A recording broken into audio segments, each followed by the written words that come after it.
Chapter 1109. An entire night had passed, but Sun Zifin's mind was still replaying the words his father said to him last night. He did not understand why good people had to go to jail if they were too good. He did not understand why he could not spread the news that Li Zishuan was in jail and get more people to help. He also did not understand why Sun Fujia refused his request to visit the prison. He didn't sleep much the entire night because the person he respected and admired the most was still locked up in prison. He felt very uncomfortable. Qingke, you're right. The mountain elder was really locked up in the prison. Sigh. In the morning, Sun Zifin did not eat breakfast at home and went straight to the Warm Tang Foundation. The students had just come from Yunshan and were eating breakfast there. He, Li Tai, and Li Ku squatted under a tree and ate steamed buns while speaking gloomily. Don't worry. Yamacho will definitely be fine. My father will not do anything to Yamacho. Li Tai patted Sun Zifan's shoulder and said while chewing something in his mouth. Obviously, Sun Zifin had heard the news about Li Zishuan from him. But I don't understand, why did my father tell me? Sun Zifin hesitated for a while and finally asked the question in his heart. After he finished speaking, Li Tai and Li Ku were silent for a while. In the end, Li Ku said, Zifin, your father is right. At this time, the fewer people who know that Yamacho is in jail, the better. But Li Ku paused for a moment and said, because with Yamacho's reputation among the people, if the people know about this, they might cause a huge commotion. At that time, Yamacho will become a treacherous official who forced the emperor to abdicate and will never be able to rise again. Sun Zifin could not help but be stunned. He was not stupid and quickly understood the crux of the matter. Then, a layer of cold sweat suddenly appeared on his back. He finally understood the seriousness of the matter and that his father did not lie to him last night. The fewer people who knew about Li Zishuan's situation, the better. Gulp. Sun Zifin nervously swallowed a mouthful of saliva and said in a low but serious voice, Qing, little Ku, we have to think of a way to help Yamacho hide this matter. In the future, if the students ask where Yamacho is, we will say that Yamacho is in seclusion writing books. Writing books in seclusion. What do you think? Li Tai nodded and said, let's say that.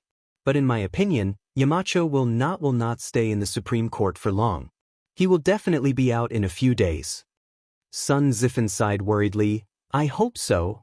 Zhao Si, are you sure you want to go that way? I'm not sure. Marquis, please allow me to think about it. You wish. As the saying goes, do not regret your moves. With your chess skills, how can you play chess? In the Supreme Court's prison, Li Zishuan and a soldier sat opposite each other. There was a chessboard on the stone table between them and they were playing chess. In the past few days, Li Zishuan had been either playing chess with others or writing books. Coincidentally, the reason that Sun Zifin had used to fool people had actually come true. Li Zishuan was really in seclusion writing books.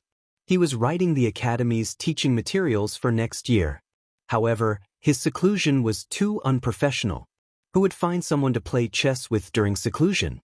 At this moment, the officer named Zhao Si opposite Li Zishuan looked like he was about to cry.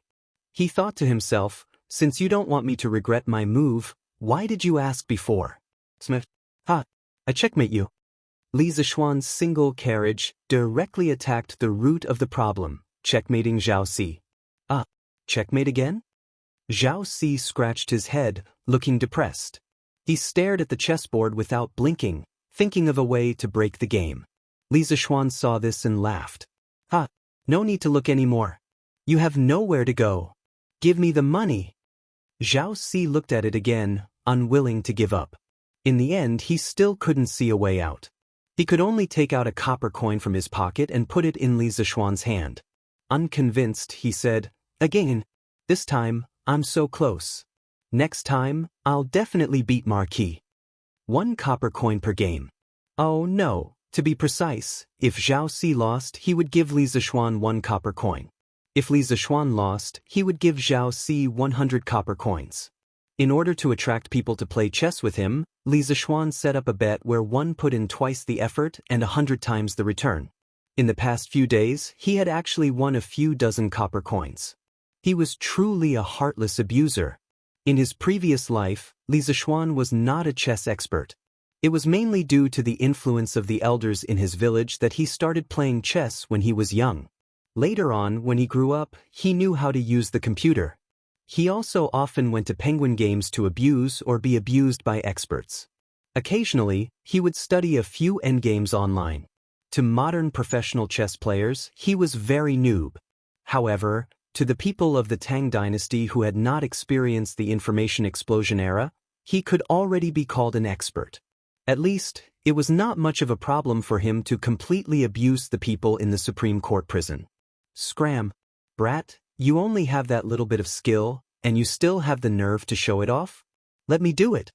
Just at this moment, Dai Zhou silently arrived behind Zhao Si and fiercely kicked Zhao Si's, but as he said, this prison cell was very special. It was not locked, so Dai Zhou was able to silently walk in. Hey! This subordinate greets Dai Xiaoqing. Dai Xiaoqing, please? Zhao Si rolled and crawled up from the ground. Not only was he not angry, he even smiled cheekily at Dai Zhou. If this was in the modern world, he would definitely be a bootlicker. Magung, how about this Dai play a few games with you? Dai Zhou smiled. Li Zishuan had a good impression of Dai Zhou. This was a rigid but humorous person. Thus, he smiled and said, since Dai Xiaoqing is in the mood, how about we play a few games? Dai Zhou smiled even more happily. He did not clean up the chessboard, but said, then this bet, I wonder if you can raise it by 10 times? Li Zishuan was stunned. He could not help but laugh. Ha! Looks like Dai Xiaoqing wants to earn money from this marquis? But this game has not even started yet, and Dai Xiaoqing is so confident that he can win? Dai Zhou waved his hand. So what if I can't win? It's just 10 coins for a game. But if I win, this Dai can get 1,000 coins. This kind of deal is worth it. This Dai does not believe that I can't win 1 out of 100 games? This fellow did not hide his intention to earn some extra money from Li Zishuan. Hearing this, Li Zishuan felt both angry and amused. 100 games is definitely not enough. This marquis will play 3 games with Dai Xiaoqing. Li Zishuan smiled slightly. If he remembered correctly, Dai Zhou was a good official and an honest one. If this person really had the ability, Li Zishuan didn't mind losing some money to Dai Zhou to supplement his family. But if he really was a noob, then Li Zishuan wouldn't purposely go easy on him. Chapter 11:10. In the Supreme Court's prison cell. The most popular Mark Yong, and was actually playing chess with the Supreme Court's newly promoted vice minister. They were even gambling. If news of this got out, it would probably shock everyone to the core. Dai Zhou sat opposite Li Zishuan. At this time, he had already put away his smile. After a moment of deep thought, he started with a move, horse 2 into 3. Li Zishuan was naturally not to be outdone. His counterattack was a pawn 2 into 5. Generally speaking, the openings of Chinese chess were similar. They could be divided into 2 types, the defensive type and the offensive type. For example, Dai Zhou's opening was, in a strict sense, a cautious defensive type, while Li Zishuan belonged to the aggressive offensive type. Li Zishuan relied on some of the combinations he learned from the internet in his previous life. In the early stages of the game, he slaughtered his opponents. On the other hand, although Dai Zhou lost a lot of pieces, he was not anxious at all. He continued to follow his own train of thought and slowly deployed his own defensive circle. The two of them moved to the middle of the game and gradually entangled with each other. In this kind of entanglement, the side with the sharper attack should have the greater advantage. However, from the current situation, it seemed that Li Zishuan was gradually at a disadvantage. Li Zishuan could not help but frown. He had underestimated Dai Zhou's ability. In terms of chess style, Li Zishuan's chess style was extremely bold and fierce. His footwork was wide, and it seemed like he wanted to fight to the death. He often liked to pursue thrilling situations in his games. From the standpoint of a bystander, watching his games was the most satisfying. To sum up his style of chess in one sentence, it could be called infinite scenery at the perilous peak. On the other hand, Dai Zhou's chess style was steady and his footwork was solid. Under his moves, The originally disadvantaged chess game was revived by him. Not only that, as the game progressed, he made the changes in the board very complicated. It was as if he had set up a Dragon's Gate formation. It was both real and fake, and it confused Li Zishuan many times. Time and time again, he set up ambushes to lure the enemy deep. Dai Zhou quickly killed Li Zishuan's carriage and horse. The scales of victory were slowly tilting towards his side. Gulp. Zhao Ci's eyes almost popped out of their sockets as he watched from the side. Such an exciting game made him feel like he was watching two peerless experts exchange blows. The flashes of swords, the neighing of horses, it was very intense.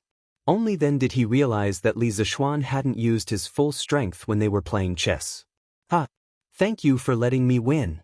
Marquis, you have lost the first round.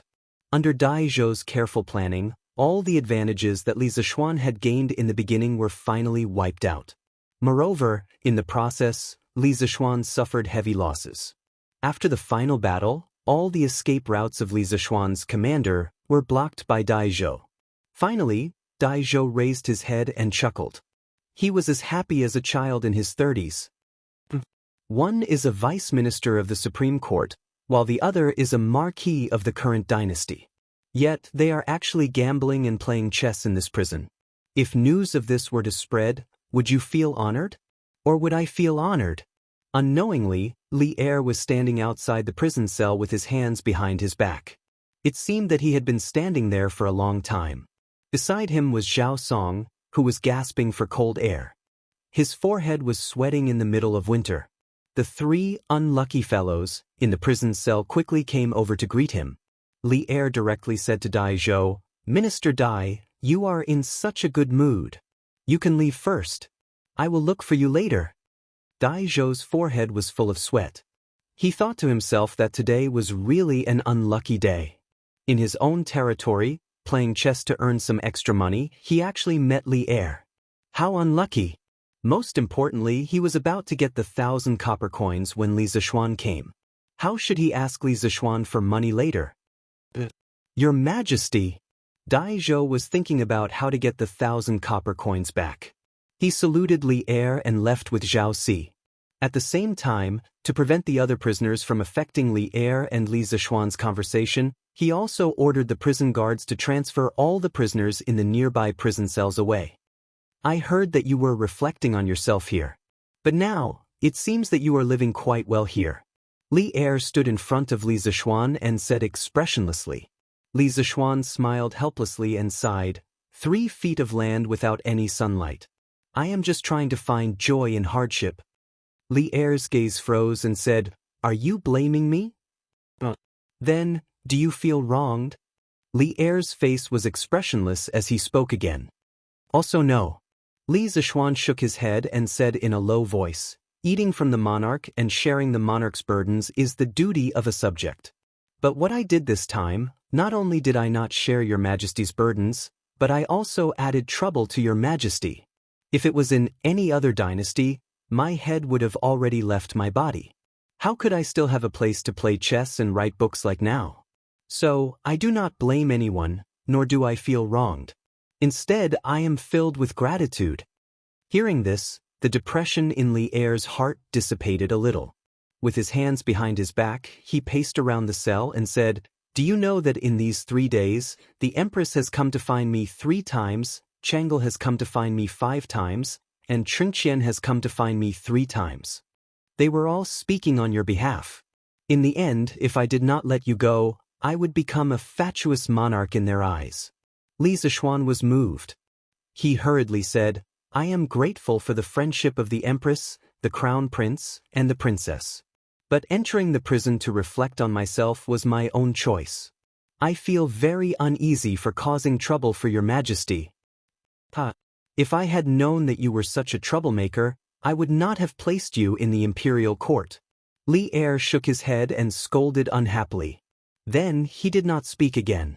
At this time, he noticed a thick stack of manuscripts on the bed and asked casually, What are these? Li Zishuan cupped his hands and answered, Your Majesty, these are the teaching materials of the academy for next year. I happen to have nothing to do in the prison, so I settled down to write books. So many? You wrote all of them in the past few days? Li Er's face was suddenly shocked. This was because even if 3 scholars worked together to compile this thick stack of manuscripts, they would not be able to write so much in 3 days. Subconsciously, he went forward and flipped through it to see if the contents were scribbled by Li Zishuan to make up the numbers. But when he opened it, the word awkward was written on old Li's face. This was because he had flipped through some of the contents in the 2nd volume of chemistry. He could not understand the equations in it at all. I did not expect you to be so concerned about your academy. Even in prison, you did not forget to compile teaching materials. In order to hide the embarrassment on his face, Li Er hurriedly coughed and said, Chapter 11:11. Your Majesty, what do you mean by my academy? That's your academy. You're the dean of the academy. I'm just a gardener, using the academy to realize my dreams. The one who really uses it is your Majesty, and the one who benefits is Tang Empire. When these seedlings of Yanhuang College grow up, they will definitely hold up the vast blue sky for Tang Empire. In the Supreme Court's prison, Li Zishuan cupped his hands and said to Li Er. He had no choice. Being born in such a feudal society, if he wanted to develop the academy well, he had to hug the thigh of the royal family. Li Zishuan didn't want to rebel against Li Er. This boss was too strong, and he couldn't do anything. Whoever didn't want to do it, he wouldn't do it anyway.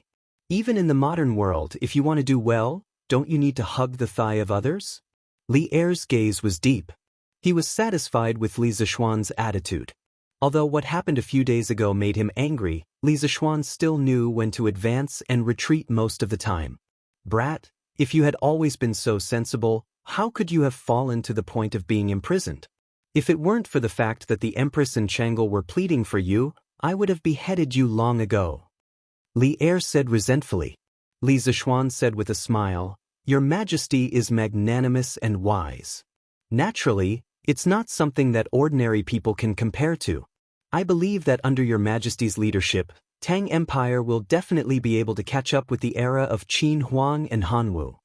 Since old Li was willing to come to the prison, it meant that he had no intention of killing Li Zishuan. He was only here to find a way out. For the sake of his family, Li Zishuan was willing to give old Li a way out. Besides, he wasn't bragging. The golden age of Zhenguan in history was indeed catching up with the era of Qin Huang and Hanwu. Now that he, a transmigrator, joined, Tang Empire would only be stronger. When did you learn how to flatter? If Wei Xuanqing was here, he would definitely accuse you of flattering the emperor. Li Er pointed at Li Zishuan and said unhappily. However, the slight smile at the corner of his mouth showed that he did not reject this kind of flattery. Brat, your intelligence is outstanding. In all of the great Tang, there's probably no one who can compare to you. But why was he so muddle-headed this time?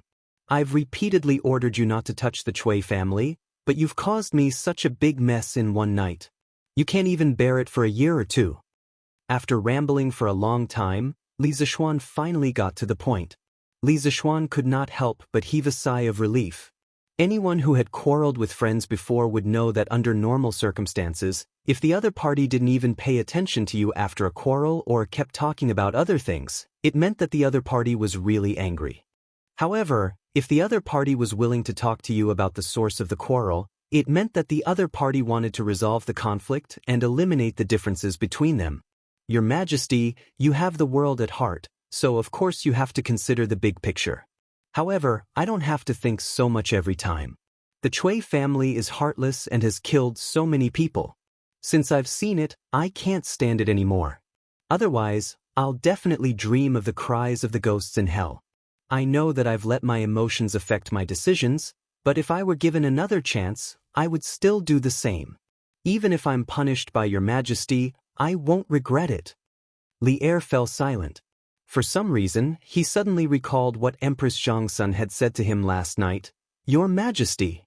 The Marquis of Yong, and inciting the anger of the people to destroy the Cui family was indeed a little impulsive. However, I don't believe that with the Marquis of Yong and's intelligence, he wouldn't have not thought of the severe consequences. However, he still did it in the end. This shows that he dares to love and hates evil. He isn't an ambitious and scheming person. Thus, I believe that your Majesty's worries are unnecessary. The great Tang needs a righteous hero like the Marquis of Yong, and your Majesty also needs a loyal and capable official like the Marquis of Yong. Moreover, the Marquis of Yong's own initiative to bind himself to the Court of Judicial Review was for your Majesty's sake. He knew that with his current reputation among the people, if your Majesty were to punish him, your Majesty's reputation among the people would definitely be affected. With such a straightforward official, I don't wish for your Majesty to make the wrong decision because of some groundless suspicions. I implore your Majesty to reconsider. After a long silence, Li Er finally recovered from his contemplation. He inwardly breathed a sigh of relief, but at the same time, he also felt an inexplicable sense of loss. He looked at Li Zishuan with a complicated gaze and said, "The Cui family is truly abominable, but you, a brat, inciting the people to riot is also unforgivable. If not for the imperial court doing its best to clean up your mess, Chang, and would have been thrown into chaos in the next few days. Seeing that you were able to reflect on your actions in the last few days, we will punish you with 2 months of seclusion. While you're at it, you have to submit a letter of self-reflection within 3 days." Hearing the light punishment of 2 months of seclusion, Li Zishuan couldn't help but rejoice, thinking that old Li was finally willing to let this matter pass.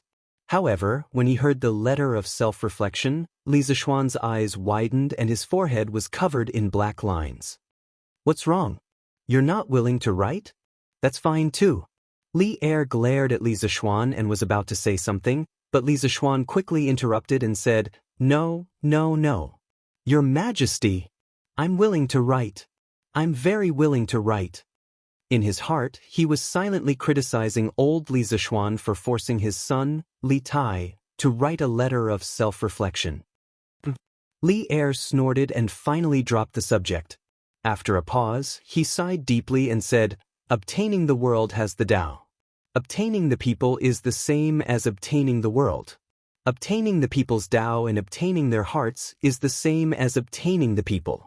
The collapse of the Cui family overnight can be considered as a wake-up call for me." Li Zishuan secretly nodded. Li Er was indeed Li Er. After realizing the power of the people, the first thing he thought of was not to suppress them, but to obtain their hearts and use them for himself. What a bold spirit! "Your Majesty, as the saying goes, a ruler is a boat, a commoner is water. Water can carry a boat, but it can also capsize a boat. The Cui family thought that the people were weak and powerless, so they wantonly oppressed the people and harmed the servants. They had no respect for the people and finally died in the vast ocean of the people. Your Majesty is diligent and loves the people. You are wise and mighty and will definitely be supported by the people. The big boat of Tang Dynasty will also be carried by the people and will never sink." Li Zishuan clasped his hands and said with emotion. He could only say sorry for unintentionally stealing someone's famous words. Li Er's eyes lit up and said, "Water can carry a boat, but it can also capsize a boat." Positive. Hearing this, my trip today was not in vain. Li Er, who had a clear mind, laughed and walked out of the prison. The power of the people united was indeed great, but as long as the people became the water that carried the boat, what was there to fear? Chapter 11-12. Many people subconsciously thought that it was Li Er's famous saying, "Water can carry a boat, but it can also capsize a boat." Actually, it was not. This sentence first came from the chapter of Sun Zi, Duke Ai. It was Sun Zi narrating a conversation between Confucius and Duke Ai of Lu. At that time, Confucius said, "Qiuwenji, a ruler is a boat, a commoner is a river. Water can carry a boat, but water can also capsize a boat. If a ruler thinks of danger, how can danger not come?" In the 17th year of Zhengguan, Wei Jing wrote in 10 Thoughts of Admonishing Taizong, "Resentment is not great, but it can be feared by people. Water can carry a boat, but it can also capsize a boat." Wei Jing also said this. Li Er often used this saying to warn people.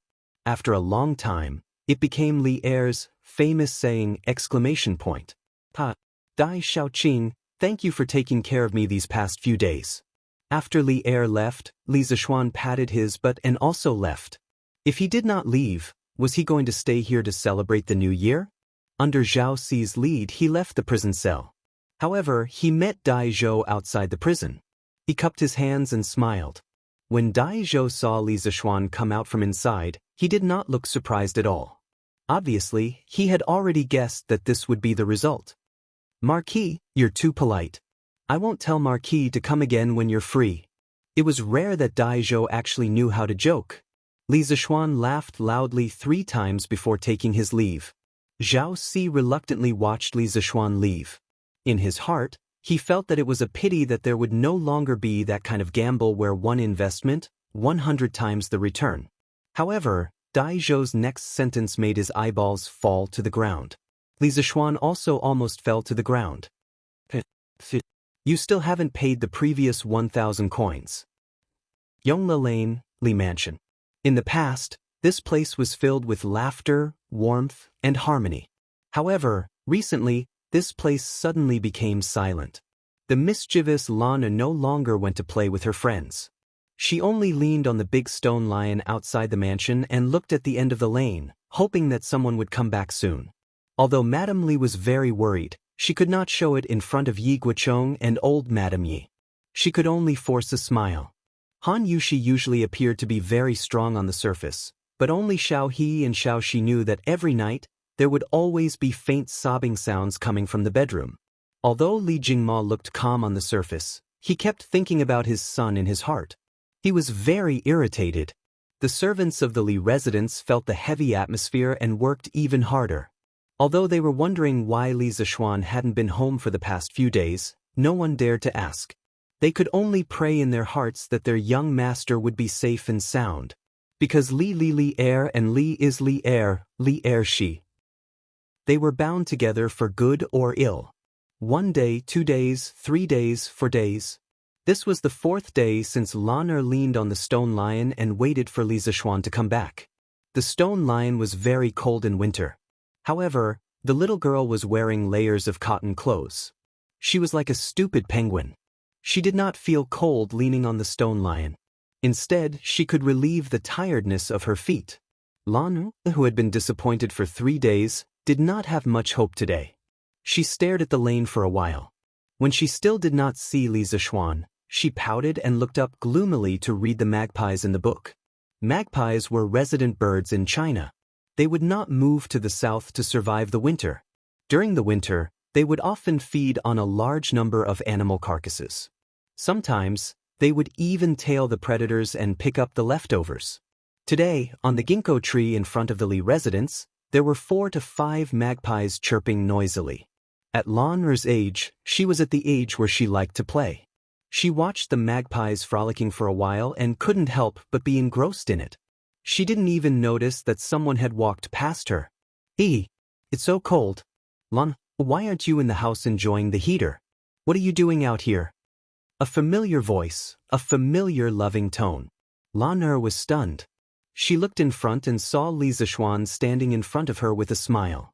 Surprise. Excitement. Grievance. Wow. Brother, you're back. Sob. Brother, you're finally back. Lan missed you so much. Lan Er rushed forward and hugged Li Zishuan tightly. She pressed her face against the latter's stomach, laughing and crying at the same time. Oh, isn't this the Duke of Yong? I haven't seen him for a few days. Yeah. It seems that ever since the Cui family fell, the Duke of Yong and has not appeared in Yongla Lane. Maybe the Duke of Yong and went to do something else. A few people in Yongla Lane happened to pass by. When they saw Li Zishuan, they could not help but be surprised. They discussed in private.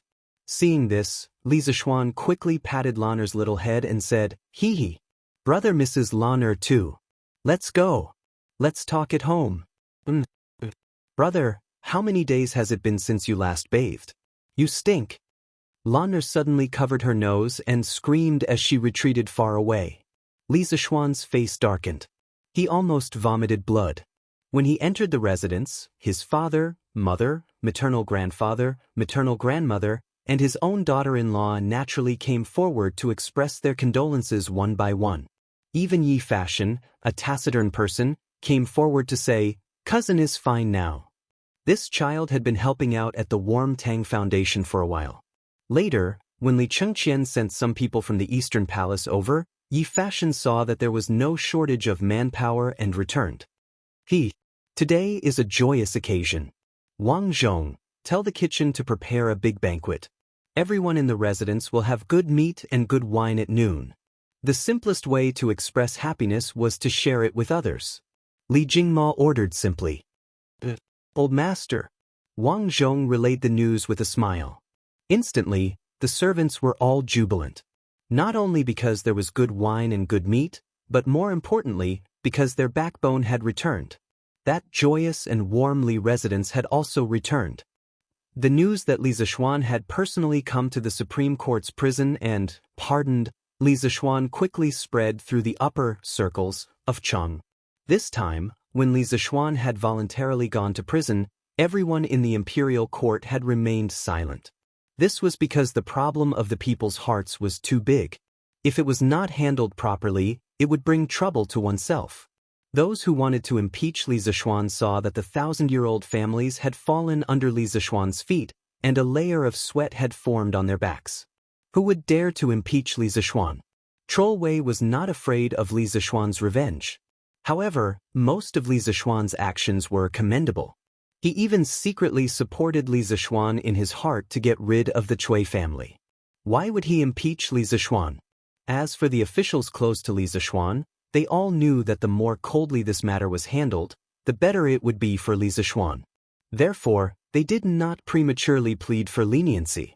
However, after only 3 days, Li Zishuan had personally come to the prison cell and released Li Zishuan. This greatly exceeded everyone's expectations. At the same time, Li Zishuan's imperial favor had once again refreshed everyone's understanding of him. Chapter 11:13. At the Qing estate. Chen Yaojin, Yuqi Jingda, Qin Xiong, Li Jing, and Niu Jinda were all gathered around a stove to eat hot pot. Unlike Li Zishuan's home, where the stove was stuffed under a perforated table to cook hot pot, Chen Yaojin felt that this seemed stingy, so he had someone place a large iron pot on the stove.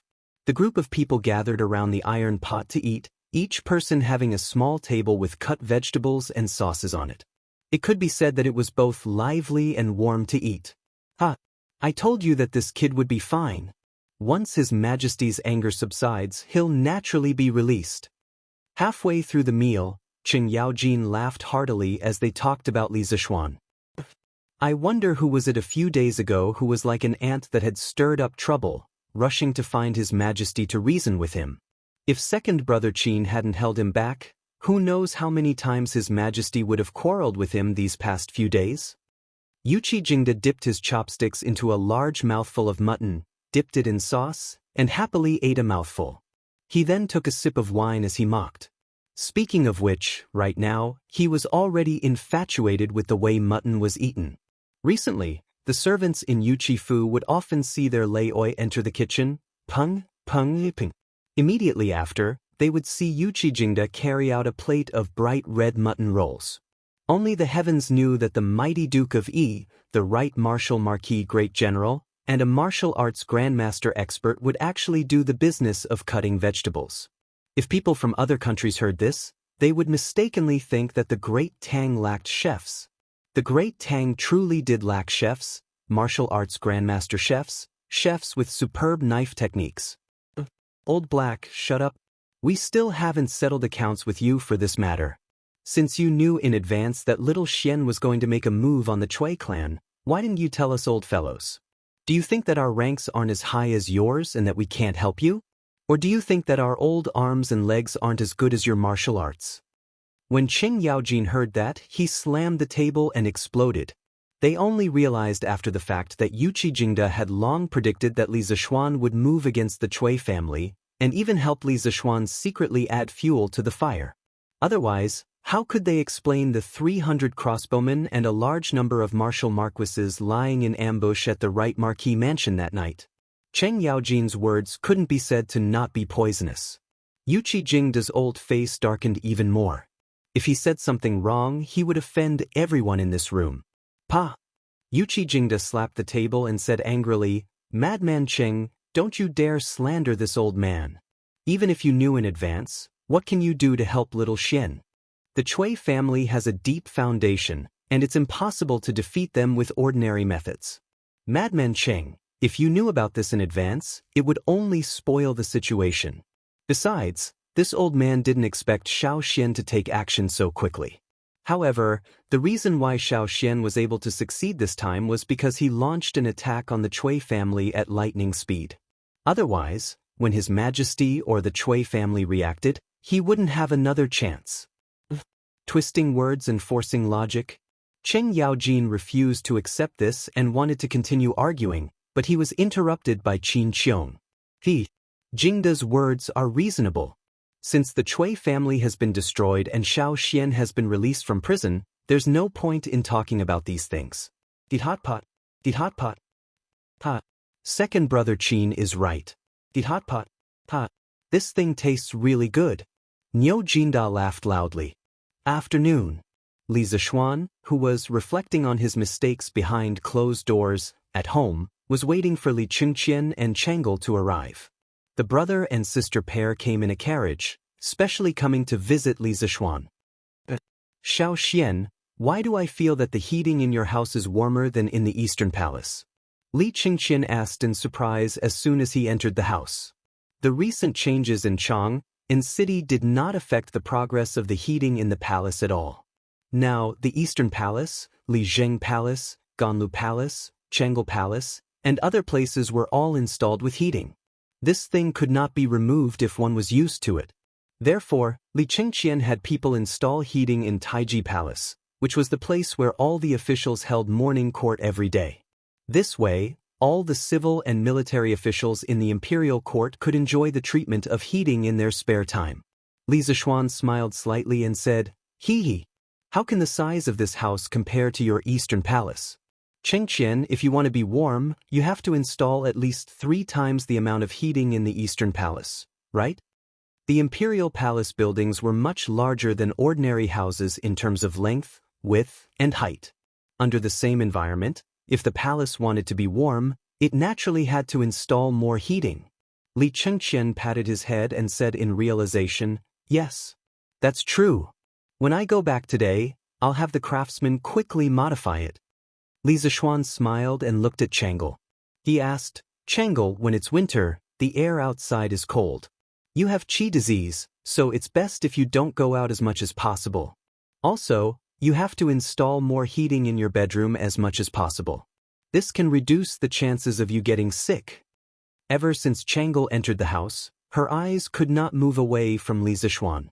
However, she was also afraid that Li Zishuan would notice her abnormal state. Therefore, she only occasionally looked at Li Zishuan so that no one could sense her thoughts.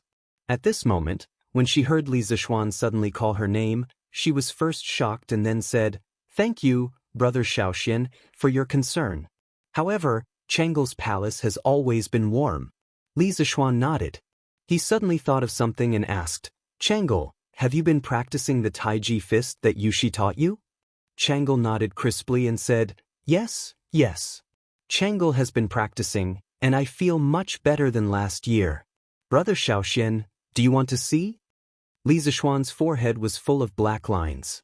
Li Zishuan hurriedly shook his head and said, No. Chang'e, you've been practicing. Although this boxing technique may not be useful for your qi disease, it's still very beneficial for strengthening your body. What a joke. How many people could bear to see the princess of the Tang Empire practicing Taiji fist for you? Moreover, Li Chengqian was sitting next to her. Chang'e was slightly disappointed. She really felt that her Taiji fist was good and wanted to show it. However, with her special status, it was indeed inappropriate to show it in this kind of situation. Glancing at Li Zishuan's handsome face, Chang'e suddenly said, "Brother Xiaoxian, next time don't quarrel with my father, okay? When you quarrel, Chang'e doesn't know who to help. Chang'e, don't talk nonsense." Li Chengqian hurriedly patted his sister's arm and said.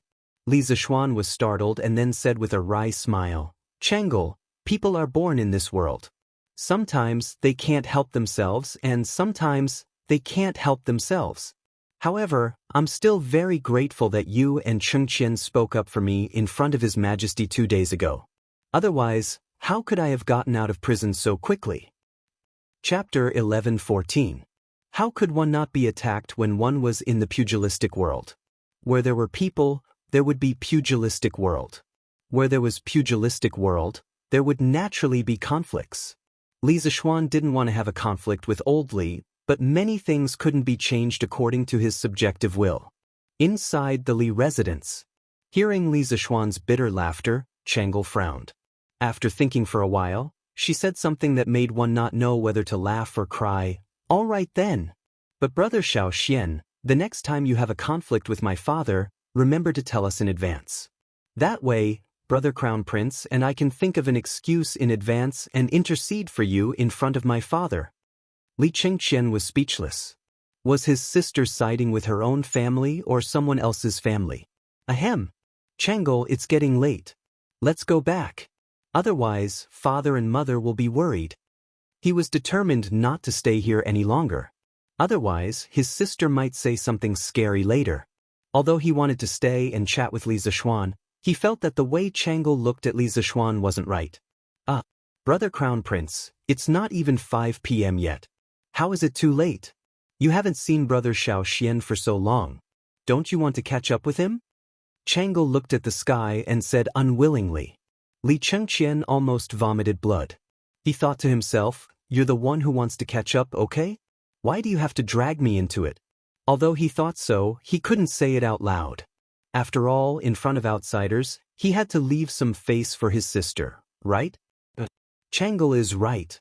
I do have a lot of things to talk to Xiaoxian about. Then let's stay for another half an hour. Li Chengqian had no choice but to compromise. Li Zixuan couldn't help but feel happy. This scene was very similar to the scenes of people in internet cafes in his previous life. Manager, give machine number 5 another 2 hours. This scene was too beautiful. Hee. Chang'e looked at Li Zixuan gratefully. Then she said to Li Zixuan, right? Brother Xiaoxian. The song, Dedication of Love, that was sung in Chang, in city last time was composed by you, right? Li Zixuan nodded and said, yes. It's me. Chang'e's eyes were twinkling. Wow. Was it really composed by you? This song is so nice. The rhythm and lyrics were very different from the previous songs, but it was still very nice to listen to. I didn't expect Big Brother Little Xian to be proficient in music as well. Coincidentally, at this moment, Han Yushi brought over 3 cups of steaming hot tea and greeted with a smile. Come. The weather is dry. Your Highnesses, have a cup of tea and moisten your throats. Husband. Drink some water. Xianzas Li Chengqian and Chang'e hurriedly got up to thank her. Chang'e walked over and held Han Yushi's hand affectionately. How many times have I told you? Sister Yushi, you can just call me Chang'e. Why are you still so polite? The corner of Li Chengqian's mouth twitched when he saw this. He didn't know why his younger sister, who had always been quiet and gentle, behaved so familiarly here as though she was in her own home. Perhaps this was the uniqueness of Li Zixuan's home. Everyone here was very happy, and the atmosphere was always very warm. Blame me. Chang'e, drink your tea. Han Yushi didn't dwell on this small issue. She laughed and said, what were you talking about earlier? When I came in, I saw you chatting so happily. We were talking about the song, Dedication of Love, that was widely sung in Chang, in city a while ago. Brother Xiaoxian is so awesome. He's good at studying, good at martial arts, and even knows how to compose songs. Sister Yushi, you're so lucky. Chang'e held the teacup and said with sparkling eyes. Han Yushi looked at Li Zixuan with jealousy. She also admitted that Dedication of Love was indeed nice, but the person Li Zixuan taught was not her, but the top courtesan of 100 Flowers Tower, Fang Fian. Although she didn't say it out loud, she couldn't help but feel a little sour in her heart. Stop praising me, Chang'e. If you continue, Brother Xiaoxian will go to heaven. The corners of Han Yushi's mouth held a smile as she spoke. Chang'e smiled and said, it's not as serious as you say, Sister Yushi. By the way, Brother Xiaoxian, It's going to be the new year soon. Do you have any new songs recently? It'll be lively then. A new year song? Li Zishuan was stunned. Anti songs, good luck, I wish you good luck? Echoed in his mind. He hurriedly shook his head. Wasn't it a little too out of place to create this song in ancient times? Oh no. I don't have any free time these days. How would I have time to think about this? Chang'e replied with a slightly disappointed, oh. Li Chengqian then asked, Xiao Xian, speaking of the new year, Curious Pavilion Workshop has made a lot of money this year. And I didn't expect that there would be so many big deals as the new year is approaching. This is a good sign. Curious Pavilion will definitely be more glorious in the coming year. Li Chengqian had shares in Curious Pavilion, as well as Chang'e. So when he saw that Curious Pavilion had made a lot of money in the past year, Li Chengqian was so happy that he couldn't close his mouth. So many big deals recently? What kind of deals? Why didn't I know? Li Zishuan listened to the end, but he was puzzled. Husband, it's like this. Han Yushi hurriedly took over and said, 2 days ago, Faubert came to our house to look for you, but you weren't there at the time. I asked Faubert what happened, and Faubert said that he didn't know why the news of the heaters suddenly spread. Many people went to the workshop and asked Faubert to customize a set of heaters for their house. The price was negotiable. Many of them represented the officials of the imperial court. Faubert didn't want to offend them, so he came to ask for your opinion. Then, wife, did you agree? Li Zishuan asked. Han Yushi nodded and said, if you don't agree, it's a small matter if you don't make money, but it's a big matter if you offend people. Since our house is open to doing business, there's no need to offend people because of such a small matter. Wife, you're right. But in this way, can the workshop's coal furnace and honeycomb coal production keep up? He didn't intend to introduce the heaters to the market so quickly at first, because it needed to be customized for every household. It was very troublesome and time-consuming.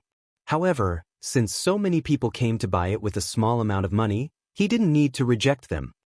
I've also asked Faubert about this, and he said that it can keep up. Han Yushi replied. Xiao Xian, you should be content. The workshop can now make nearly 1,000 strings of cash by customizing a set of heaters for every household. Where else can you find such a good business? But you have to thank my father. If he didn't get people to install heaters in Taiji Palace, the civil and military officials wouldn't know about the benefits of heaters. Li Chengqian laughed loudly. Li Zishuan was secretly speechless. A customized set of heaters could make nearly 1,000 strings of cash. There were so many rich people in Chang'an City. Chapter 11:15. Oh, husband. The Warm Tang Foundation is almost done with work. There are close to 60,000 poor people around Chang'an City. Almost all of them have received coal stoves, honeycomb briquettes, food, and clothing from the foundation. Now there are only some finishing touches left. As for Dr. Sun, he has already held free medical services in 7 counties. I estimate that he will only be able to visit all 20 counties after the new year. At the mention of the workshop, Han Yushi thought of the Nuan Tang Foundation and asked softly, 60,000 households? They've finished delivering so quickly? Li Zishuan was surprised. It's all thanks to the assistance of the people sent by the Crown Prince. Otherwise, it wouldn't be so fast. Han Yushi pursed her lips and smiled. Li Chengqian said half-jokingly, this winter, Xiao Xian, you've not only brought warmth to the poor, but also to the rich. Li Zishuan couldn't help but smile. He thought for a moment and said, then let's reward the students tonight. Let's have a hot pot together. It'll be lively. 600 people eating hot pot together? That's a good idea. I'll be there too. After hearing Li Zishuan's suggestion, Li Chengqian's eyes lit up.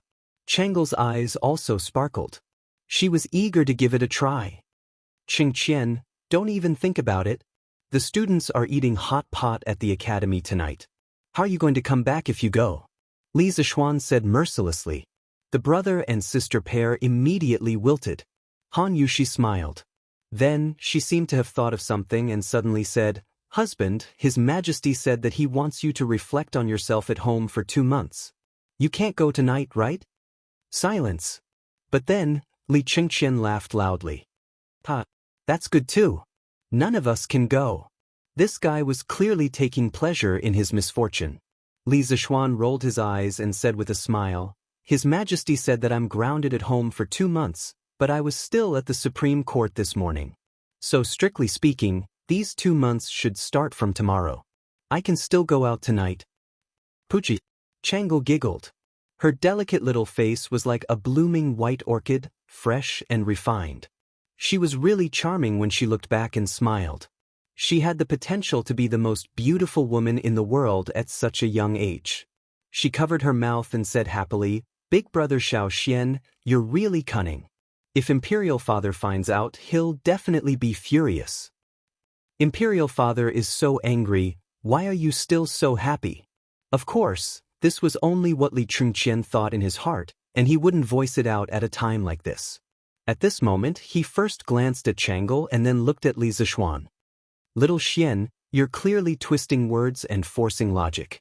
If my Imperial Father knew about this, he would definitely come looking for trouble with you. I think you'd better not go. It's just hot pot. Han Yushi nodded, indicating that she agreed with Li Chengqian's words. Since ancient times, the words of the emperor had always been of great weight. There was basically no official like Li Zishuan who didn't take the emperor's words seriously and always wanted to take advantage of loopholes. Han Yushi felt that if this went on, it wouldn't be good if Li Zishuan came to settle accounts at an opportune time. Li Zishuan glanced at Li Chengqian in annoyance.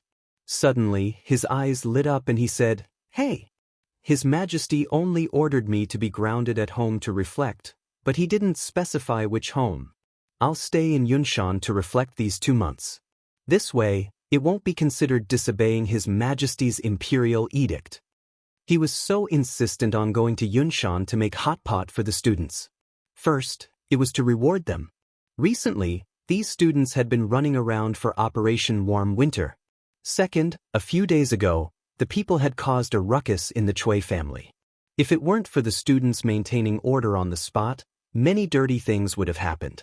At that time, not only would he be impeached by the officials, but he would also feel guilty in his heart.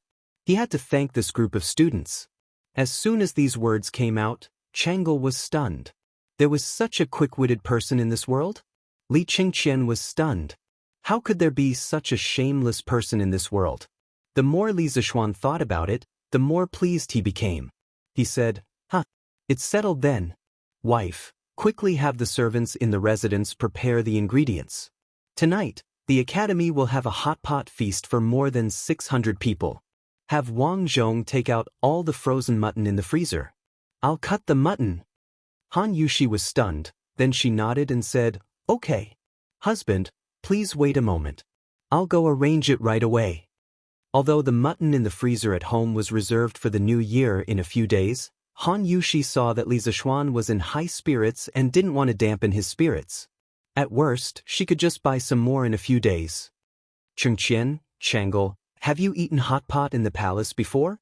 Yes. We've eaten. The siblings nodded fiercely. Not only had they eaten it before, they had eaten quite a bit. Then who cut the mutton in the palace? Li Zishuan was suddenly curious and asked. Li Chengqian looked a little embarrassed. He looked around and said, I heard Imperial Father say that Steward Zhao and the old consecrators in the palace took turns cutting it. The corner of Li Zishuan's mouth twitched. He didn't think that his initial worry would become a reality. Old Li was really deranged. For the sake of good food, he didn't even care about his face. But then I'll have to cut the mutton next. I don't have time to accompany you. You two can do as you please. Anyway, you two seem to be more familiar with this residence than I am. Li Zishuan waved his hand speechlessly. Then he turned and left to cut the mutton. Li Chengqian and Changle looked at each other, then followed Li Zishuan out the door. In the kitchen of the Li residence, the two of them witnessed the peerless swordsmanship of a grandmaster expert. Only then did they understand why the mutton they ate in the past had to be cut by Zhao Song or the imperial consecrators personally. It was because ordinary people couldn't possibly have such amazing and dazzling swordsmanship. After admiring Li Zishuan's peerless swordsmanship for a while, Li Chengqian saw that it was getting late. He quickly pulled Changle back to the palace. Everyone in the Li residence was busy. Madame Li and Li Jingma didn't have any objections to Li Zixuan treating the students to hot pot. In their opinion, their son had just been released from prison and should be celebrated. However, they were a little dissatisfied that Li Zixuan was going to Yunshan to do closed-door cultivation. It was almost the new year, and Li Zixuan was obviously going to Yunshan for the new year. However, the old couple still couldn't bear to leave their home in Chang'an City. However, these were all trivial matters. With Madame Li's love for her son, she was naturally obedient. As for Li Jingma, what choice did he have? At 5 in the afternoon, Li Zixuan and his family, along with dozens of servants, set off for Yunshan. Li Zixuan planned to give up 2 villas in Yunshan for his parents, as well as the Yi family's Yi Guochong and old Madame Yi to temporarily live in. This way, the family wouldn't feel crowded even if they spent the new year in Yunshan. As for Li Zixuan, he went to the Warm Tang Foundation and personally waited for the students who had gone to the nearby counties to send warmth back. Chapter 11:16. Master! Yamacho, you're here? When Li Zixuan arrived at the Warm Tang Foundation, there were a few people lining up outside to donate money. In the courtyard, Iron Egg and Meng Wenhao led the 3rd Brigade to help with the donation collection. Seeing Li Zixuan, who had disappeared for many days, suddenly appear, Iron Egg and Meng Wenhao put down their work and came over to greet him with a surprised expression. How are you? Have you been busy recently? Li Zixuan asked with a smile. Meng Wenhao looked at Li Zixuan from head to toe and asked instead of answering, Yamacho, I haven't seen you recently. Are you alright? Iron Egg also looked over with a worried expression. Although he didn't know the inside story, he had vaguely sensed that something was wrong in the past 2 days. What could have happened to me? I've just been busy with writing books recently. Don't worry about it. Li Zixuan waved his hand and said lightly. Yamacho, you've really been writing books recently? What do you mean by really? Are you saying that it's fake? No, I thought Sun Zifan was lying to us. After all, that guy doesn't speak the truth. Meng Wenhao scratched his head suspiciously, then replied, We haven't been that busy recently because there aren't as many people coming to donate money as before. Maybe it's because it's almost the new year? The people are busy stocking up on New Year goods now. After the initial madness of the donation storm caused by the Warm Tang Foundation, people had gradually returned to rationality. Now, people had started to treat the foundation as a place of spiritual sustenance, such as a temple or a Daoist temple. If they wanted to do good, they would come here to donate money. Not only could they accumulate merit, but they could also seek peace of mind. Are there fewer people donating money? Li Zixuan muttered thoughtfully in a low voice. After a while, he asked again, Are there statistics of the foundation's donation consumption these days? It's done. Meng Wenhao nodded. He ran into the room and took out an account book. After turning to one of the pages, he said, The Academy's Operation Warm Winter has consumed a total of 43,512 strings of cash so far. As for Dr. Sun, because he needs to consume a lot of herbs every day, he has consumed a total of 5,074 strings of cash. So the total is 93,586 strings of cash. These accounts have already been calculated by all the members of the 3rd Brigade. More than 90,000 strings of cash? Thank goodness! Even if Sun Simiao were to provide free medical services in all the counties around Chang'an City, the total cost would only be around 200,000 strings of cash. The foundation can still afford it. Li Zixuan thought for a while and sighed. When will the rest return? Li Zixuan asked again. Iron Egg glanced at the door. Should be soon? Coincidentally, at this moment, the sound of footsteps came from outside the door. There were also some youths talking and laughing. We're really lucky today to have met such a big rabbit. He said, Let's sneak to the west of the academy and roast the rabbit tonight. That's a good idea. The roast chicken from last time really makes me miss it. TSK. These 2 rabbit legs are mine. I was the one who injured the rabbit. Otherwise, you wouldn't have been able to catch up with Chu Mo.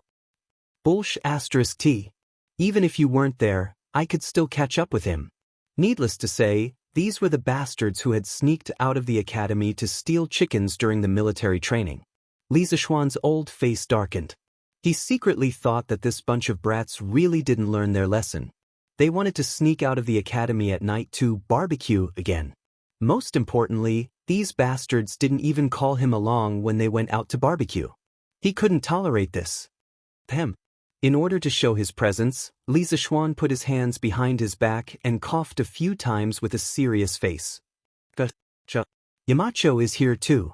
Cheng Chumo felt that the cough was somewhat familiar and looked towards the source of the sound.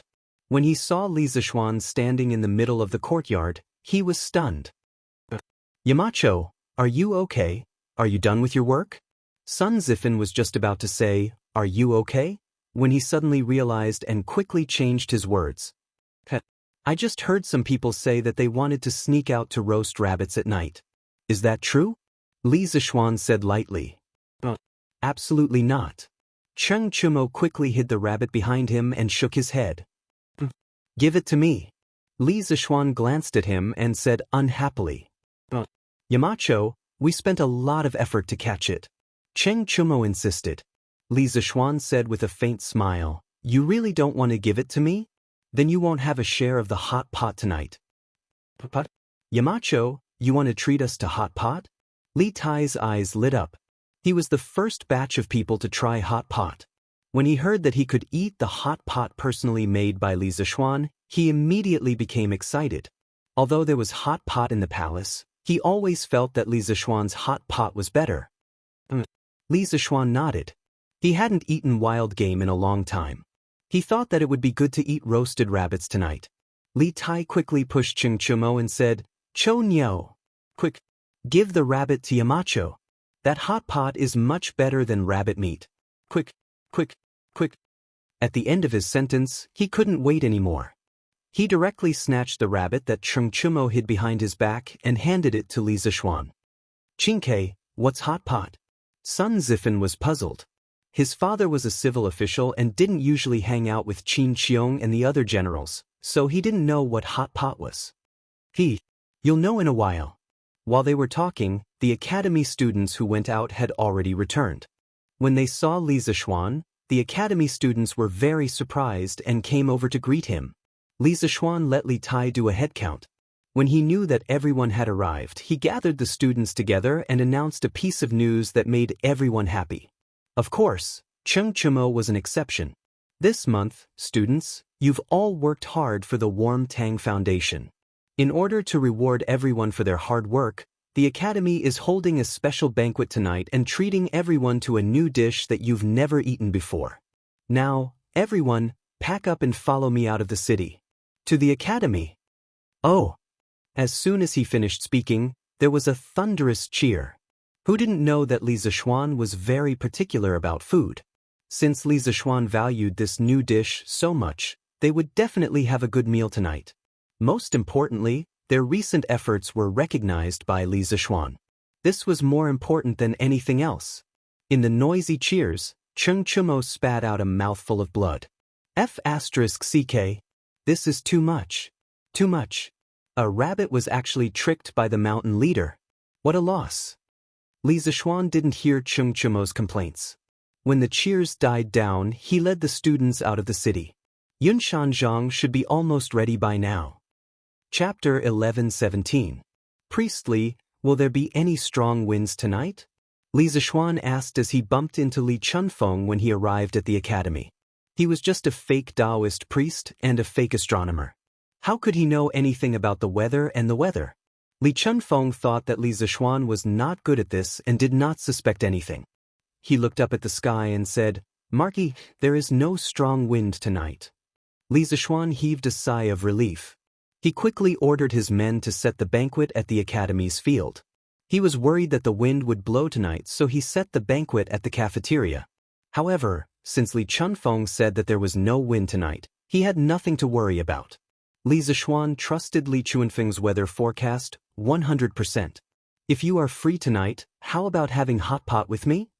Although Li Chunfeng was not an official teacher of the academy, Li Gang had assigned him a dormitory because he often observed the sky at night in the Cloud Mountain. This way, he would not have nowhere to stay at night. Since the Marquis has invited me, how can I not go? This is the first time I've heard of hot pot. Today is a good opportunity to broaden my horizons. Li Chunfeng placed his hands behind his back and chuckled. Li Zishuan was curious to see how Li Chunfeng would look like when he ate the hot pot. He wondered how Li Chunfeng would look like. Ha! I won't disappoint you. After knowing that the hot pot banquet was going to be held at the field, the students of the academy moved the tables, chairs, coal stoves, and even torches. The group of servants that Li Zishuan had brought along distributed the mutton, fish slices, bean sprouts, and other hot pot ingredients to each table. Strictly speaking, there were 8 people around one stove tonight. Just the students alone had more than 80 stoves. Including the academy's teachers, there were more than 100 stoves. It was a spectacular scene. Fortunately, there was no wind tonight. Otherwise, they would have to hold the hot pot banquet in the cafeteria. With so many coal stoves in the cafeteria, wouldn't they be poisoned? With all the ingredients on the table, there was no opening speech. Li Zishuan only shouted, "Let's eat." Then, the students and teachers around the stove began to dig in. In the beginning, only Li Zishuan, Li Tai, Cheng Chumo, Qin Huayu, Yuqi Baolin, and the others were eating. This was because the others didn't know how to eat the raw ingredients around them. Fortunately, humans were very good at imitating. When the people nearby saw how Li Zishuan, Li Tai, and the others ate, they all followed suit. They began to dip the ingredients in the pot and dip them in the sauce to eat. It was like a stone falling into a lake. In the beginning, only the area near the point of impact was affected by the ripples, but as the ripples spread, the water surface further away would also be affected. Not long after, word spread from 1 to 10, and from 10 to 100. Basically, all the teachers and students on the field knew how to eat the so-called hot pot. Oh, delicious. It's so delicious. Is this still mutton? How come I've never eaten such delicious mutton before? Sun Zifan dipped his chopsticks into the mutton, dipped it in the sauce, and put it into his mouth. The freshness of the mutton combined with the saltiness of the sauce almost made him swallow his own tongue. Delicious, it's really delicious. Li Tai didn't even raise his head. He was stuffing food into his mouth as he spoke vaguely. It wasn't that he was a reincarnation of a hungry ghost, but that the people around the stove were a bunch of animals. If he was like Sun Zifan, that idiot, he wouldn't be able to eat anything in a while and could only drink the soup. No one in the academy would accommodate him just because he was the Prince of Wei. F***CK. Cheng Chimo, are you a F***King Pig? Bao Lin, why did you steal my food? Little Ku, you eat so fast too? Sun Zifan, who was lamenting for a while, looked down and was shocked. He could only hear him wailing like a ghost and howling like a wolf. This way of eating has a different flavor. I've eaten dozens of years of food before, but it doesn't seem to add up to the amount of food I've eaten in a year at the academy. Yanhuang College is really a paradise on earth. Li Gang, Yan Silu, Li Zishuan, and the heads of the 5 academic departments were originally sitting at the same table. However, Li Gang's grandson, Li Anren, was called to another table by the drunkard. Li Gang's little grandson, Li Anren, was able to take the seat as he wished.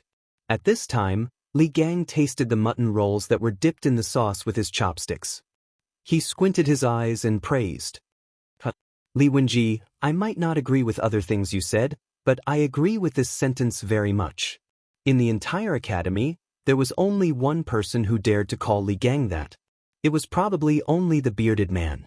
This old hooligan didn't submit to anyone but Li Zishuan. As for Li Gang, this great scholar, he used to disdain him. However, after getting along with him for a long time, he would often bicker with him. At this moment, the bearded man ate a large portion of the mutton and drank a mouthful of iced wine. The hot and cold wine stimulated all the taste buds in his mouth. The mellow wine aroma made the fresh taste of the mutton roll even more intense. The bearded man had traveled all over the world in his life, but he had never enjoyed so much. At this time, when he heard Li Gang's praise, he couldn't help but loudly echo. Li Gang shook his head. He didn't get angry because of the bearded man's rudeness. He must have gotten used to it. Mr. Bearded Man, why is your wine still smoking? Did you put it in the pot to cook? Li Anren's eyesight was quite good. He could actually see the white smoke coming out of the bearded man's cup under the light of the torch. Hey, Anren, when you grow up, you must go to Yanhuang College. Don't be like your grandfather and spend your whole life studying. Do you understand? The bearded man smiled at Li Anren and said, You're not allowed to talk about my grandfather. Li Anren pouted and said crisply, Hey! The bearded man shook his head. He pointed to the wine cup in his hand and said, Do you know why I told you to go to Yanhuang College? Do you see? When ordinary people see that my cup is smoking, they think that the things in the cup must be hot. However, the students from Yanhuang College don't think that way, because they know that an ice-cold cup will also emit white smoke in a hotter environment. You said that your grandfather's studies were superficial. Are there such things in it? Definitely not. The heavens took pity on him. The dignified pirate leader who traversed the 4 seas actually understood science. Li Zishuan, who was drinking a mouthful of wine, almost spat it out. If the pirate leader understood science, then those small island nations on the sea would have no way to survive. Wasn't this too cruel? Chapter 11:18. Come. Eat meat. There's still a lot of mutton left. During the meal, Li Zishuan kept persuading Li Gang, Yan Silu, and the rest to eat more mutton. As for himself, he only took a few bean sprouts. Ma Zhou was touched. He thought that Li Zishuan would leave the meat for them and only eat vegetables.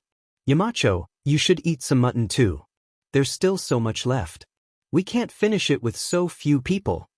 Ma Zhou wanted to rinse the mutton with his chopsticks and put it into Li Zishuan's bowl, but Li Zishuan quickly stopped him. Hey. Stop. Brother Ma, I'm allergic to mutton. I can't eat mutton. So, to prevent me from getting sick, you must finish all the mutton on the table. If you don't finish it, you're not giving me face. In a moment of desperation, this guy started to talk nonsense. Yamacho, what's allergy? Ma Zhou said with a puzzled expression. Li Zishuan was stunned. He quickly explained, It's just that you're not used to it. You'll feel uncomfortable all over if you eat it. There's such a thing? Ma Zhou was even more puzzled. How could anyone eat mutton until they felt uncomfortable? Seeing old Ma's dumbfounded expression, Li Zishuan hurriedly called out, Mr. Li, Mr. Yen, Mr. Mo, hurry up and eat. And in Ren, hurry up and eat. You have to know that you can't eat this kind of tender mutton anywhere else. Although the few big shots of the academy felt that Li Zishuan was a little strange, they couldn't pinpoint what was strange about it. They could only eat as they were told. Young master, I've brought the things you wanted. Halfway through the hot pot, Sanbao came over and whispered in Li Zishuan's ear. I got it. Li Zishuan nodded and replied softly. The ears of the bearded guest, who was eating large chunks of meat and drinking large bowls of wine, trembled slightly, but he did not take any further action. After a while, Li Zishuan left the table without anyone noticing. But after a while, the teachers and students on the field smelled that something was wrong. Why did he say that he smelled something wrong? Because it smelled so good. What was that smell? It smells so good. Oh, it smells like barbecue. Yamacho is barbecuing meat. A group of people raised their heads and sniffed, trying to find the source of the fragrance. Someone shouted, and everyone's eyes instantly turned to Li Zishuan. Li Zishuan was leisurely barbecuing a rabbit on a square grill. He kept turning it while sprinkling salt, pepper, cumin, and other condiments on it. The rabbit's body was already golden brown, and drops of oil dripped from it from time to time, making sizzling sounds when they landed on the flames. Just looking at this rabbit was enough to whet one's appetite, not to mention the waves of fragrance that were constantly wafting in this direction. The teachers and students on the field all looked eagerly at Li Zishuan. *CK, that's my rabbit. Burp. Chen Chumo sighed and couldn't help but burp. Who asked him to eat too quickly just now? He was completely full now. The greatest helplessness in life was when one's stomach was full when one encountered delicious food. Barbecued rabbit. Yamacho is barbecuing a rabbit. It smells so good. I didn't expect a barbecued rabbit to be so fragrant. Burp. It smells so good, but I'm so full. Barbecued meat was actually not a patent of modern people. Compared to modern people, the ancient people's love for barbecued meat could be said to be even greater. The Book of Songs said, "The head of the rabbit, the roasted meat of the cannon. The gentleman has wine, and he offers it with discretion." The meaning was, barbecued rabbit is wine. The more you eat, the better. By the Han Dynasty, barbecuing had already become a culture. According to historical records, Emperor Gaozu of the Han Dynasty, Liu Bang, often barbecued deer liver raw to go with wine.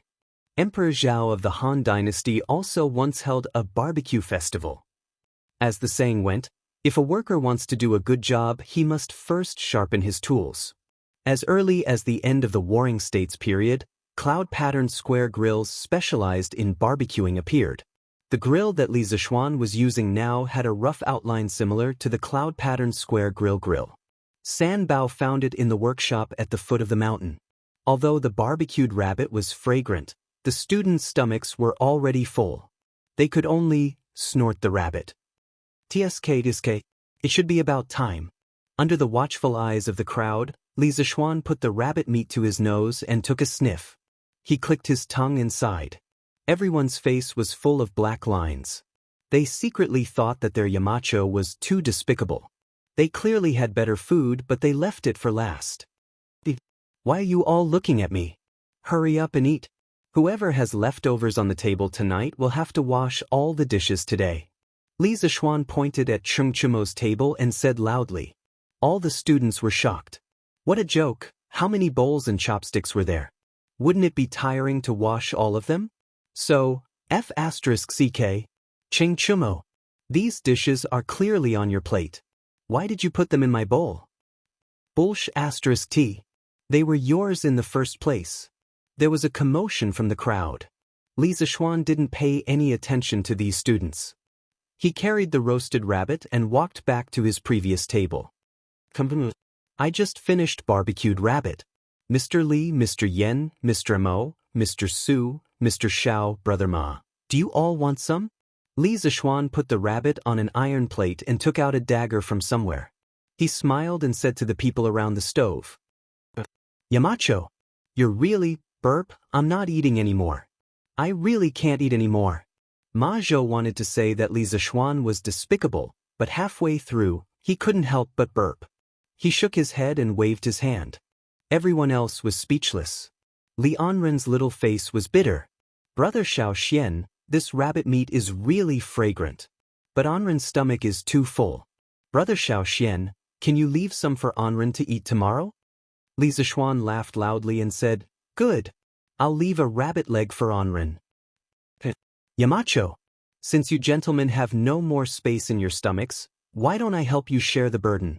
Suddenly, the bearded guest came behind Li Zishuan with a wine bowl and said, he had been paying attention to Li Zishuan's movements.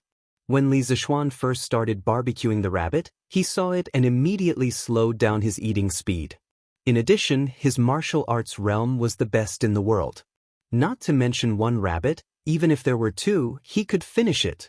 This time, it was Li Zishuan's turn to be helpless. He only wanted to be mischievous, but the bearded guest didn't let him be. How depressing. Since Mr. Zhang-san can still eat, then please. Li Zishuan invited with a smile. Then I'll drink a few cups with Yamacho. The bearded man laughed heartily, while Li Zishuan held his forehead with his hand, feeling a headache coming on. Chapter 1119. The grand hot pot banquet for 100 people lasted until midnight before the students and teachers of the academy left. Everyone was very tired these days, but after eating this hot pot banquet, especially after receiving Li Zishuan's affirmation, the students suddenly felt less tired. They did not regret choosing to stay during the previous holiday because this winter holiday was very meaningful for many of them. Set a heart for heaven and earth, and set a life for the people. This was not only Li Zishuan's dream, but also their dream, and they had always been acting like this. They had walked a long way on this road, but there was still a long way to go. Fortunately, for everyone, they were not alone on the road ahead. They all had a group of like-minded companions to forge ahead together. When Li Zishuan returned to the courtyard, Han Yushi had already fallen asleep. As for the other two courtyards, when he came back and passed by, he found that the lights inside were already out. Presumably his father, mother, grandfather, and grandmother had already fallen asleep. After all, it was close to the end of the year, and he suddenly decided to spend the new year in Yunshan. His father and mother would definitely have a lot of things to arrange the next day. Li Zishuan did not wake up the two maids, Xiao He and Xiao Shi. He casually washed up and quietly went back to his room to sleep. 2 months. I can have another 2 months of holiday. Li Zishuan lay on the bed and looked at the ceiling. He could feel his wife's gentle breathing beside him and could not help but sigh in his heart. Being grounded for 2 months was torture for others, but for him, it was a holiday. Since Yanhuang College was established, he basically did not have a day of leisure. If he was not busy at the academy, he would be giving advice at the workshop. Now that he had 2 months of holiday, he should spend some time with his family. After all, he worked so hard to earn a family business, so that everyone in the family could live a carefree life and not be bullied by others. Imperial Palace, Lijing Palace. Li Er had just finished reviewing the memorials and came to Empress Xianxia to lie down. He suddenly muttered, I heard that Li Zishuan is treating the students of Yanhuang College to hot pot in Yunshan tonight? This stinking brat actually ignored my order of confinement. How preposterous! Empress Xianxia was stunned. Chang'e and Li Chengqian didn't tell her or Li Er about this after they returned to the palace. After being stunned for a moment, she said, Your Majesty, you only restricted the Marquis of Yong'an, but you didn't specify where. He had a home in Yongla Lane, and he also had a home in Cloud Mountain. So strictly speaking, he is not disobeying His Majesty's decree. Although she understood that Li Zishuan was not really angry, Empress Xianxia still defended him because she knew that Li Zishuan's role in the Tang dynasty was irreplaceable. Li Er was amused. No wonder this brat dared to go to Cloud Mountain so openly. It turned out that he had such a plan. Maid Guanyin, look at how bold he is to play petty tricks in front of me. Empress Xianxia covered her mouth and laughed. It's mainly because Your Majesty is broad-minded. Otherwise, the Marquis of Yong'an wouldn't be like this. This is the sign of a prosperous era. Let's not talk about it. Let me see if Maid Guanyin is broad-minded or not. Li Er suddenly laughed evilly.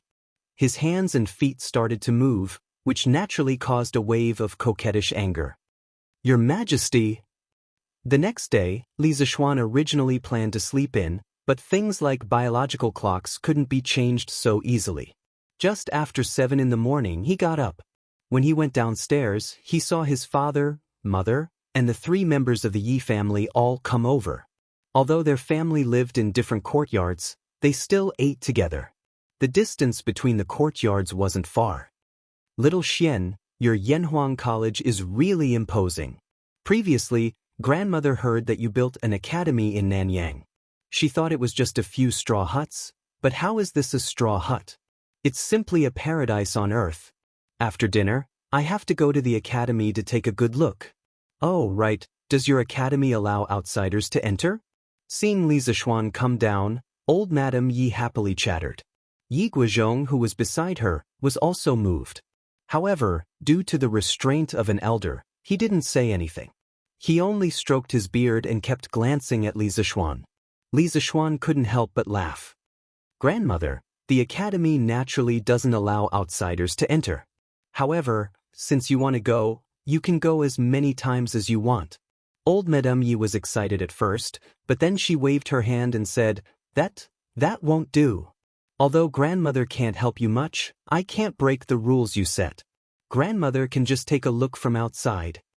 Compared to those people in his previous life who liked to use connections to get in through the back door, this grandmother of his was really kind and reasonable. Li Zishuan couldn't help but sigh in his heart. Mother, the academy is on holiday now. You can go and take a look if you want. It's not considered breaking the rules. Yi Yuzhu hurriedly persuaded. Li Zishuan also nodded and said, Grandmother, my mother is right. The academy is on holiday now. You can go as you wish. Old Madame Yi then replied, That's good. Since it's not considered breaking the rules, I'll go and take a look today. After breakfast, the Yi family of 3 went to Yanhuang College accompanied by Mrs. Li. Li Zishuan wrote a note and handed it to Han Yushi. He said, "Yushi, if you go to the foundation today, remember to hang this message outside the foundation's gate." Han Yushi looked at the content of the note strangely and was suddenly shocked. She said, "Husband, this? Did His Majesty agree to this?" Li Zishuan said proudly, "Of course. Look at what you're saying, Wuf. If His Majesty didn't agree, how would your husband have the guts to make a private decision?" Han Yushi patted her chest and sighed in relief. She said, "Phew, that's good. I'm going to the foundation today, so I'll help my husband announce this announcement." Be careful, wife. Latest announcement. From this year onwards, the businessman who donates the most to the Warm Tang Foundation will be awarded the title of Righteous Businessman by the Imperial Court. Today, the Warm Tang Foundation opened its doors as usual. Although there were fewer people who came to donate money than usual, there were still some people. The people in line quickly realized that the foundation today was different from usual. There was an eye-catching sign at the entrance, and the words on the sign were as follows. Everyone was shocked. Righteous Businessman. The Warm Tang Foundation actually had the power to be recognized by the Imperial Court as a righteous businessman. This was serious news. Chapter 1120. Old Master. Old Master. Big news. Big news. Chongren Lane, Chow family's courtyard. A servant in a green shirt and a gray hat rushed in and said as he ran. Old Master Chow was flipping through the latest issue of Datong Daily. Datong Daily had developed to this point. Other than reporting on recent news, there were also many business opportunities in it. For example, there was a shortage of coal in Bing Province and Qinzhou. For businessmen, if they could capture business opportunities immediately, it meant that there was a chance to make money. What's the fuss about? Chow Wendong frowned when he heard the servants shouting outside. Old Master. Big news. Today, a notice was posted in front of the Warm Tang Foundation. It says that from this year onwards, the person who donates the most money will be rewarded with the title of Righteous Merchant. The servant pushed the door open and bowed. If the superiors were good, the subordinates would be even better. Chow Wendong had wanted the title of Righteous Merchant for a long time. The servants of the Chow family naturally paid attention to this news. Wasn't there a servant who came to report the news as soon as it was released?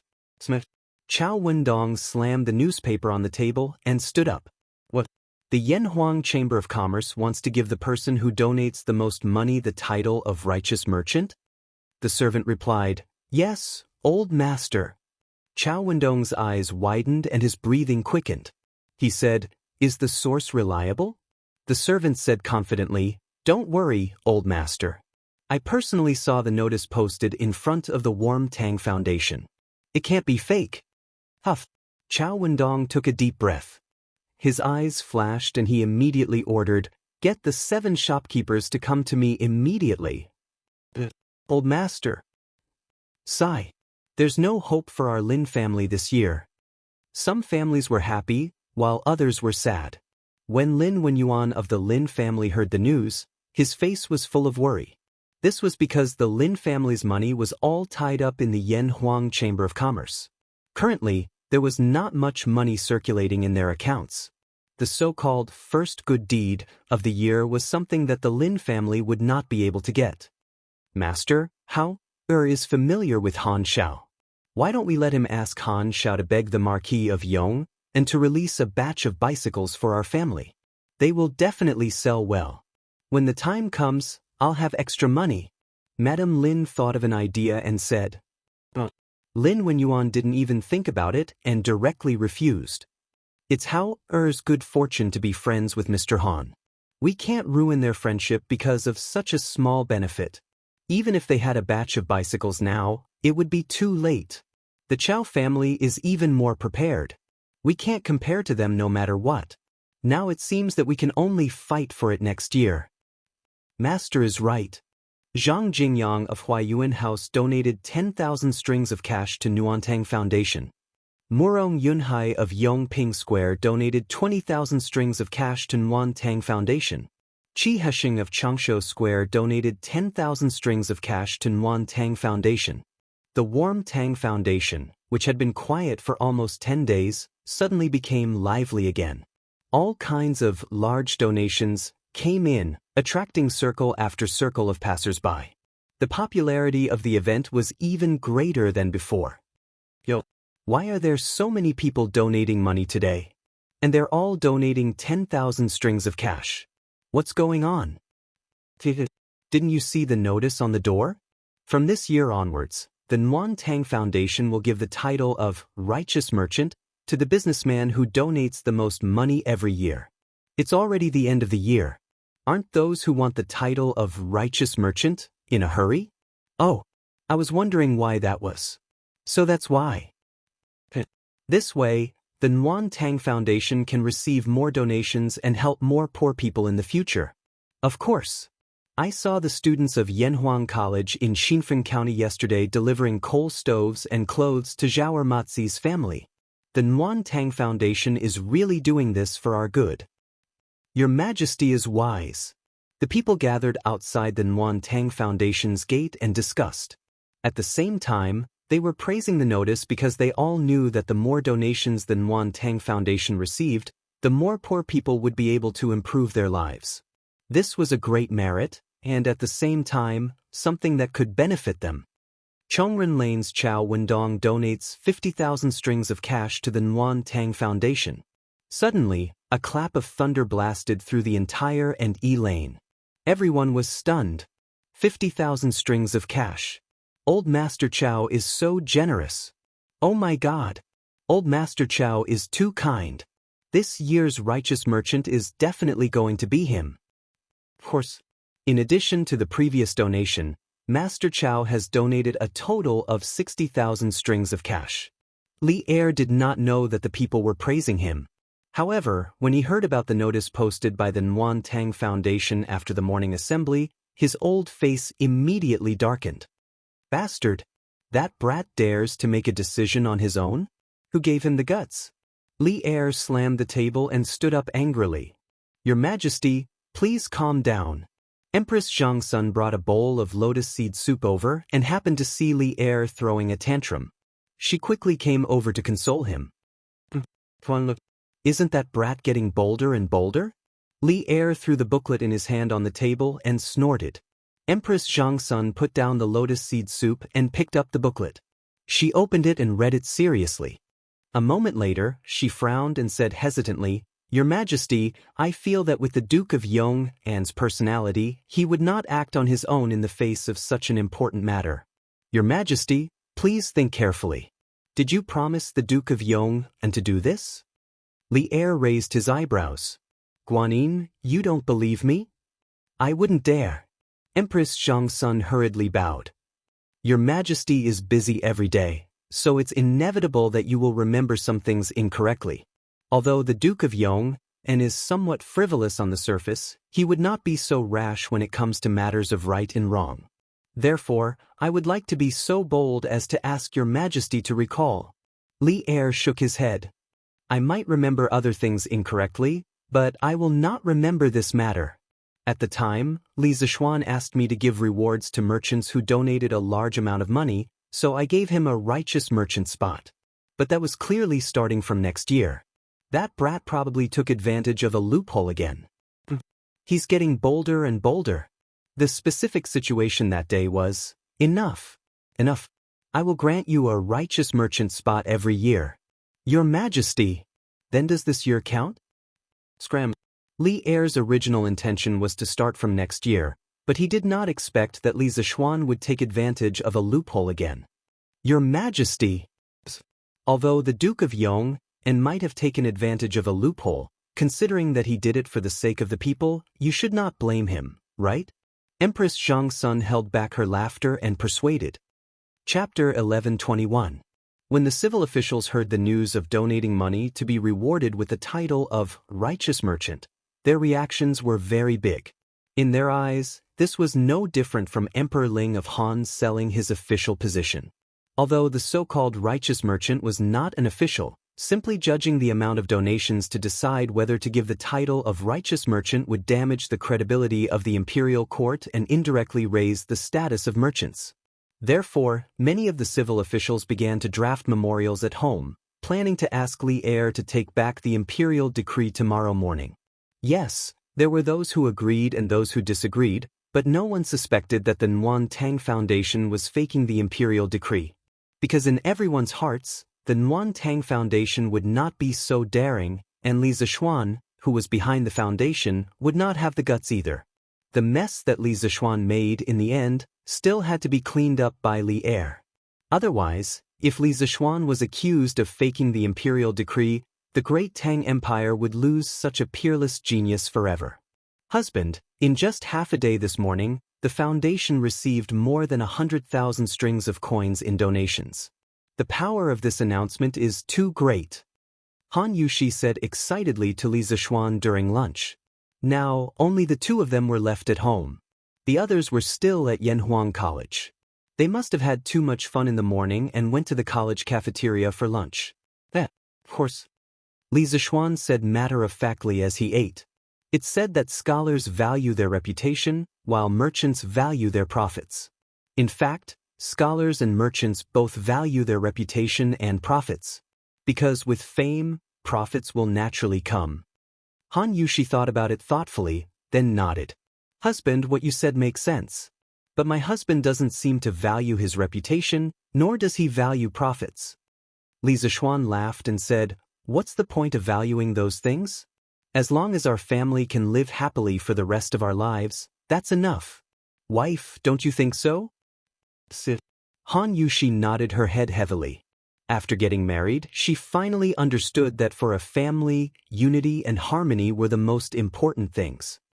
All right, husband, did His Majesty really allow this announcement in the morning? How come I've never heard you mention it before? Li Zishuan sweated slightly and said, His Majesty did say that, but he hasn't officially issued an imperial edict yet. In any case, you don't have to worry. The only reason he released the news now was because he wanted the Nguyen Tang Foundation to increase its performance by the end of the year. After all, Li had already agreed to award the title of philanthropist to the person who donated the most money every year. So, what difference did it make whether it started this year or next? The next day, as soon as the morning court session began, there was indeed an official who requested Li Er to retract his order. He even said, if not, the country will be in danger. Li Er was already prepared. He had Kong Ingda tell the civil and military officials the story of Zi Lu rescuing drowning and Zi Gong redeeming people. Ever since we ascended the throne, we have worked hard every day for fear of repeating the mistakes of the previous dynasty. Although the Great Tang is at peace right now, there are still many people who can't get enough to eat and wear. We are concerned about the suffering of the people, so we set up the Warm Tang Foundation to gather the strength of all the wealthy in the Great Tang to help the poor. However, if we want the people to continue doing good deeds, how can the court not give out some decent benefits? Thus, we set up this rule to award the title of philanthropist to the philanthropist every year. Furthermore, this so-called philanthropist title is just a title. He has no real power and will not receive any special treatment. Why are you all so against it? Since the incident had already happened, there was no way he could push the blame to Li Zishuan.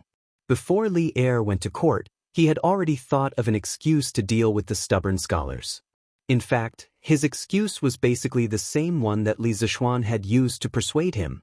However, Li would remember this grudge.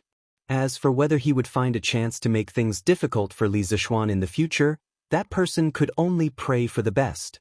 Your Majesty is wise. This old subject agrees with Your Majesty's philanthropist reward system. A person that even Li Er himself did not expect to stand out and support Li Er's philanthropist system. Who else could it be other than Wei Zheng? The Cui family had fallen, and Cui Junchuo was temporarily detained by the Supreme Court. After the new year, Wei Zheng would bring Cui Junchuo to Hunan province to clean up the government and thoroughly investigate the evil deeds that the Cui family had done over the years. This old subject has heard that those who seek for wood must strengthen their roots. Those who desire to flow far must dredge their source. Those who desire for the safety of the country must accumulate virtue. The source is not deep but the stream is far. The root is not solid but the tree is long. The virtue is not thick but the country's safety. Although this subject is foolish, I know that it is not right. The emperor is the weight of the divine weapon, the vastness of the region, the height of the sky, and the boundless safety of the land. Do not think of danger in times of peace. Abstain from extravagance and thrift. The virtue is not thick, the affection is not strong, the desire is not strong, the root is cut in order to flourish, the source is blocked, the flow is long. Your Majesty's action is for the people. Although there are flaws, it is beneficial to the country.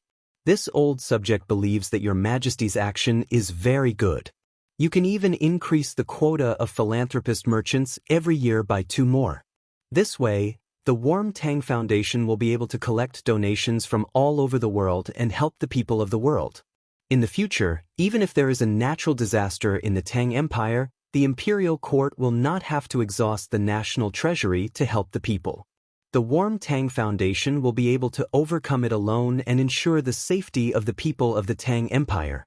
What Li Er did not expect was that the flamethrower Wei who liked to scold people in the past had now turned into a virtuous person. He wrote an essay in front of the court, giving him and the other officials a lesson on how to govern the country by valuing the people's lives. It was so long that Li Er could not help but applaud. Good. Beloved official Wei's words have won my heart. I believe that the emperor is like a boat. The commoners are like water. Water can carry a boat, but it can also capsize it. I will always reflect on myself with this sentence. At the same time, I hope that all of you can take this as a warning and be good officials who serve the people wholeheartedly. Ensure the peace of the Tang Empire for generations. Li Er slammed the table and stood up. At this moment, the more he looked at Wei Jing, the more he liked him. He even regretted sending Wei Jing to the Hunan province next year. That's right. When Wei Zheng was sent to the Hunan province, it was partly for the sake of the public. In terms of fairness and honesty, there were not many people in the imperial court who could be compared to Wei Zheng. The other part was because of Li Er's selfishness. He wanted to have a few days of peace. But now, old Li was a little regretful. Wei Zheng, this mirror, left, would he be so complacent that he would make a foolish decision? Left Minister Wei's words are like pearls of wisdom. This old subject is enlightened after hearing them. This old subject also agrees with Your Majesty's reward system for philanthropist merchants. Li Er's water can carry a boat, but it can also capsize it, shocked the officials. The civil official number 2, Fang Xianling, immediately stood up and clasped his hands.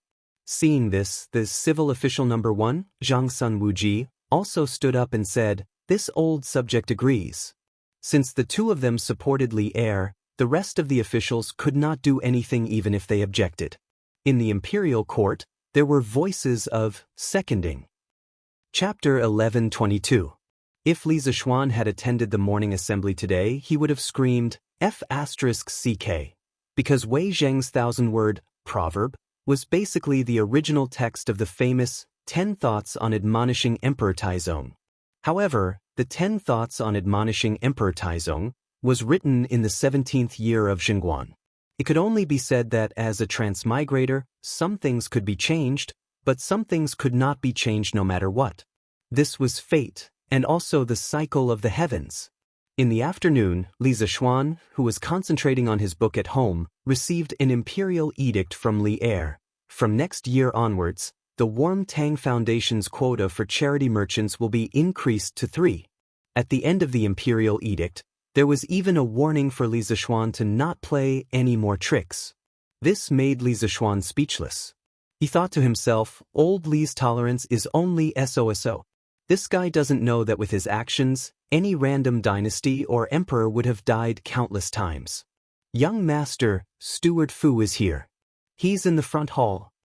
Han Yushi had been at the Warm Tang Foundation for the past 2 days, so only Li Zishuan and the 2 maids were left at home. At this time, Xiao He knocked on the door of the study and said to Li Zishuan, "Oh, I'm coming."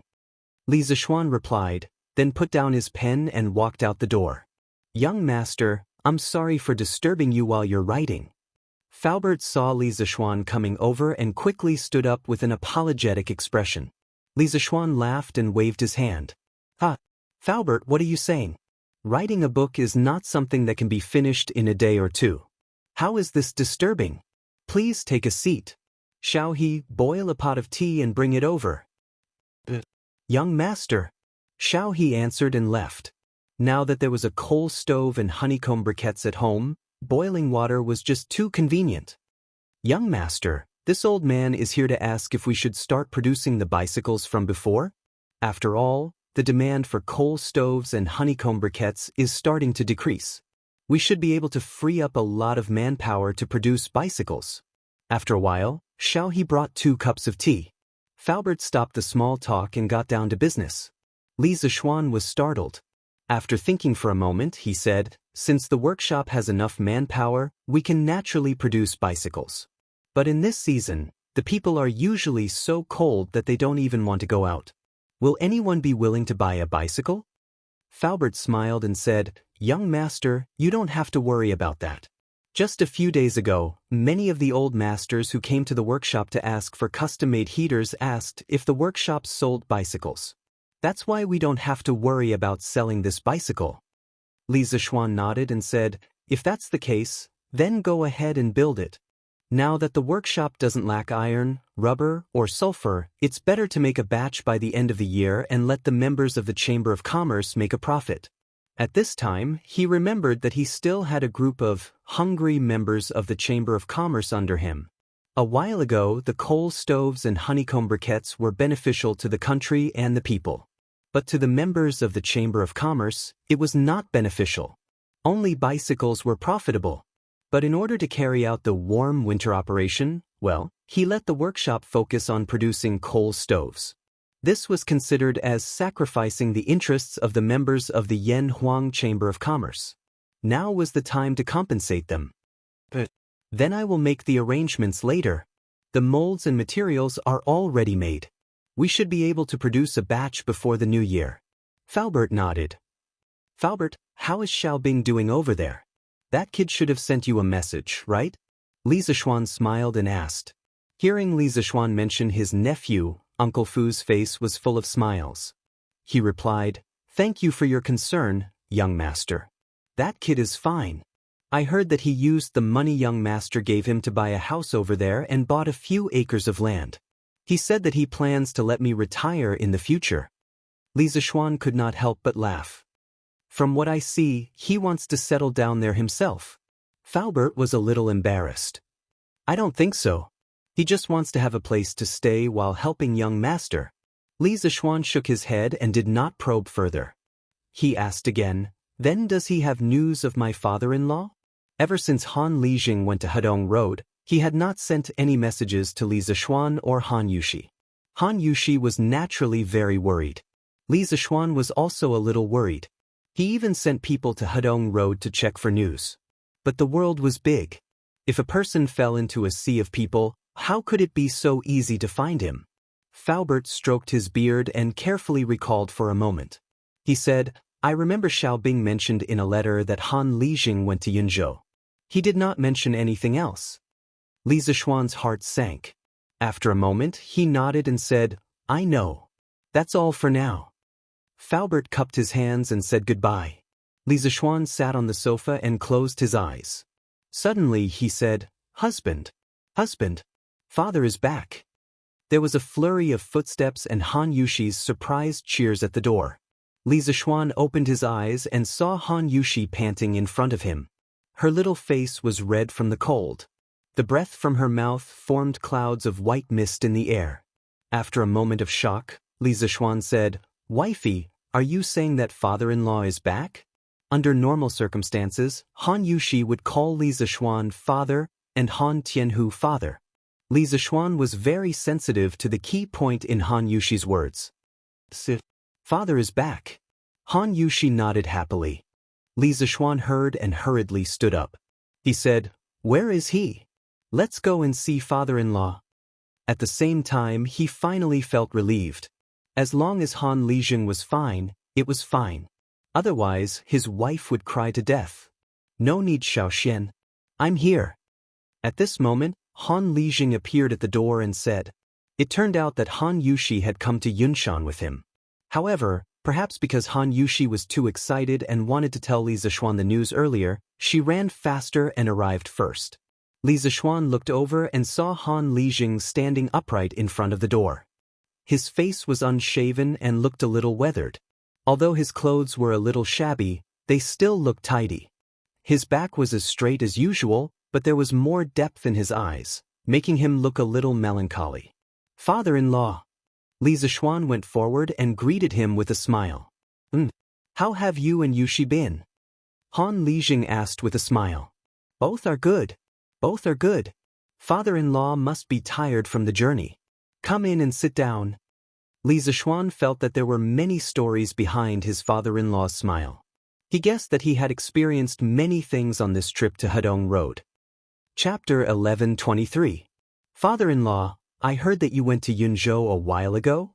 Li Zixuan asked after Han Tianhu sat down in the Yunshan residence. Han Lijing replied, Yes, I went to Yunzhou to visit my old brothers. Li Zixuan sensed that something was wrong with Han Lijing's tone, so he asked, Father-in-law, did something happen? Han Lijing smiled bitterly and shook his head. Nothing, nothing. Let's not talk about it. When I came back, I heard that the Cui family had fallen. Is that true? Li Zixuan saw that his father-in-law did not want to talk about Yunzhou, so he did not ask further. He nodded and said, Yes, that's true. Han Lijing sighed with emotion, then his expression changed. Xiaoxian, tell me honestly. Did you secretly add fuel to the fire behind the Cui family's incident? There were less than 10 people in the Tang Empire who knew the real mastermind behind the Cui family's incident. Han Lijing could guess it because he knew that Li Zixuan had a history with the Cui family. Li Zixuan met his father-in-law's aggressive gaze and could only say helplessly, I do have some connections. Han Lijing asked anxiously, Does His Majesty know about this? Li Zixuan smiled bitterly and said, If His Majesty doesn't know, why would I be grounded for 2 months? Han Lijing's face turned pale instantly. He said angrily, Grounded for 2 months? Xiaoxian, you're still not satisfied with being grounded for 2 months? What you've done is taboo. Luckily, His Majesty is benevolent and magnanimous. Otherwise, even if you had 10 heads, it wouldn't be enough to chop them off. Xiaoxian, I hope that you can think twice before you do anything in the future. Don't let your emotions affect your decisions. Now, you don't only represent yourself. Behind you, there's Yushi, your father, mother, and sister, and even the students of the academy. There's more than one solution to many problems. Being rash and impulsive will only lead to endless troubles. Imperial power was greater than the heavens. Little Xian, I've been there before.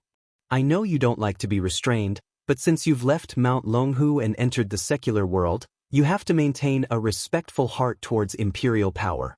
Otherwise, once His Majesty becomes suspicious of you, everything in the Li family, including the Yanhuang College, will be reduced to nothing. In the past, my father lost his respect for the imperial power and was momentarily blinded by greed. He rebelled with Yang Shengan, and in the end, his family was destroyed. Father-in-law hopes that you can take this as a warning and try not to let your emotions affect your decisions. Han Tianhu's personal experience had instilled in Li Zixuan the concept of imperial power is supreme. After Li Zixuan finished listening to his father-in-law's description, a layer of cold sweat formed on his back. At this moment, he finally understood that he was indeed a little too reckless and selfish back then. He had only considered the temporary satisfaction and comfort he would get by wiping out the Cui family, but he had not considered that his family and even his students would be implicated by his actions. Although it was refreshing to see injustice on the road and draw a sword to help, it would be fine if he had no attachments, but he still had a group of old and weak women and children behind him. His father-in-law was right. He had indeed lost his respect and acted too rashly. Father-in-law is right. I will take this as a warning and think thrice before doing anything in the future. Li Zixuan solemnly cupped his hands and said, he was not someone who could not listen to other people's opinions. Han Lijing's eyes were filled with both gratification and complexity. He sighed and said, "I hope this incident will not arouse His Majesty's suspicion. Otherwise, little Xian, you will have a hard time in the imperial court in the future. Father-in-law, you don't have to worry. His Majesty has already punished me by grounding me for 2 months. Even if he is suspicious, at most, he will just strip me of my official title. At that time, I will be able to peacefully be a rich man and a teacher." Anyway, it had already happened. Li Zixuan was very open-minded. First, he did not rebel, and second, he did not usurp the throne. At most, Li Zixuan would just strip him of his official title and let him go home to farm. Throughout the entire Jingguan dynasty, except for those who rebelled, no minister had been beheaded because he angered the emperor. In this era, the monarch was quite tolerant of his ministers. It was far from the Qing dynasty, where one's entire family would be killed because of one wrong word. As long as he did not touch that red line, his life would not be in danger. Alas, this is the only way. I just came back. There are still many things to do at home, so I will go back first. Little Xian, take care. Han Tianhu let out a long sigh. He stood up and patted Li Zixuan's shoulder, then he was about to leave. Li Zixuan felt an inexplicable sense of heaviness. He always felt that after his father-in-law went to Yunzhou, he seemed to have changed a little. He had become more profound. Husband, father may be thinking too much. Don't take it to heart. Han Yushi saw Li Zixuan frowning and sitting on the sofa, lost in thought. She could not help but feel a little distressed. Li Zixuan sighed, took his wife into his arms and said, "Wife, I am sorry. A while ago I was too impulsive. I only wanted to have a clear mind for a moment, but I neglected you all. I almost implicated the entire Li family into a sea of fire. In the future, I will not." "Husband, don't say that." Before Li Zixuan could finish, Han Yushi placed her slender finger in front of Li Zixuan's mouth and said anxiously, "Since this concubine is married to my husband, I am naturally willing to share honor and disgrace with my husband. No matter what my husband does, this concubine will support him. No matter what the consequences are, this concubine is willing to bear them with my husband." Looking at the pure eyes and sincere face of the beautiful lady in front of him, Li Zixuan's heart was suddenly greatly touched. He couldn't help but hug Han Yushi tightly in his arms again. He silently patted her back and thought in his heart, "Don't worry about me. Wife, I will protect you in this life. I will also protect father, mother, and Lan Xing." Han Lijing's words made Li Zixuan suddenly wake up. He could not be reckless, especially when he was the head of the family. The fate of the whole family was related to him, so he had to be more careful. However, not being rash did not mean that he would remain silent the next time he saw injustice. Han Lijing was right. There were some things that could not be solved by being rash. Although it was domineering and satisfying to take revenge without caring about anything else, the repercussions that came with it were equally huge. Li Zixuan felt that he should be more stable in the future. After all, this was a feudal society. No matter what happened in the future, he had to live day by day. After another 2 days, on the 24th day of the 12th lunar month, the warm winter operation ended. Li Zixuan announced that all the students were on holiday. Those who lived close to him could go home, and those who lived far away could stay in the academy for the new year. During this period, the academy would provide all the students with free food. Such attractive conditions made some of the teachers in the academy who lived close to Yunshan couldn't help but stay. After all, the food in the academy was completely comparable to the restaurants outside. Li Zixuan knew that he could not help but laugh. In addition to free food for the students who stayed for the new year, he also prepared something else. Chapter 11:24. As the end of the year approached, the atmosphere in the capital became more and more intense. On the streets of Chang and city, people could be seen purchasing New Year goods everywhere. The price of pork in the eastern and western cities quietly rose. Although it was cheap meat in the eyes of the rich, it was a supreme delicacy to the poor. Furthermore, Zuaishan restaurant had introduced a few new dishes that were related to pork. There were more and more ways to cook pork among the people, but they were not as delicious as Zuaishan restaurants. Even so, the pork dishes among the people were many times more delicious than before.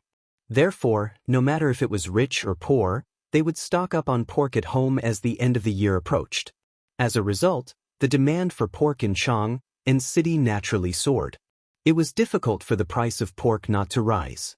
However, with the previous example of cloth prices skyrocketing in Chang and city and cloth merchants being arrested, the peddlers did not dare to go overboard.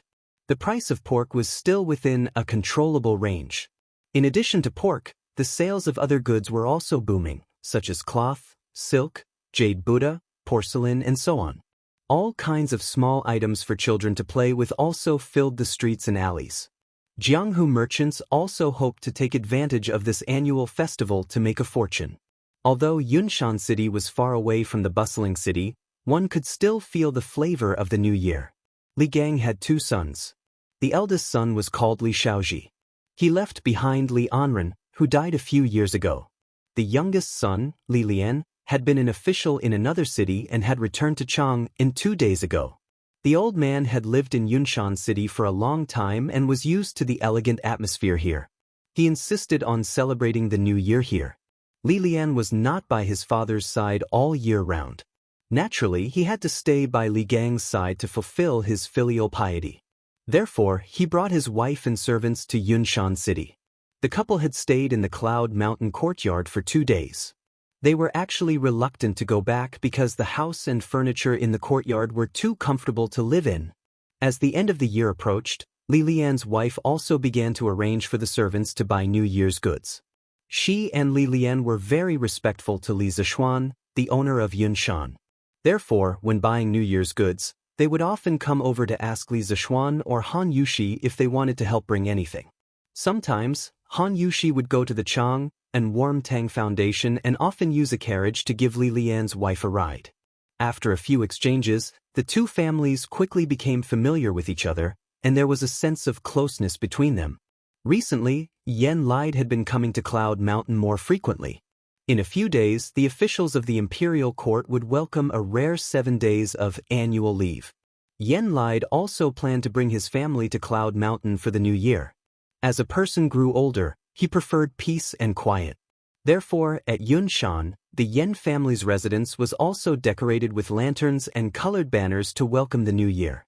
As for Sun Simiao, the old Daoist had always been a loner. He had no concept of celebrating the new year, but he had a good disciple. After failing to invite Sun Simiao to his home for the new year, he asked Hu Hanyun to go to Yunshan Mountain to buy New Year's goods for his master. Of course, old Hu agreed. Even Lu Yue, who had always been stingy, became generous at this time. She let Hu Hanyun carry the pork and fish bought at home to Yunshan Mountain as if they were free. Hu Jing and Hu Zhen, on the other hand, helped Sun Simiao tidy up the courtyard inside and out after the free medical consultation every day. The 2 of them claimed that they would definitely go to Yunshan during the new year to celebrate with Sun Simiao. As for the free medical consultation in the surrounding counties, they would definitely have to stop in a few days and could only continue after the new year. Yen Silu returned to Chang, and after the holidays. He still had a big family in Chang. Wang Ji was unwilling to go to his brother's house, so he stayed in the academy. He bragged to the bearded man all day long and drank some wine. He was quite carefree. Ma Zhou rented a house in Chang and city, so he had somewhere to go. However, he spent more time in the editorial department of Datang Daily recently. Mo Huai and Mo Lingwei went down the mountain and returned to their mansion in Plum Village, which was the house of Lu Shuren and his son. As for the rest of the Mo family, the civilian staff returned to their homes in Plum Village, while the military staff continued to guard the academy. This was because there were many scientific secrets in Yanhuang College. If they were stolen by someone with ill intentions, the loss would be huge. In fact, people like Ma Zhou, Wang Ji, Yen Silu, and Mo Huai were very likely to be evaluated as professors in the Academy's teacher title evaluation at the beginning of next year. When that time came, they would naturally obtain a modern residence in Yunshan Mountain that everyone envied. Li Zishuan did not lack money or residences. He lacked talents. If there were 10,000 talents like Ma Zhou and Wang Ji, he would dare to take them all. Wasn't it just a house for each of them? In Li Zishuan's eyes, it was just a small amount of money. However, if he did this in the modern world, he would really be a super rich boss. Even the richest man in the country would not dare to play like this. Fei Ji, go and invite Mr. Li Gang over. Tell him that I've warmed a pot of good wine and invited him to taste it. Li Zishuan saw that the house was decorated with lanterns and colored banners, but he still felt that something was missing. Suddenly, he thought of something and gave the order. Pang Feiji immediately received the order and left. After half an hour, Li Gang's laughter came from outside. You must be lying to me. You said that you've warmed a pot of good wine? I'm afraid you have something to ask me, right? His voice arrived before his person. Although Li Gang was already over 80 years old, his voice was still full of energy. As soon as he finished speaking, the old man had already arrived at the door.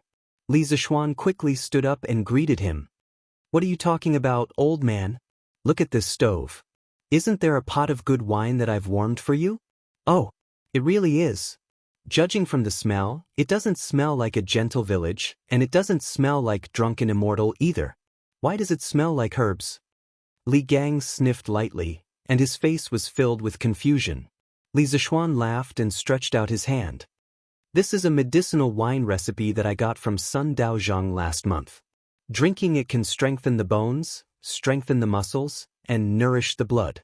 Moreover, the method of making this medicinal wine is quite unique, causing the taste of this medicinal wine to be even more unique. Mr. Li, would you like to try it? He wasn't making this up. The prescription for the medicinal wine was real. Originally, it was meant for his father, but Li Jingma felt that his body was still strong and didn't need to drink it. After drinking it a few times, he didn't drink it. Now, it was a good idea to give it to Li Gang. At his age, the old man's ability to produce blood was insufficient, and his muscles and bones were seriously aging. He needed nourishment like this. Yamacho, you've praised this medicinal wine as if it's the only thing in the world. How can I not give it a try? Li Gang sat down and smiled while stroking his beard. Suddenly, he changed the topic. Yamacho, why don't you tell me why you're looking for me first? Otherwise, I won't feel comfortable drinking this wine. Li Zishuan's old face, or rather his small face, immediately stiffened. Chapter 1125. Ahem. Mr. Li's eyes are as sharp as a torch, so I told you the truth.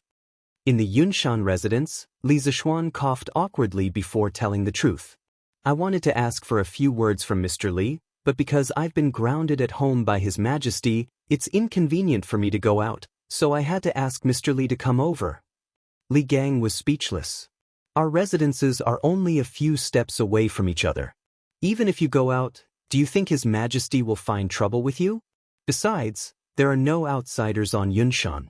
Who would be so free as to inform His Majesty of such a small matter? Li Zishuan was sweating profusely. Who asked him to be well-meaning by his father-in-law 2 days ago? Naturally, he would be a little more careful when doing things. Ahem. Since His Majesty wants me to stay at home and reflect, then I must be sincere.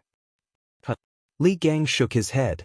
He obviously didn't believe him, but he was too lazy to investigate further.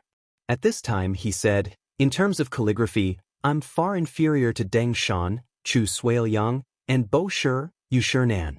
Why would Yamacho come to me for help?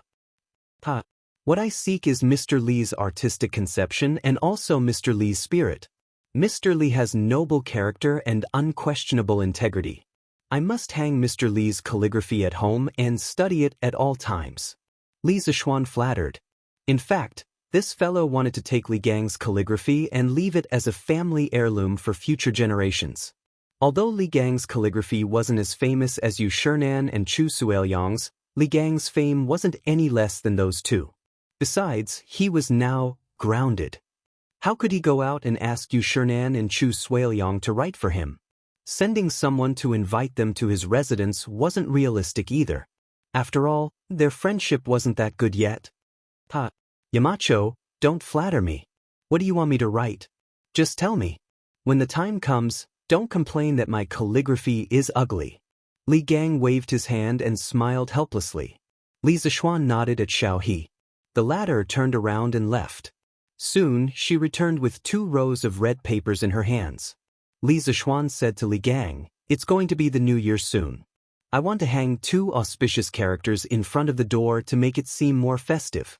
It's just that these characters are a little difficult to display, so I asked Mr. Li Gang to come and inscribe them."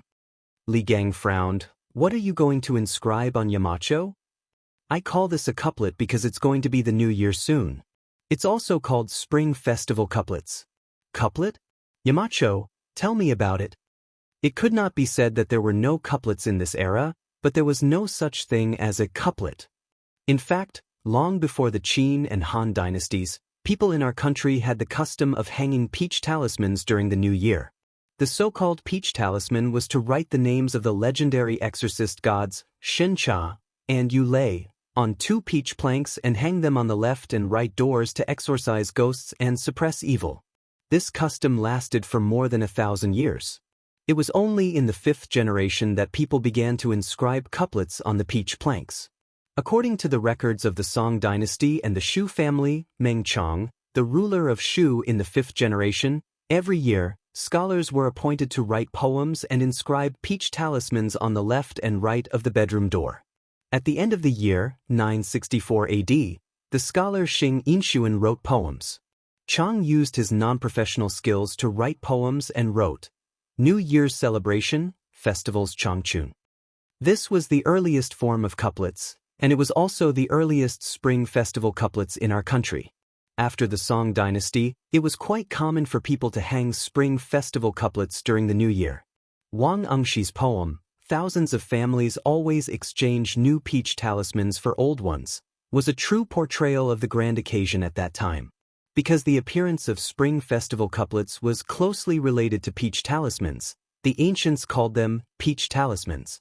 Therefore, when Li Gang heard the couplets and spring festival couplets, he was stunned. Li Zishuan was already prepared, and he said without hesitation, "The first part of the couplet is called Smooth Sailing, Happy Every Year. The second part is called Everything Goes Well, Every Step is High.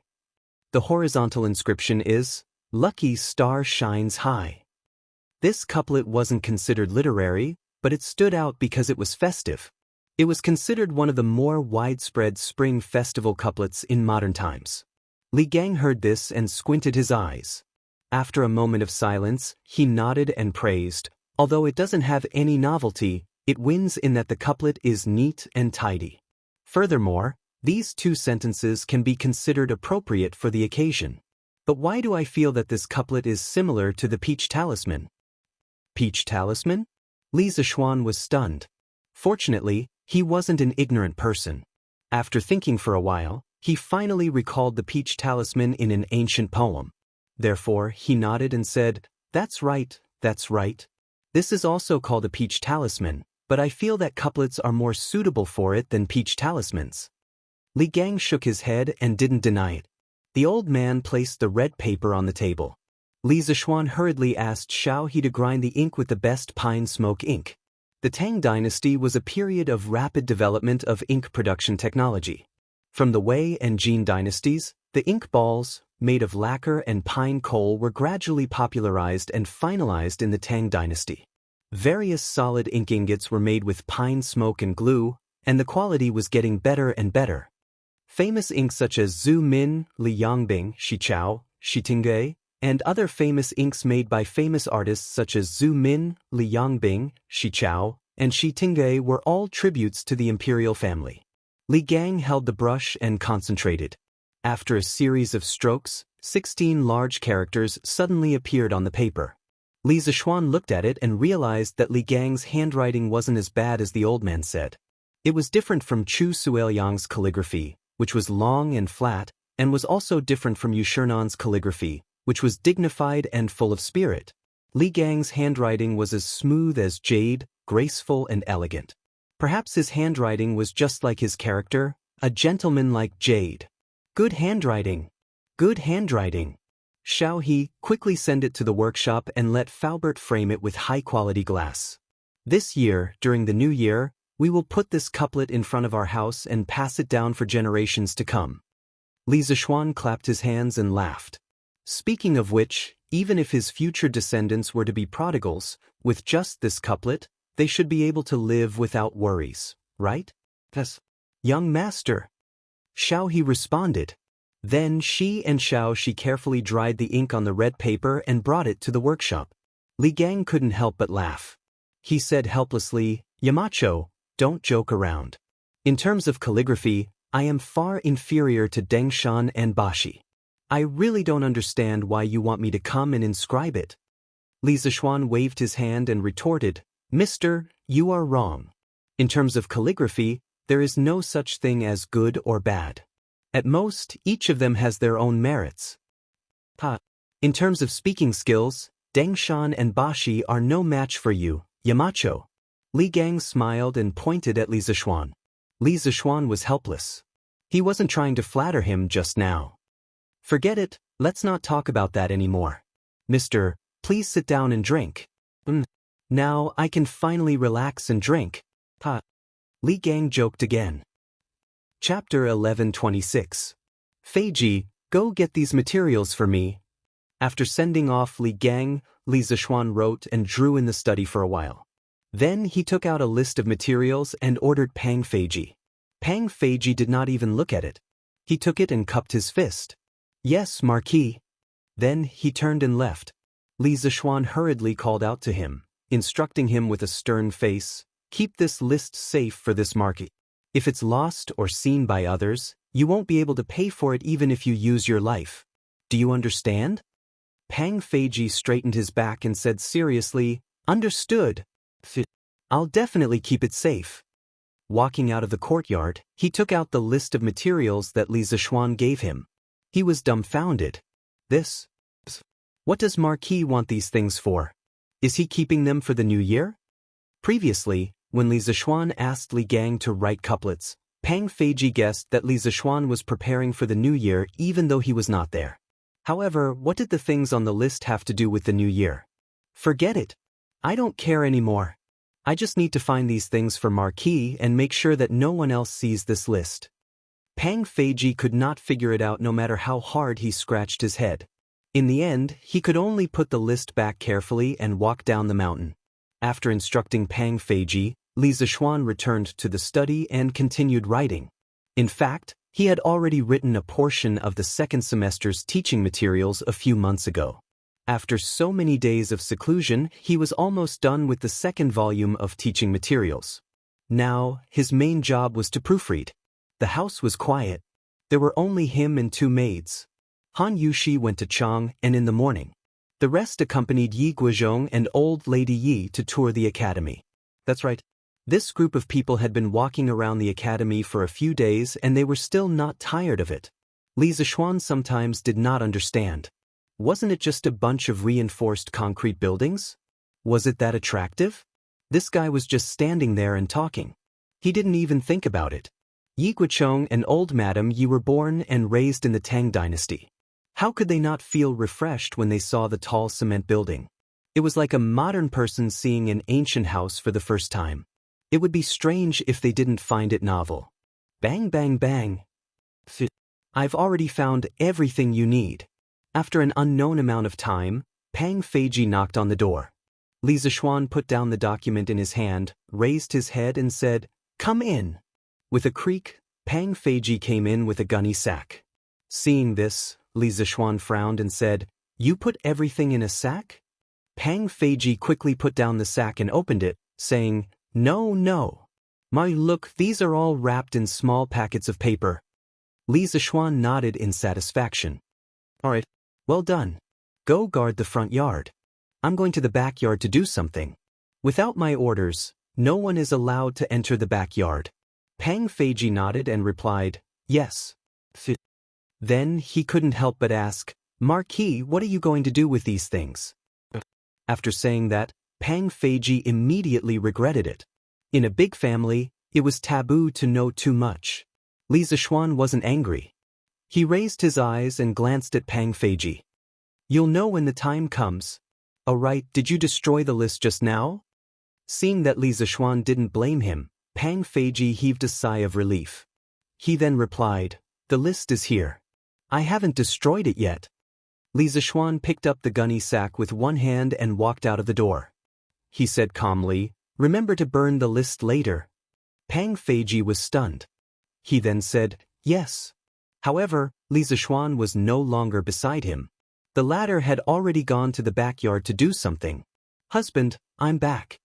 It was close to noon when Han Yushi returned from Chang'an City. Once she entered the house, she habitually shouted inside.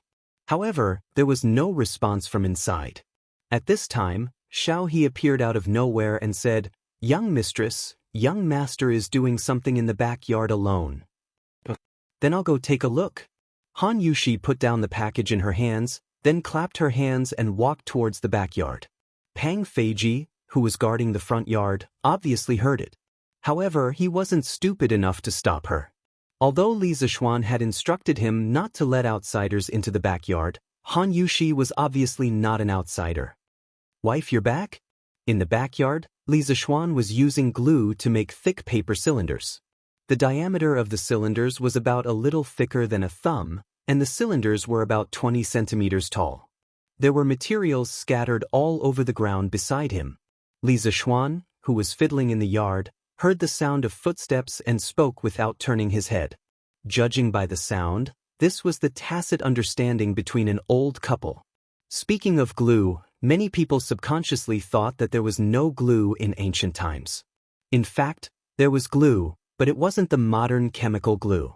The glue Li Zixuan was using now was fish gelatin. As the name implied, it was made from fish bladders.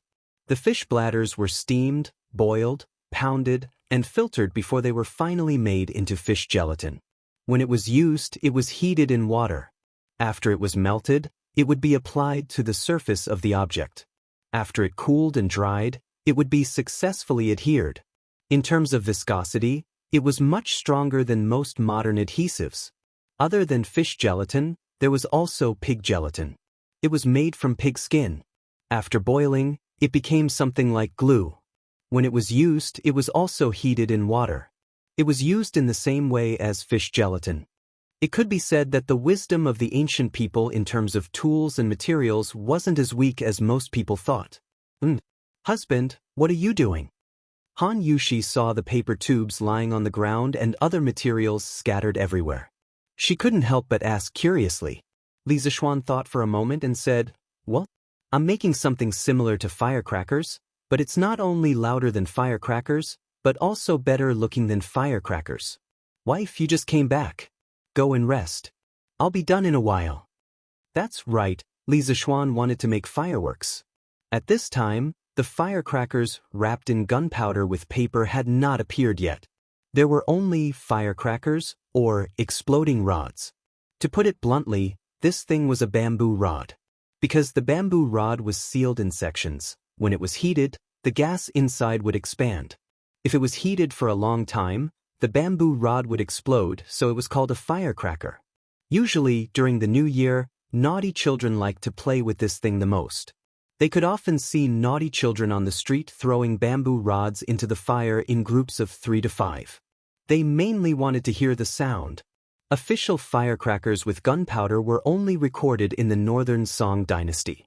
At that time, they were also called firecrackers. The fireworks that Li Zixuan was making now with the help of gunpowder were definitely not available in the Tang dynasty. Chapter 1127. Just after lunch, Lan impatiently urged him to hurry up. "Brother, set off the firecrackers. Lan wants to see firecrackers." The little girl was a little tired of accompanying her grandparents around the academy. After all, she had been playing at the academy before, and the novelty had long worn off. Therefore, she came back alone in the afternoon. During lunch, she heard from Han Yushi that Li Zixuan had made a big baby that was similar to firecrackers in the morning. The little girl was instantly excited. If it weren't for Li Zixuan watching her, she probably wouldn't even want to eat and would have gone to play with fireworks. Playing was a child's nature. Whether it was in modern times or ancient times, it was mostly like this. Especially things like fireworks and firecrackers, children loved to play with them even more. In his previous life, Li Zixuan still played with firecrackers during the new year even when he was in high school. "Okay, I'll set them off for you. But Lan, you have to stand a little further away. Li Zishuan patted Lan's little head and said dotingly. The main reason he wanted the little girl to stand a little further away was that he wasn't confident in the fireworks he made. After all, he had only played with them in his previous life, but he had never made them. In the morning, he had only used the memory of dismantling a section of fireworks in his previous life to slowly fumble around and create an experimental product. He had no idea whether it could be fired or whether it would explode on the spot. Yes, Lan will definitely stand far away. In order to see Li Zishuan set off firecrackers, Lan was willing to agree to anything. Okay, you go to the front yard first. I'll go to the backyard to get something, Li Zishuan said as he stood up. Of course, such a dangerous experiment had to be as far away from home as possible. Otherwise, if he were to test the fireworks in the backyard and blow up the house, he would be heartbroken. Yes, Lan responded, then pulled Han Yushi's hand and said, Sister Yushi, can you go too? Lan is scared alone. Plup. Li Zishuan, who had just walked to the backyard door, almost fell to the ground. You're scared? If you're scared, you won't cry and shout that you want to play with firecrackers. But then I'll go with Lan. Han Yushi nodded and agreed. Actually, she really wanted to go. However, when she thought about how she was already married, it would be inappropriate for her to watch these children's games. Now that Lan had invited her, she decided to go with the flow. Wife, stand back a little more. Brother, you're already so far away, why are you still standing back? Yes. It was still not enough. A little further. In front of the Yunshan villa, Li Zishuan was holding a plate of experimental fireworks. This experimental product was made by connecting 9 fireworks together with a lead wire. The 3x3 arrangement made its chassis very stable. Li Zishuan took a shovel and dug a shallow pit. He buried 1/5 of the firework in the soil to ensure that it wouldn't tilt during the process of being set off. After that, he repeatedly urged Lan and Han Yushi to retreat.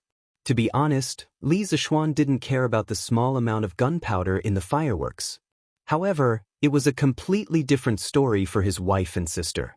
If it exploded on them, they would be scalded at the very least, or even disfigured at the very least.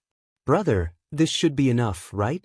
Lan shouted at Li Zishuan impatiently with her hands on her hips. She felt that Li Zishuan was making a fuss over nothing. Even if this firecracker was more powerful than the ones she used to play with, it shouldn't make them stand so far away. The little girl even doubted that she would be able to hear the firecracker clearly later. Okay, remember to cover your ears. After visually estimating the distance, Li Zishuan shouted at his sister. Lan curled her lips and didn't move. Li Zishuan smiled and thought to himself, little girl, you still don't believe me. You'll regret it later. At that moment, he didn't waste any more time talking nonsense. He stretched the match beside him towards the lead wire of the fireworks. The fuse was made from a small amount of gunpowder wrapped in straw paper, which was extremely easy to ignite. The moment the burning match in Li Zishuan's hand touched the fuse, a spark immediately appeared and a burst of sizzling sounds could be heard. Under such circumstances, it wasn't the time to act cool.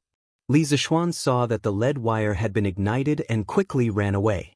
Although he was strong in martial arts and wasn't afraid of such a small explosion, he didn't want to embarrass himself for an unnecessary act of acting cool. If that happened, he wouldn't be acting cool, he would be an idiot. Bang! In the quiet sky above the cloud mountain, there was a sudden deafening sound. In this era, there weren't many tall buildings to block the sound, so the loud sound could be heard from afar. After the loud sound, it didn't stop. The next loud sound followed. At this time, Lan was already screaming in fear. The little girl reacted at that moment and quickly covered her ears with her small hands. Then she glared angrily at Li Zishuan as if to say, why didn't you tell me that the firecracker was so loud earlier? Li Zishuan didn't notice his little sister's angry and resentful gaze. He was looking up at the results of his experiment that he had painstakingly worked on for the entire morning. TSK, the height is okay. It's just that the sound is too loud. I have to reduce the amount of gunpowder. Also, the flame isn't bright enough. Maybe it's because it's daytime now. I can try again at night. Li Zishuan looked up and whispered softly. Brother, this firecracker is amazing. Do you have more? 9 fireworks were released very quickly. It was the first time Lan had seen fireworks that could shoot up into the sky and explode. Although she was scared half to death at the beginning because she was caught off guard, she got used to it and the fear in her heart was immediately replaced by excitement. Lan, weren't you scared just now? Li Zishuan said with a smile that wasn't a smile. Lan was embarrassed. Just as she was about to say something, the few of them heard the sound of something breaking through the air not far away. Then, they saw a bearded man and a white-haired old man rushing towards them. It was Mo Zhong and the bearded man. Yamacho, we just heard 9 loud sounds coming from here. What happened? Mo Zhong stopped in front of Li Zishuan and asked anxiously. Li Zishuan was stunned for a moment. Then he said embarrassedly, nothing happened. I was just setting off firecrackers just now. Firecrackers? This time, it was Mo Zhong's turn to be stunned. He was the head of the Mo family. What kind of new things had he not seen before? Why hadn't he seen any firecrackers that were so loud? At this time, the bearded man saw the firework tube that had just been released in the distance. He walked over to take a closer look and said in surprise, this is the firecracker Yamacho was talking about? Why is it made of paper? Wow, what's that? What was that sound just now? It was Cheng Chumo holding a football and running over with a group of students. He screamed as he ran. Chapter 11:28. Chou Niu, Xin Ke, Xiaoku, Xiaochong and Bao Lin? You guys didn't go back to Chang'an and are playing football in school? To put it nicely, the group of students came whistling like the wind. To put it bluntly, they were like a group of bandits, rushing over like a whirlwind. Li Zishuan looked at the football in Cheng Chumo's arms and the group of students who were all sweating profusely as he asked. The academy was now on holiday, and the students who lived nearby were free to go home. Cheng Chumo and his group did not go home to prepare for the new year, but instead, they were loafing around at the academy. It was really unreasonable. Cheng Chumo wiped his sweat and said, how can going home be more interesting than staying at the academy? If we stay at the academy, we can still play football with more people. But if we go home, we can only go to the brothel. Yamacho, why did you hit me? The first half of Cheng Chumo's sentence was the truth. After staying at the academy for half a year, this group of second-generation hedonists in Chang and had basically gotten used to the social life at the academy. Here, everyone did not have to worry about their identity. They could work together and play together. Compared to the days of walking chickens, playing with dogs, and visiting brothels in the past, they undoubtedly preferred their current life. Every day was fulfilling and happy. Li Zishuan glared at this idiot and said unhappily, hit you? See if Uncle Cheng will chop you up after I tell him what you just said. Cheng Chumo immediately withered. He hurriedly said, what did I say just now? Why don't I remember? Li Tai and his group all distanced themselves from this idiot, indicating that they did not know him. Yamacho, what was that noise just now? Li Ke looked up and asked seriously. There, it's that thing under Mr. Zhang San's feet. Li Zishuan pointed at the bearded man not far away and said. The students immediately swarmed over, and Lan also followed curiously. That's it? Isn't it made of paper? Why did it make a noise? Why are there burn marks on it? Li Tai picked up the finished firework and looked at it from top to bottom. He couldn't help but mutter in disappointment. Exactly. How could a few broken paper tubes make such a loud noise? Yamacho must be lying to us. Cheng Chumo also muttered. My brother didn't lie to you. Just now Lan had seen it with her own eyes. After her brother ignited this thing, with a bang, something would rush out from it. It would rush into the sky and even explode. Brother Qing, the noise you heard just now came from here. As one of the parties involved, Lan crossed her arms and explained to the group of mortals in front of her with a look of superiority. When Li Tai heard this, his eyes lit up.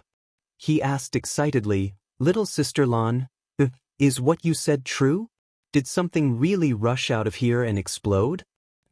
nodded and said crisply, "Of course it's true.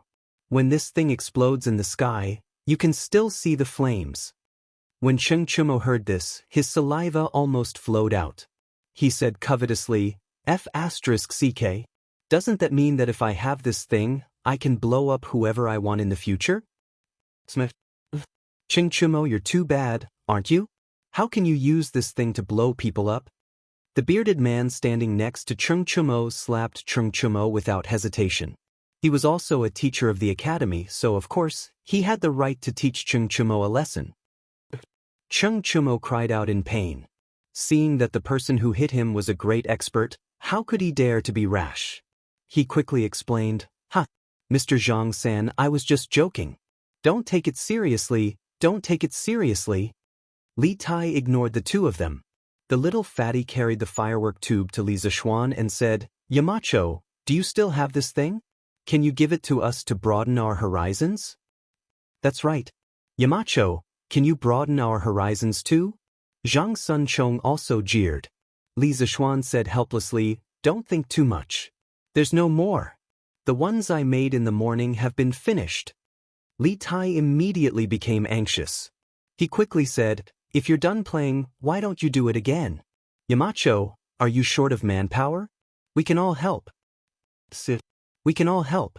The rest of the students immediately said in unison. At the end of the day, they were still a group of brats. How could they resist the temptation of fireworks?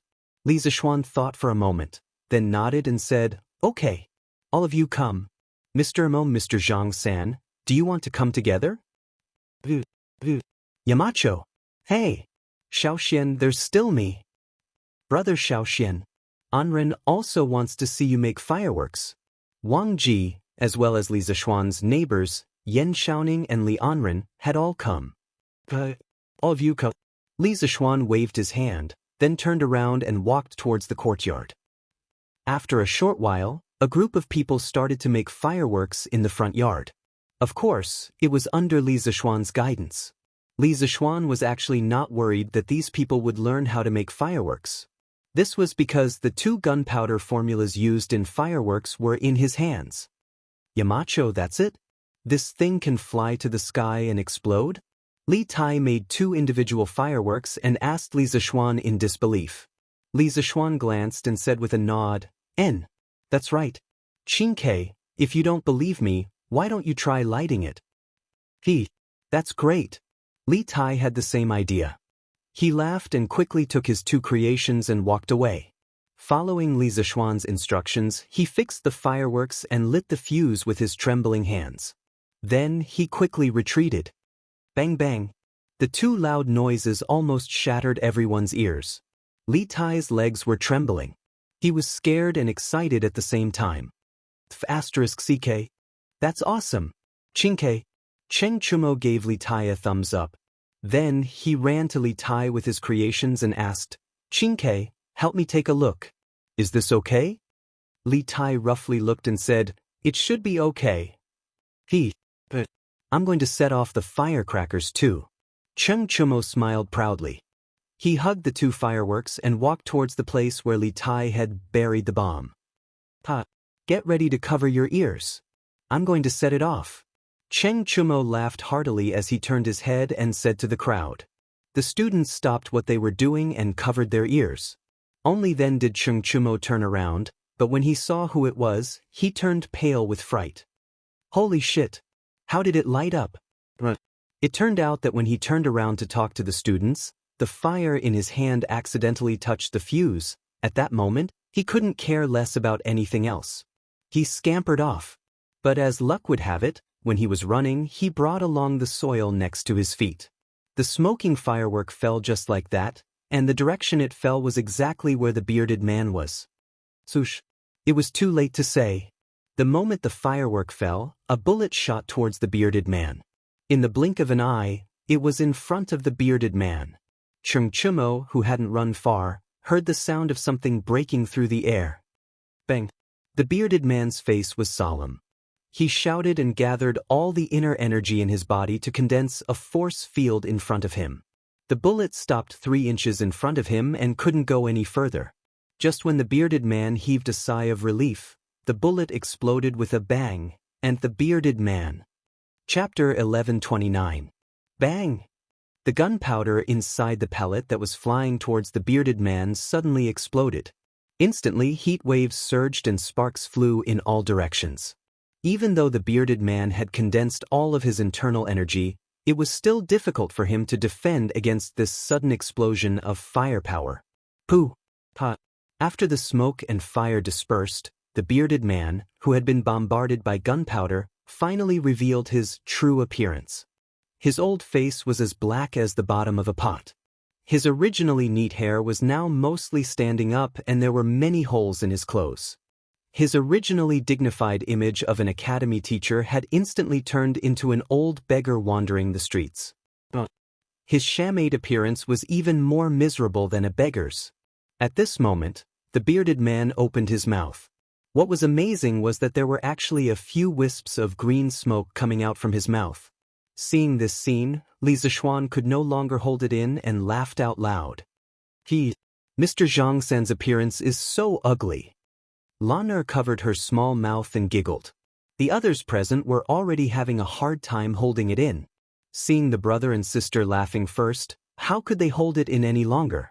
Instantly, they roared with laughter. Many people laughed until tears came out of their eyes. However, there were two people who were exceptions. One was the bearded man. This old fellow was originally not a kind person. In this world, there was almost no one who dared to humiliate him. If he had not stayed in the academy for so long and restrained some of his wild nature, the scene would probably have turned red. The other person was Chung Chumo. After this fellow felt the bearded man's gaze that wanted to eat him, he was so scared that he almost peed his pants. How could he still laugh? Cough cough. I have something to do at home. I'll take my leave first. I'll take my leave first. In the midst of everyone's laughter, Chung Chumo coughed dryly and slipped away as he spoke.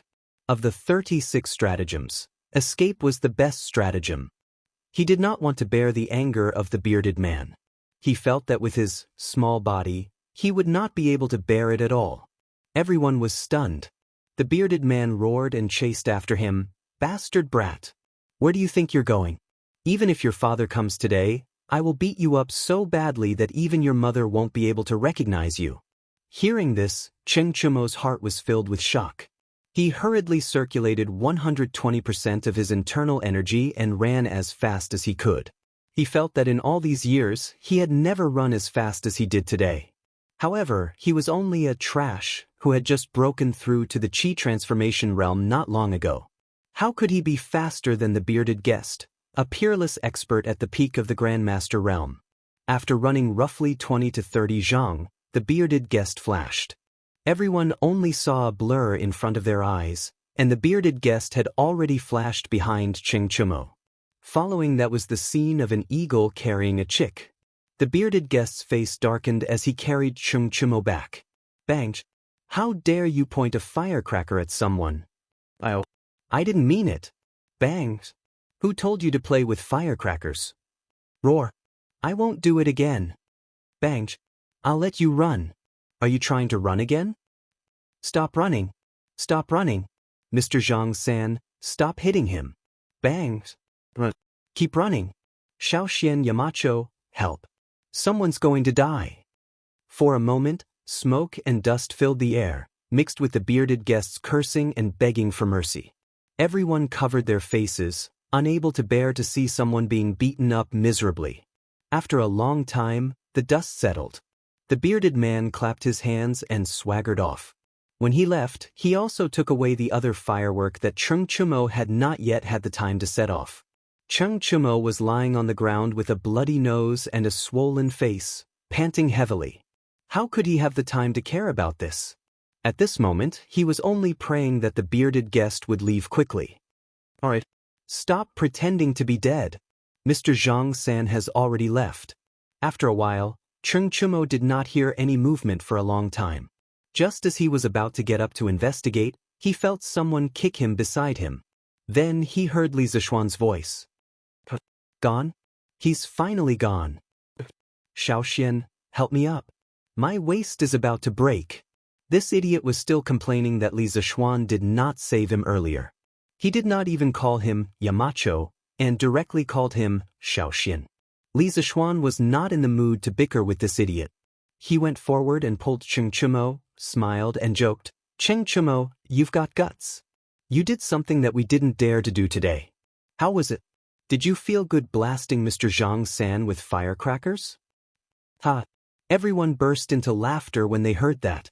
Cheng Chumo spat out a mouthful of bloody saliva with a black face. The bearded guest had just attacked in anger. Although he did not have the intention to kill, his punches still hit him hard. "But you guys are too King mean. None of you came to help me when I was being beaten up. Cho Nyo, it's not that we don't want to help you.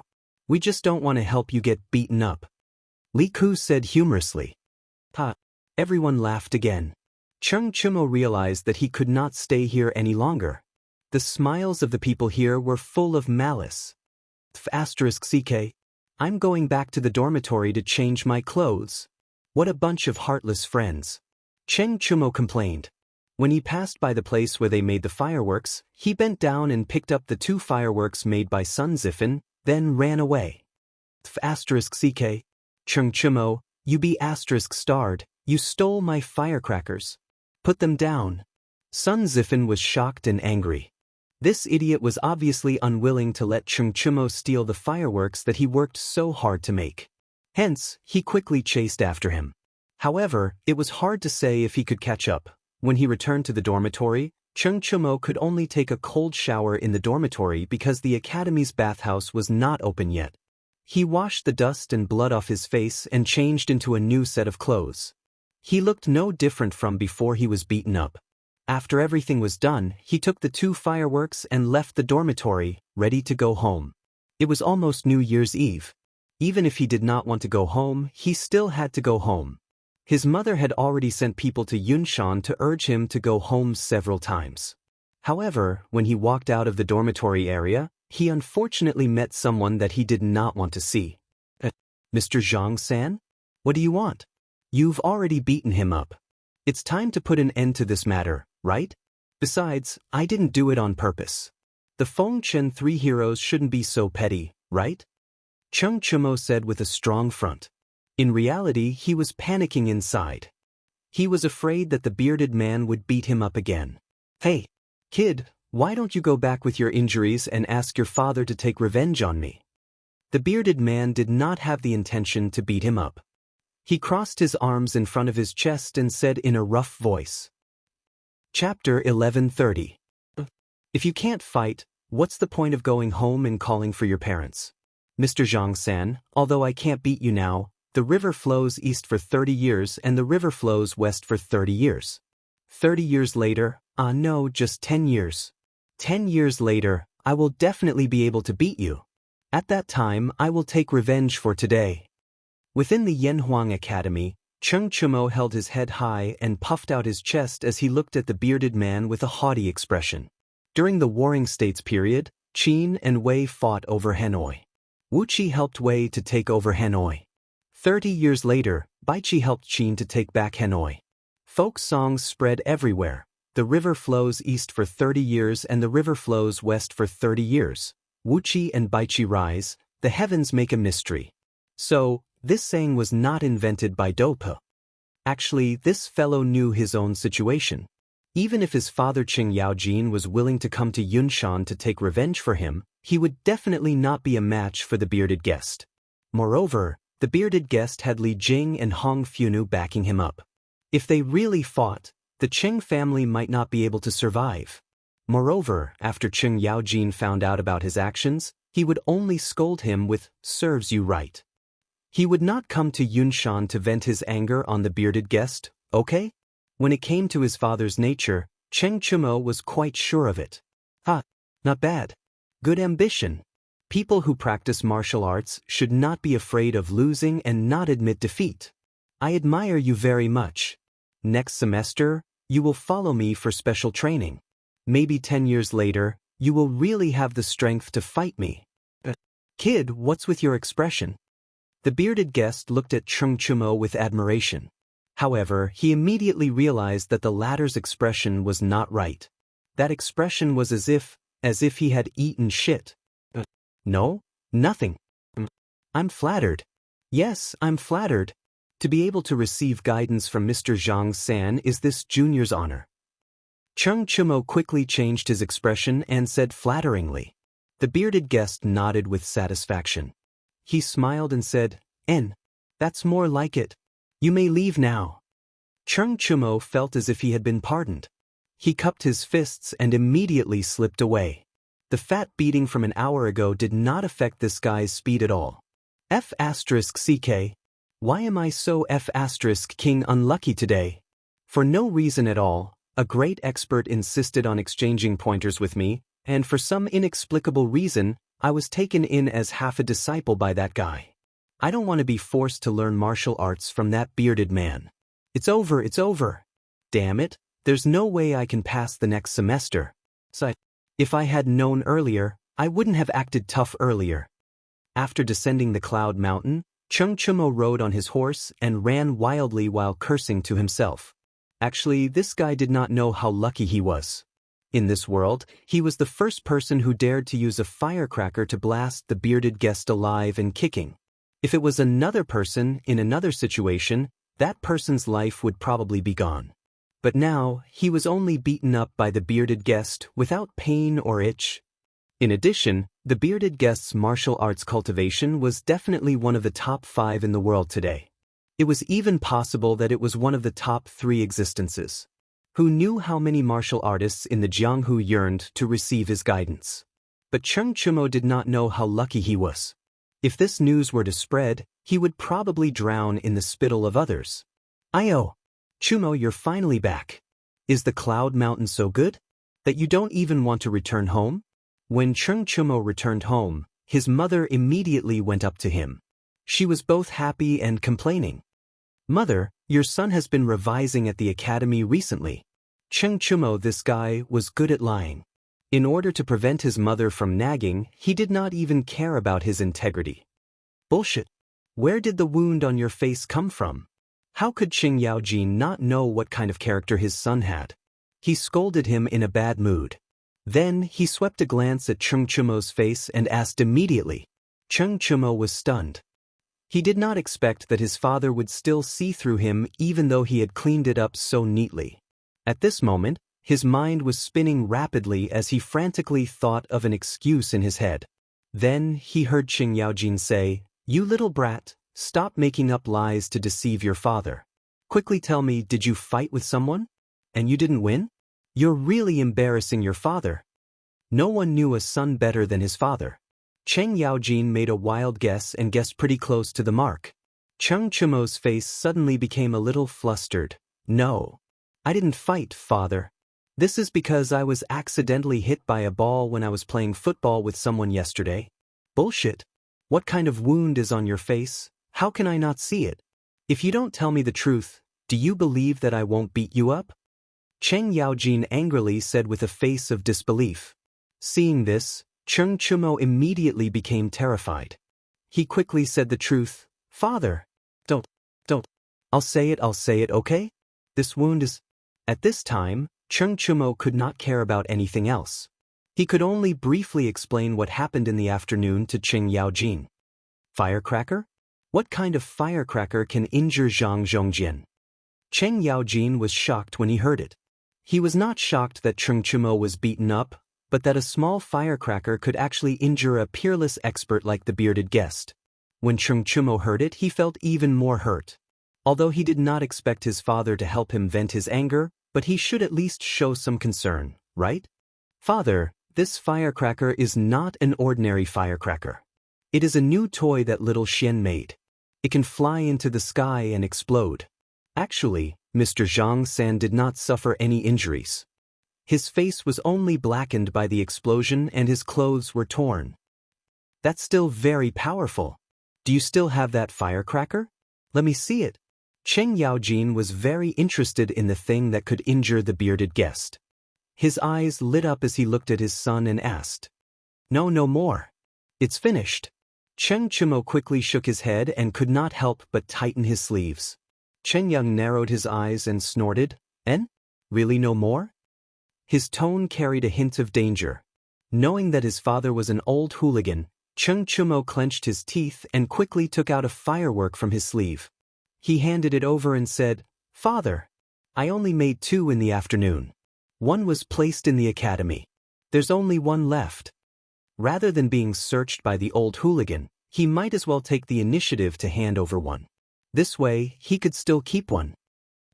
"How do you play with this thing?" Cheng Yaojin took the firework and laughed.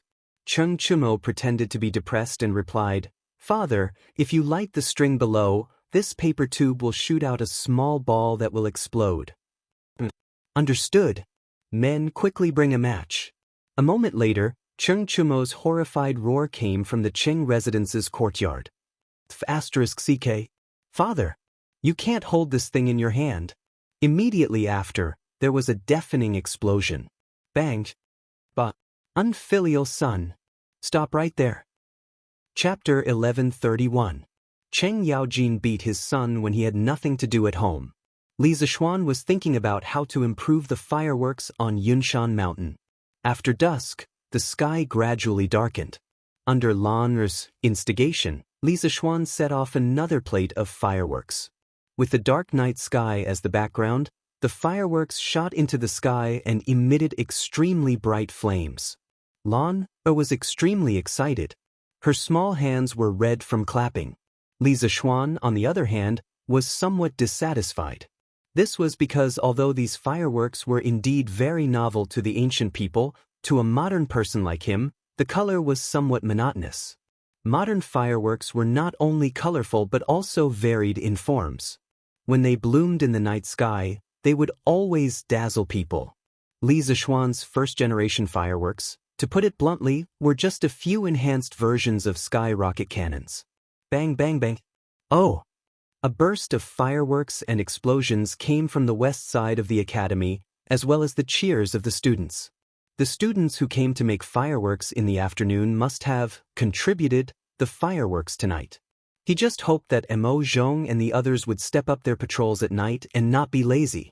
Otherwise, it would be bad if the fireworks caused a fire. "Husband, what's wrong? Are you not satisfied with the firecrackers?" Han Yushi asked tentatively when she saw that Li Zixuan's expression was not right. What she didn't expect was that this random guess was right. "Yes, I'm not satisfied." Li Zixuan replied dispiritedly. "Huh." Han Yushi was dumbfounded and said, "Husband, this firecracker is already very powerful. And I have never seen firecrackers that can fly so high and so loudly. What else are you not satisfied with, husband?" Lan Er's eyes lit up. Children could be very greedy sometimes, especially when it came to fun. "Brother, is there something more fun to this firecracker?" Li Zixuan chuckled and rubbed Lan Er's little head. "Of course there's something more fun. Actually, my brother calls this thing fireworks. According to my original idea, after it explodes in the sky, it should look like a flower, and not just a ball of yellow light like now. But this is fun. This is fun. Brother, can you make a real firework for Lan to play with?" Lan cried out excitedly when she heard that. Han Yushi's face was full of disbelief. She tugged at Li Zixuan's sleeve and murmured, "Husband, is there really such a magical thing in this world?" Li Zixuan said with a smile, "Of course. I'll make one tomorrow. It's just a matter of adding a few more ingredients. It's not difficult at all." Theoretically speaking, it was not difficult to obtain the kind of fireworks he had just mentioned. That firecracker was just filled with black powder. How could it hurt someone? How strange. Around midnight, in the teacher's dormitory of Yanhuang College, the bearded guest's room was still lit. The bearded man sat upright on the stool with his arms crossed in front of his chest. He stared unblinkingly at the small pile of black powder placed on the desk in front of him in a daze. In the end, he muttered with a puzzled sigh. The scene in the afternoon certainly made him angry. However, after his anger dissipated and he calmed down, a layer of cold sweat suddenly appeared on his back. He was afraid.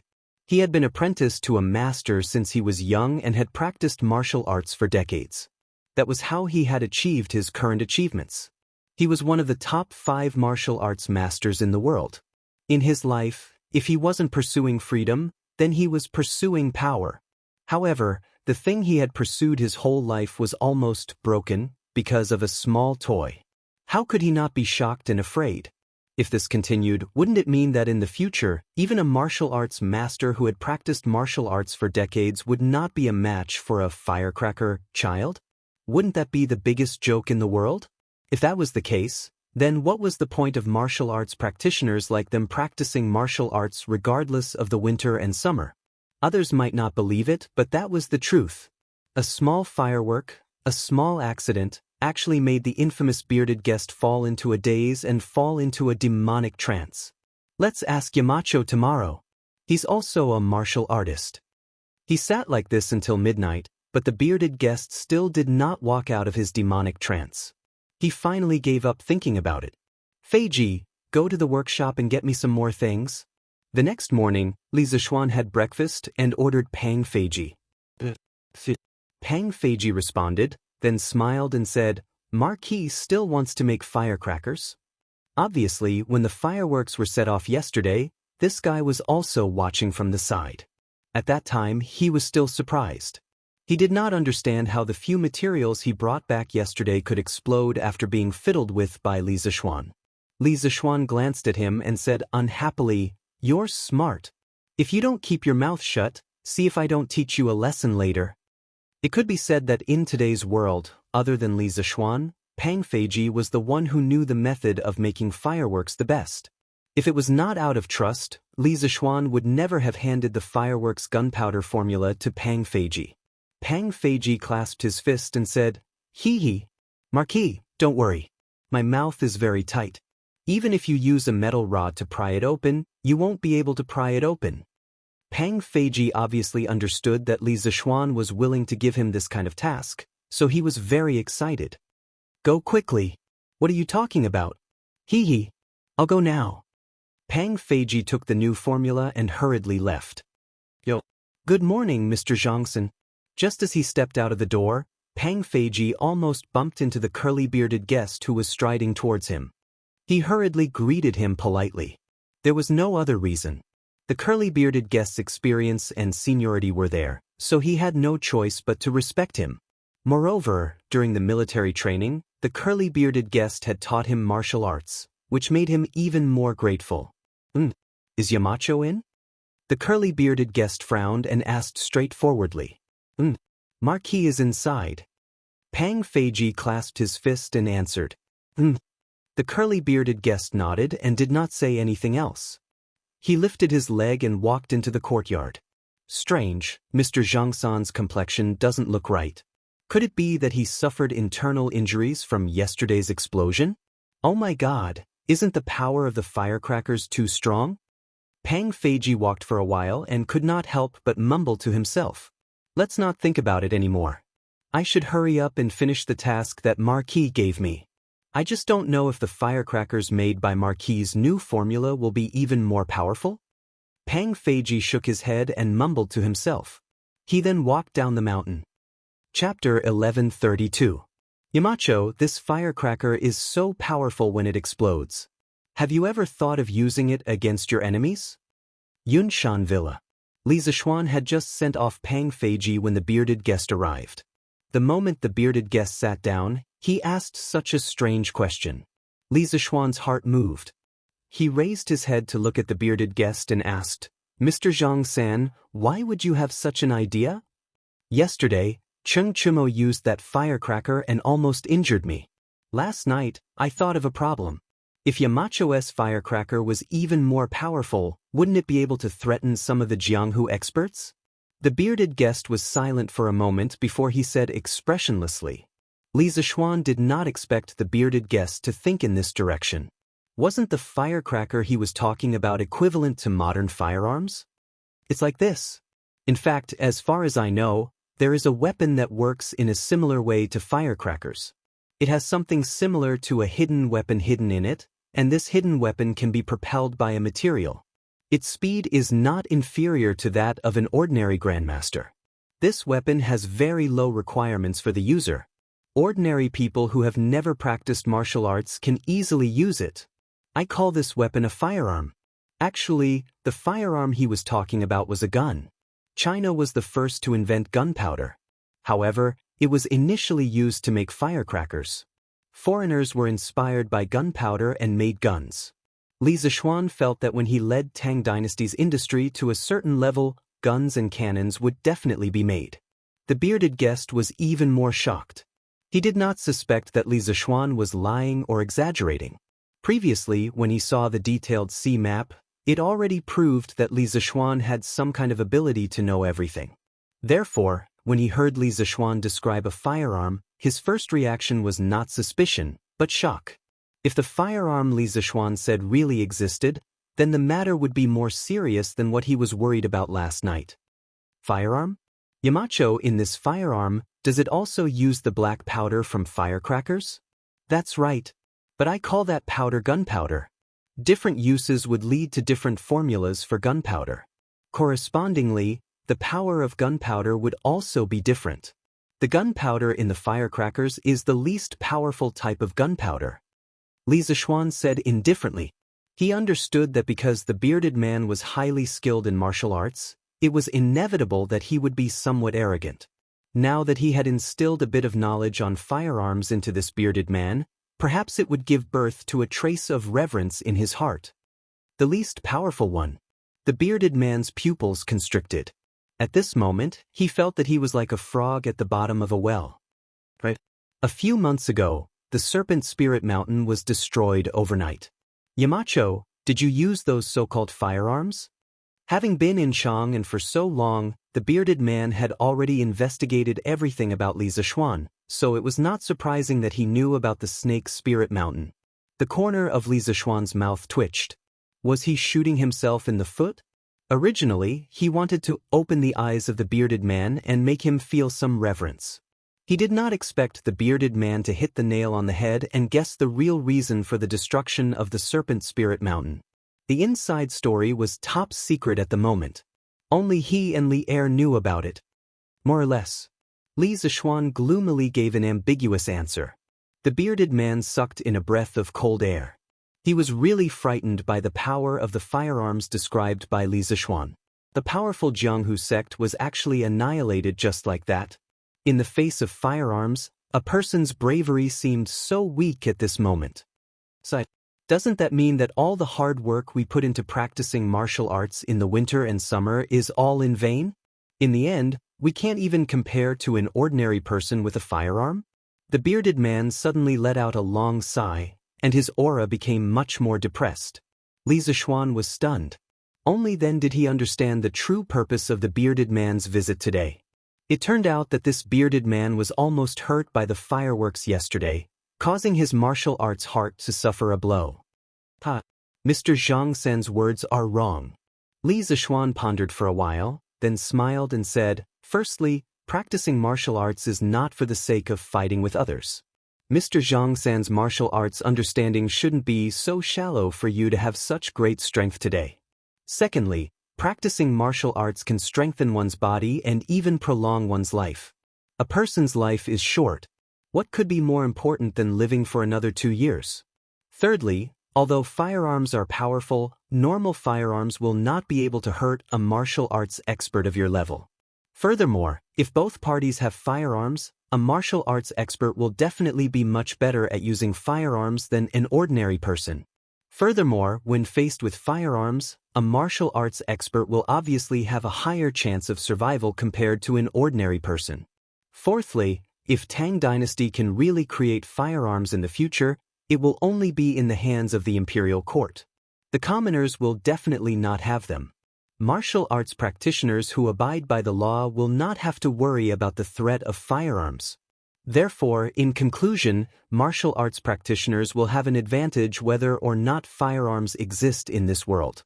Mr. Zhang San, there is no need for you to doubt martial arts. The bearded man seemed to have understood something. After a moment of silence, he stood up and clasped his fists. Looks like I'm wrong. I'm a few decades old, but I can't see through things as clearly as Yamacho. I'm ashamed. Since that's the case, I won't disturb you any further. Goodbye. After saying that, he turned around and walked out of the door. Li Zishuan shook his head helplessly. What the bearded guest did today actually made him feel quite refreshed. A peerless expert could actually see the threat from the firecrackers. This kind of unique eyesight, there was no one else like him. When it was close to noon, Pang Feiji returned with a few bags of materials. Li Zishuan inspected them, then went straight to the backyard to do his experiments. He wanted to create real fireworks of different colors and shapes. In order to achieve this goal, he had to add something to the fireworks. In fact, every modern firework was made up of a pod, and each pod could be called a star. These stars had a diameter of about 1 to 1.5 inches, 3 to 4 centimeters. In a firework explosion, the atoms of each star would absorb energy, and when they lost the excess energy, they would produce light. Different chemical substances would release different amounts of energy, thus producing different colors of light. For example, when sodium nitrate was heated, the electrons in the sodium atoms would absorb energy and become excited. When the electrons transitioned from a high energy level to a low energy level, they would release about 200 kilojoules per mole of energy, which was the energy of yellow light. This was known as the flame reaction in chemistry. When different metals were burned, the light they emitted was different. For example, calcium's flame reaction was the red color of bricks. Copper's flame reaction was blue, and potassium's flame reaction was purple. There were also many other metal elements that had their own unique colors. Now that he knew the color of the flame, he could understand how the colorful fireworks were made. In fact, different metal elements were put into the fireworks according to different proportions. After the fireworks were ignited, they would produce different flame reactions in the sky and emit different colors of light. As for how to control the flame shape of the fireworks when they exploded in the sky, the person who made the fireworks had to arrange the positions of the metal elements according to a certain order. Chapter 1133. There were many raw materials for modern fireworks, and the raw materials for different colors of fireworks were different. Generally speaking, the raw materials were KNO3, potassium nitrate, KClO3, potassium chlorate, C, carbon powder, S, sulfur powder, senior, NO3, 2, strontium nitrate, and so on. Some of these raw materials were easy to get, and some were difficult to get at the moment. Li Zishuan could only try his best to get what he could now. For example, potassium salt. It was definitely unrealistic to ask someone to find a potassium salt mine, but it was possible to get potassium salt from some of the things around him. For example, there was some in the ashes of plants. Because the ashes of plants were the ashes after burning, it contained almost all the mineral elements contained in plants. The most abundant element was potassium, which generally contains 6 to 12% potassium, and more than 90% of it was in the form of carbonate. The next was phosphorus, which generally contained 1.5 to 3%. It also contained calcium, magnesium, silicon, sulfur, iron, manganese, copper, zinc, boron, molybdenum, and other trace elements. Just like that, Li Zishuan exhausted his brain power and used all the available raw materials around him, and finally made the first batch of fireworks with multiple colors. Brother, is it done? Can this thing really be as beautiful as a flower? Lan saw Li Zishuan get up and quickly came over to ask. This girl had been circling around Li Zishuan since morning. One moment she asked this, the next moment she asked that, making Li Zishuan's head hurt from all the noise. In the end, Li Zishuan told the little girl that if she continued to be noisy, he wouldn't be able to make today's fireworks. Only then did Lan quiet down. At this moment, seeing that Li Zishuan was obviously going to call it a day, how could she bear it after holding it in for so long? She immediately ran to Li Zishuan to find out what was going on. Of course. Li Zishuan clapped his hands and said confidently. Lan said excitedly, then brother, let's see. Li Zishuan said unhappily, it's still daytime now. Even if I let it go, you won't see anything. I'll let it go at night. Do we still have to wait until nighttime? Lan's face, which was still very bright and beautiful just now, instantly turned gloomy. The little girl's face really changed at will. Don't worry. The sky will turn dark in about 2 hours. It won't take long. Han Yushi walked over and laughed softly. All right then. Sister Yushi, what are we eating tonight? At night? Li Zishuan smiled. This little girl was quite close to Han Yushi now. She was almost obedient to her. Others were like repelling each other, but the two of them were like attracting each other. Shaking his head, Li Zishuan decided to enter the house and head to the hot spring room in the courtyard to soak in the hot spring and rest. Speaking of which, when he dug out the hot spring in this courtyard, he had people surround the hot spring and built a house directly on the hot spring. It was specially used to soak in the hot spring during winter. Now that he was grounded at home, it was a good time to enjoy it. However, after building the hot spring room in the backyard, the space was a little tight. Li Zishuan planned to expand this courtyard after the new year. At the very least, he wanted to transform it into a large villa courtyard. This way, even if the whole family moved in, it wouldn't be crowded. Sigh. Lano, this little girl, is really a little light bulb. Li Zishuan thought unhappily as he soaked in the hot spring alone. Speaking of which, if this little girl wasn't here, wouldn't he and Han Yushi be soaking in a mandarin duck bath right now? Lan, who was outside, didn't feel the slightest bit of resentment from her brother. The little girl had been waiting for a long time and finally waited until the sky turned dark. Tonight's dinner was also started an hour earlier. Therefore, as soon as they finished eating, Lan pestered Li Zishuan to set off fireworks. Li Zishuan didn't refuse this time. He carried a large plate of 64 fireworks and walked towards the open area in front of the courtyard. Li Jingma, Madame Li, and the 3 members of the Yi family were all having dinner here. Naturally, they also came to watch the fireworks. We came back late last night and missed it. Tonight is just right. Let's see what the fireworks are like.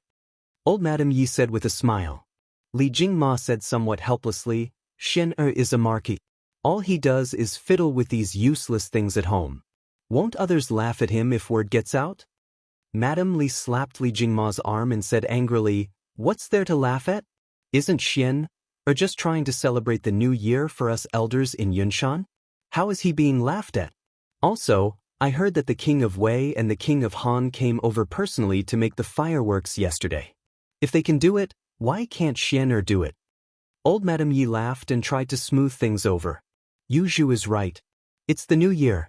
Tima, don't be so serious.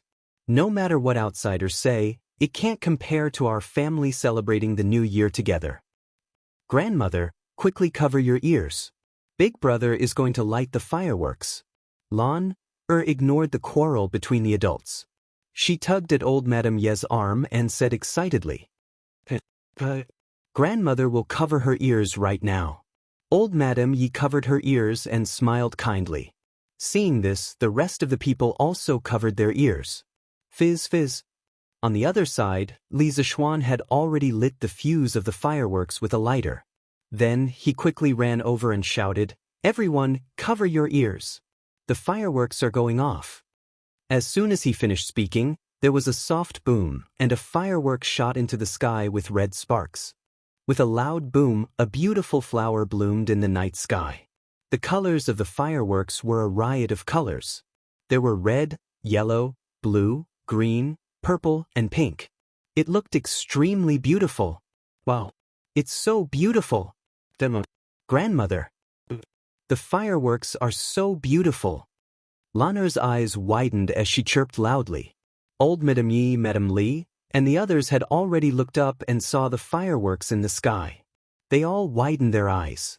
Faced with this beautiful scene, they even forgot to breathe. It was so beautiful that it was tragic. It was so beautiful that it was hard to extricate oneself from it. Boom. Before the light of the first firework had even dissipated, the second firework had already soared into the sky. With another loud bang, an incomparably huge flower proudly bloomed. Red, orange, yellow, green, blue, indigo, and purple, it was a complete collection of colors. It was a gorgeous purple and brilliant red, decorating the night sky beautifully and gracefully, illuminating the earth as if it was daytime. This is the fireworks? Li Jingma's mouth was open so wide that a duck egg could be stuffed in it. His breathing also became rapid. He could no longer say those words about Li Zishuan not doing his job because the beauty of the fireworks was far beyond his scope of understanding. In his opinion, such a magnificent scene was no different from a miracle. Chapter 1134. Damn. There's something happening at the Yamacho courtyard. Yanhuang College. At this time, the students had just finished eating in the cafeteria and were returning to their dormitories. Suddenly, a loud noise came from the east side of Yunshan courtyard. No one knew who shouted, but the students, regardless of what they were doing, immediately looked in that direction. Finally, they saw a scene that they would never forget for the rest of their lives. Under the pitch-black sky, brilliant fireworks bloomed in the air. The flames continued to spread, looking like giant glowing peonies. They directly lit up half of the sky in the east. Damn, these are not the firecrackers from yesterday. These are probably Yamacho's new firecrackers. Li Tai turned his head to look and was immediately flabbergasted. Wow, these firecrackers are so beautiful. They are completely different from the ones you set off yesterday, Qin-Ke. These are 100 times more beautiful than the ones the Academy set off yesterday. How can firecrackers be so colorful? This is amazing. Li Ke looked to the east and was in a daze. After a while, he said eagerly, Qin-Ke, let's go to Yamacho's place to see these new firecrackers. Li Tai also wanted to go, but he was still clear-headed. He said, Ku, are you confused? It's late at night, and the Academy's gate is already closed. Yanhuang College did not restrict students from entering and leaving during the winter holidays, but students were still not allowed to go out at night. This was for the safety of the students. There was a curfew in Chang and city, let alone a small place like Yunshan. If they were to meet some bad guys or beasts outside, they would not even be able to find their bodies. Sun Zifen laughed and said, Why don't we climb over the wall? Just like last time? He had to admit that this guy was really the king of ideas. He could even come up with such a stupid idea. Li Tai rolled his eyes and said crossly, Are you stupid, kid? We climbed over the wall last time to look for meat. Why are we going out this time? Going to Yamacho's place to see the fireworks? Isn't that walking right into their trap? That's true. Sun Zifen scratched his head awkwardly and said gloomily, Stop talking nonsense and focus on watching. We can see it clearly from here. The fireworks are almost finished. Li Tai said impatiently as he stared at the eastern sky. I have to hurry up and read it. The rest of them nodded vigorously. Obviously, they had all seen the 9-bang firecracker from Li Zishuan yesterday and subconsciously thought that there would only be 9 fireworks tonight. This was also one of the reasons why Li Tai was unwilling to leave the academy to watch the fireworks. Because according to this calculation, before they could climb over the wall, the fireworks on the other side would be finished. Bang, bang, bang. Flowers blossomed one after another under the night sky. Many students ran to the corridor on the 3rd or 4th floor of the teaching building to look as far as they could. 1, 3, 7, 8, 9, 10, Why isn't it done yet?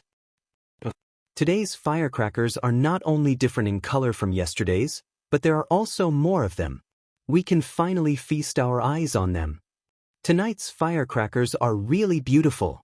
Did Yamacho put the stars in the sky into the firecrackers? It's so beautiful. It's true. When the firecrackers explode in the sky, they are as dazzling as the stars in the sky. It's simply amazing. Sun Zifen said regretfully, Sigh. If I had known that Yamacho was going to set off such beautiful firecrackers tonight, I would have just stayed at Yamacho's house during the day. Now, I can only watch from afar and not up close. It's so King unbearable. Zifen, you should think about Ching Chumo.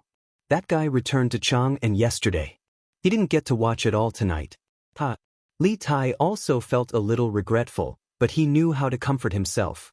When he thought of Ching Chumo, he immediately felt happy. He was only a prince, not a crown prince. He had to serve Li Er and Zhang Sun every day in the palace.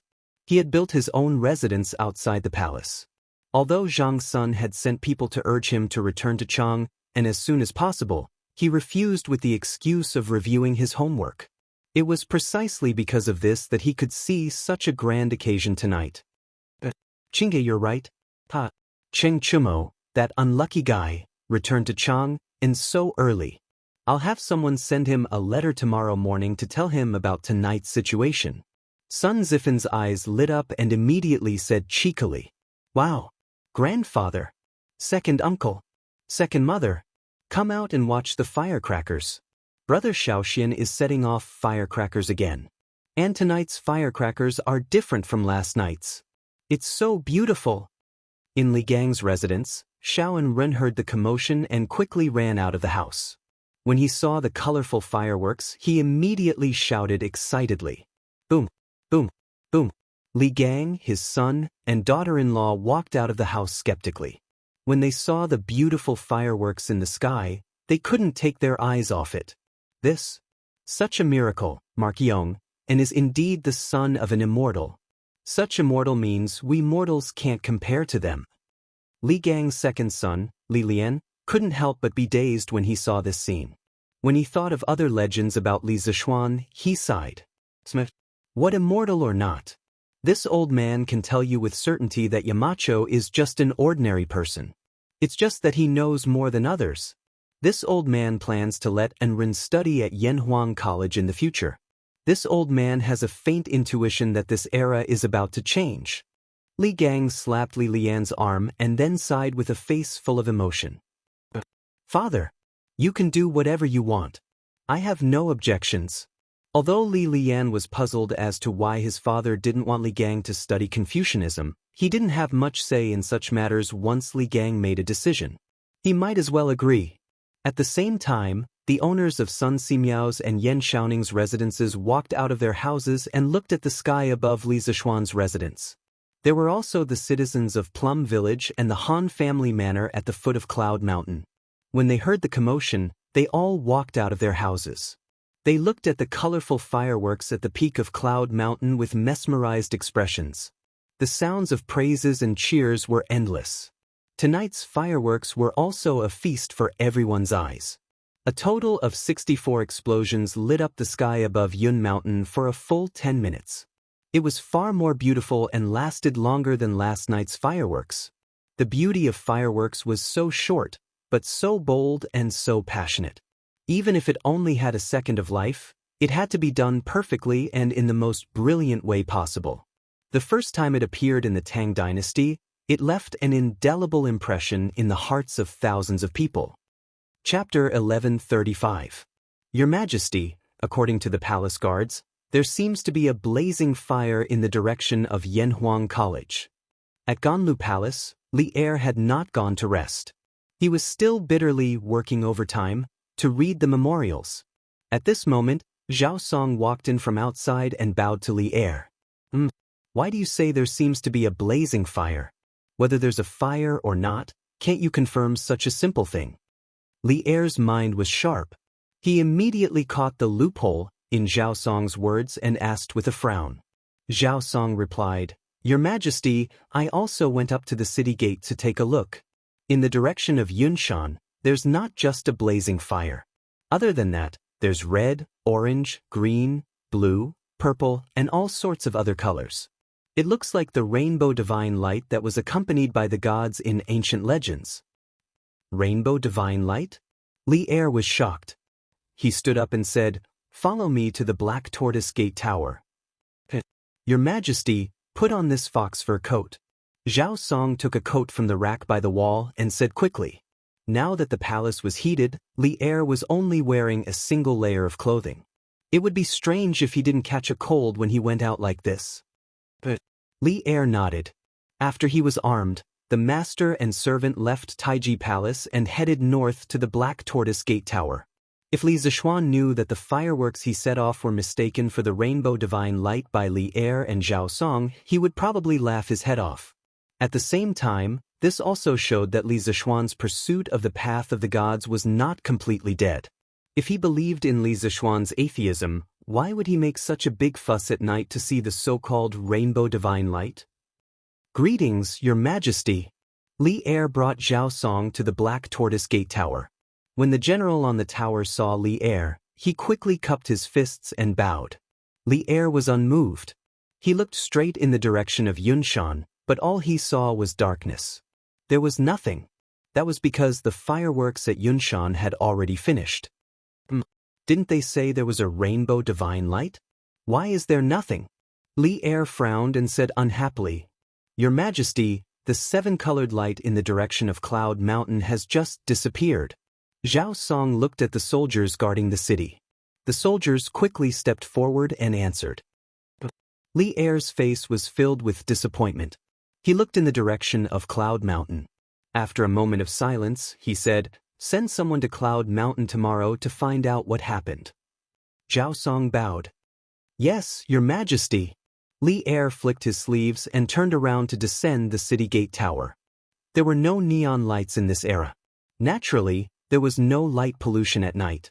Generally, the sky was pitch black except for the night of the full moon. The fireworks show on Yunshan dyed the sky red, which was quite conspicuous in the dark night. Therefore, not only did Zhao Song and the generals of the imperial city see the rainbow divine light in the night sky, but many people in Chang and city also saw it. Early the next morning, the people in the city immediately started discussing. It was close to the new year, and most people were preparing for the new year. They were busy all year round, and this was the only time they could have some free time. It was normal for them to gossip with their neighbors in the morning. Hey, old Lu, did you see the rainbow divine light in the east last night? I also faintly heard the sound of thunder over there. Old Hui, you saw it too? I thought I was the only one who saw it. Hey, do you think it's the divine light brought by the gods who descended from the heavens? Yo, that's possible.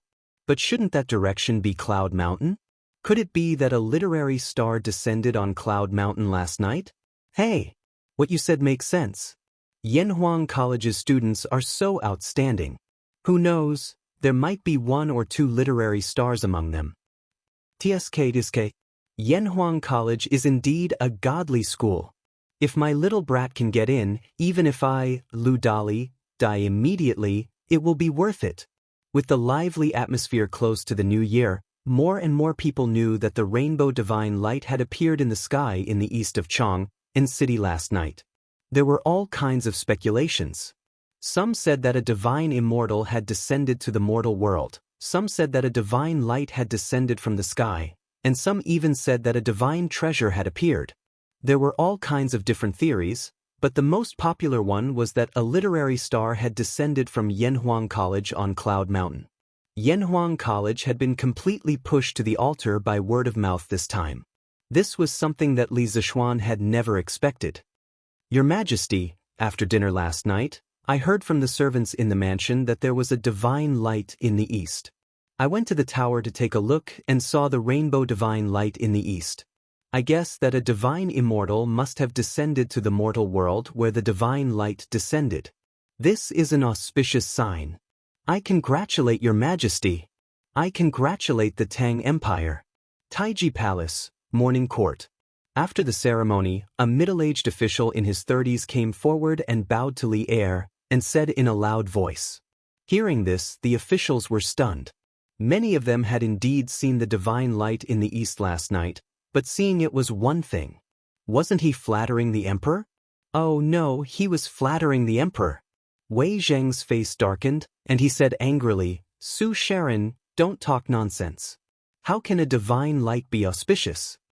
After that, he cupped his hands to Li Er and said loudly, Your Majesty, I impeach Su Jingzong of the Secretariat for flattering Your Majesty and speaking nonsense about a divine immortal.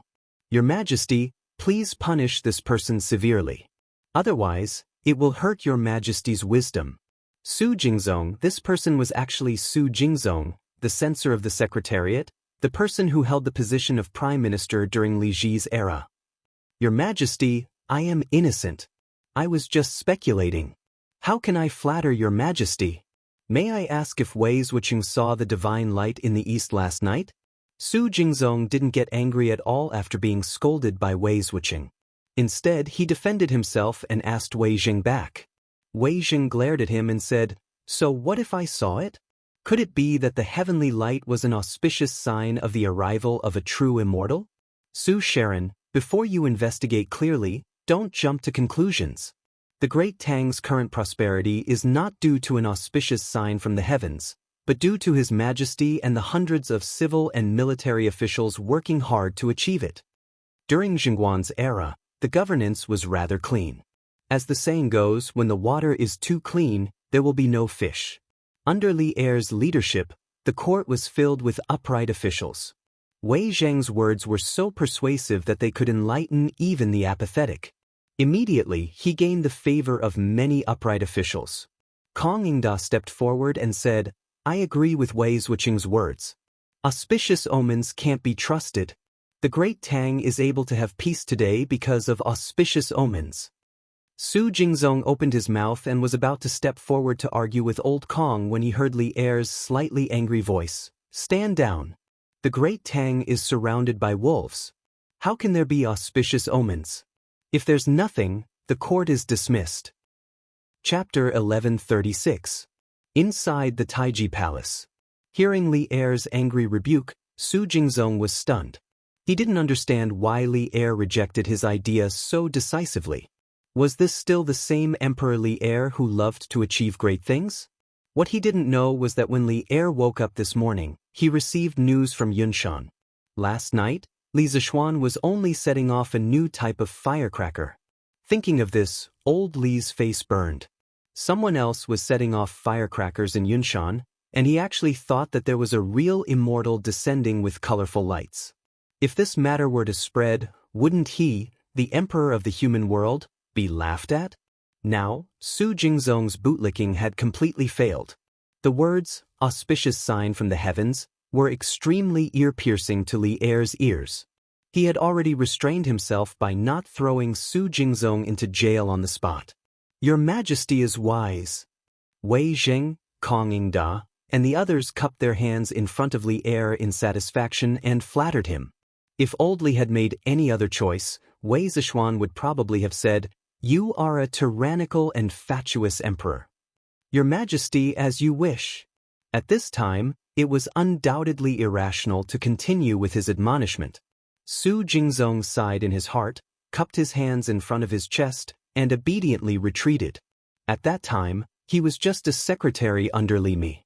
Later, Li Mi was defeated by Wang Shichong in the Great Battle Royale, and he himself became a stray dog. Wagong village naturally collapsed, and he also became a stray dog. Fortunately, he was full of poetry and was quite talented. He was discovered by Li Er.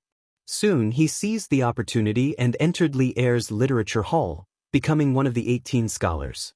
However, what was depressing was that although he was also Li Er's aide, compared to people like Zhang Sun Wuji and Fang Xianling, his official fate was a little worse. Zhang Sun Wuji had been prime minister for several years, but he was only a fifth-rank imperial secretary. Among the 18 scholars of King Qin's manor, he was the most unknown existence. Of course, he was unwilling, but in terms of strategy, he was not as good as Fang Xianling and Du Ruhui. In terms of foundation, he was not as good as Zhang Sun Wuji. In terms of admonishment, he was not as good as Wei Zheng. Therefore, after much thought, he could only take this unorthodox path in hopes that Li Er would remember that he, the 18th scholar of the Duke of Qin's manor, had yet to be entrusted with an important task. If Li Zishuan knew what Su Jingzong was thinking, he might have laughed and said, Old Su, don't make it so complicated. You are still young. Endure until all the other old officials in the imperial court have retired. That will be the day you rise to prominence. It's not a dream to become an official. Although the truth was not entirely like this, it was not far from it. In the end, Su Jingzong was able to become the prime minister. Of course, part of the reason was that he had no moral integrity, but more importantly, it was because he could endure. Qualifications were obtained through hard work. Cloud Mountain Villa. Even if the outside world was turned upside down, Li Zishuan could only sit at home and watch the flowers bloom and wilt in front of the courtyard. He smiled as he looked at the clouds in the sky. The fireworks last night had left a huge impact on Han Yushi, Li Jingma, and the others. When they found out that Li Zishuan planned to make more fireworks for the new year, Madame Li agreed with both hands, and even agreed with both hands and feet. At this time, Li Jingma could not say anything against it. He even subconsciously felt that if there were fewer fireworks for the new year, it would be a lot less interesting. San Bao, Fu and the other loyal servants of the Li family were all summoned to Cloud Mountain to help make the fireworks. After breakfast, Li Zishuan ordered Pang Feiji to prepare a large amount of raw materials for the fireworks. He called San Bao and Fu over and taught them the steps of making fireworks. Coincidentally, Faubert also rushed over early in the morning. Li Zishuan might as well teach them all together. Anyway, the loyalty of these three people was unquestionable. Li Zishuan was not worried at all that they would leak the secret. "Young master, why don't we make the fireworks in the workshop? After all, if these things are not stored properly and cause an explosion, it is still very dangerous." After receiving the training, Faubert suggested to Li Zishuan. Last night, others were watching the show, but he saw the dangerous side of the fireworks from the show. Li Zishuan thought about it and felt that Faubert's words made sense. He nodded and said, "Yes. Then let's do it. But the method of making fireworks must be kept a secret. San Bao and Fu will go to the workshop soon. Faubert, if you have any confidential matters, just let them do it. The secret recipe that I have given to the three of you must not be leaked under any circumstances." The reason why Li Zishuan wanted the recipe to be kept a secret was not because he was worried that someone would get hold of the recipe and imitate the fireworks, thus affecting the profits of the workshop or using the gunpowder in the fireworks to harm others. In fact, he was not worried about this at all. Firstly, even if someone got hold of the recipe, it would be very difficult for them to mass-produce it without the advanced craftsmanship of the Strange Taste Pavilion. Secondly, the gunpowder in the fireworks was very weak and would not be able to cause mass destruction. What Li Zishuan was really worried about was that someone would use the recipe of the fireworks to deduce the recipe of the gunpowder. Although the probability of this happening was very low, it was better to be safe than sorry. If someone really got hold of the recipe of the gunpowder, it would be a disaster for Tang Dynasty. By then, who knew how many good men would die from the gunpowder? Thus, as a precaution, Li Zishuan gave a third of the recipe to Faubert, San Bao, and Fu each. This way, unless the three of them betrayed him at the same time, and the person who got hold of the complete recipe was a peerless genius in chemistry, the real recipe of the gunpowder would not be leaked. In fact, the probability of this happening was basically zero. "Young master, don't worry. This old man understands." Faubert could roughly guess the problem that Li Zishuan was worried about. He clasped his hands and replied, San Bao, Fu, you two better keep your mouths shut. This is the first time I, your young master, am entrusting you with such an important task. I hope that the two of you won't disappoint me." After saying that, Li Zishuan looked at San Bao and Fu and instructed them. The two of them had gone through thick and thin with him. When the flying snake tried to assassinate him outside the city, the two of them almost lost their lives as well. In terms of loyalty, there was no problem with them. "Young master, don't worry. San Bao Fu will definitely not disappoint you." The two of them said solemnly, "Go." Li Zishuan waved his hand and said with a smile. The three of them left. At this moment, there was a commotion outside. Li Zishuan went out to take a look. It was Li Tai leading a group of students from the academy. "Yamacho, aren't you a little too cunning? The firecrackers you taught us the day before yesterday were of inferior quality. The ones you set off last night were of superior quality." As soon as Li Tai came up, he acted like a resentful little wife and spoke in an aggrieved manner. Chapter 1137. What do you mean by inferior firecrackers? What do you mean by superior firecrackers? These things are called fireworks. In the Yunshan residence, Li Zishuan looked at Li Tai, whose face was full of resentment, and said unhappily, "Fireworks?" Li Tai was stunned. The day before yesterday, when they came to Li Zishuan's place to make firecrackers, Li Zishuan did not tell them that those things were fireworks. However, when he thought of the scene last night, the little fatty narrowed his eyes and sighed. "Fireworks is a good name. It's worthy of its name. When that thing exploded in the sky last night, it did look like a flower. This name sounds better than firecrackers. Sun Zifin also nodded and said, Yamacho, do you have any more of those fireworks from last night? We want to make a few ourselves. We can even buy them. That's right. Yamacho, do you have any more? We can even buy some with money. Li Tai agreed. Li Ku, Tang Sun Chong, and the others looked over eagerly. Obviously, they had the same idea. They were the children of officials and did not lack money. However, the eyes of the rest of the students behind them dimmed. Not everyone in Yanhuang College came from wealthy families. However, Li Zishuan's next sentence made their eyes light up. Li Zishuan shook his head and said, I don't have any more of those fireworks at the moment. The workshop is stepping up production. However, you don't have to pay for them. I plan to hold a fireworks show at the college during the new year. All students can watch it for free. Take it as a thank you to the students for your hard work in Operation Warm Winter at the end of this year. Thank you so much, Yamacho. Yamacho is so generous. As soon as Li Zishuan finished speaking, many students who lived in other places and could not go home for the new year because of the long distance suddenly cheered loudly. At this moment, they really felt that this winter break was worth it. No one in the college could deny the beauty of last night's fireworks. Moreover, these fireworks were currently unique in the entire Tang Empire and could not be bought with money. From this, one could see how precious they were. However, Li Zishuan did not hesitate to take out a large number of fireworks for the college students to celebrate the new year. How could they not be moved? How could they not cheer? Yamacho, how many fireworks will we set off? Class 1's Ku Shiqing asked loudly. His hometown was in the Basha region, and he couldn't go home for the new year either. This year was his first time celebrating the new year in another place.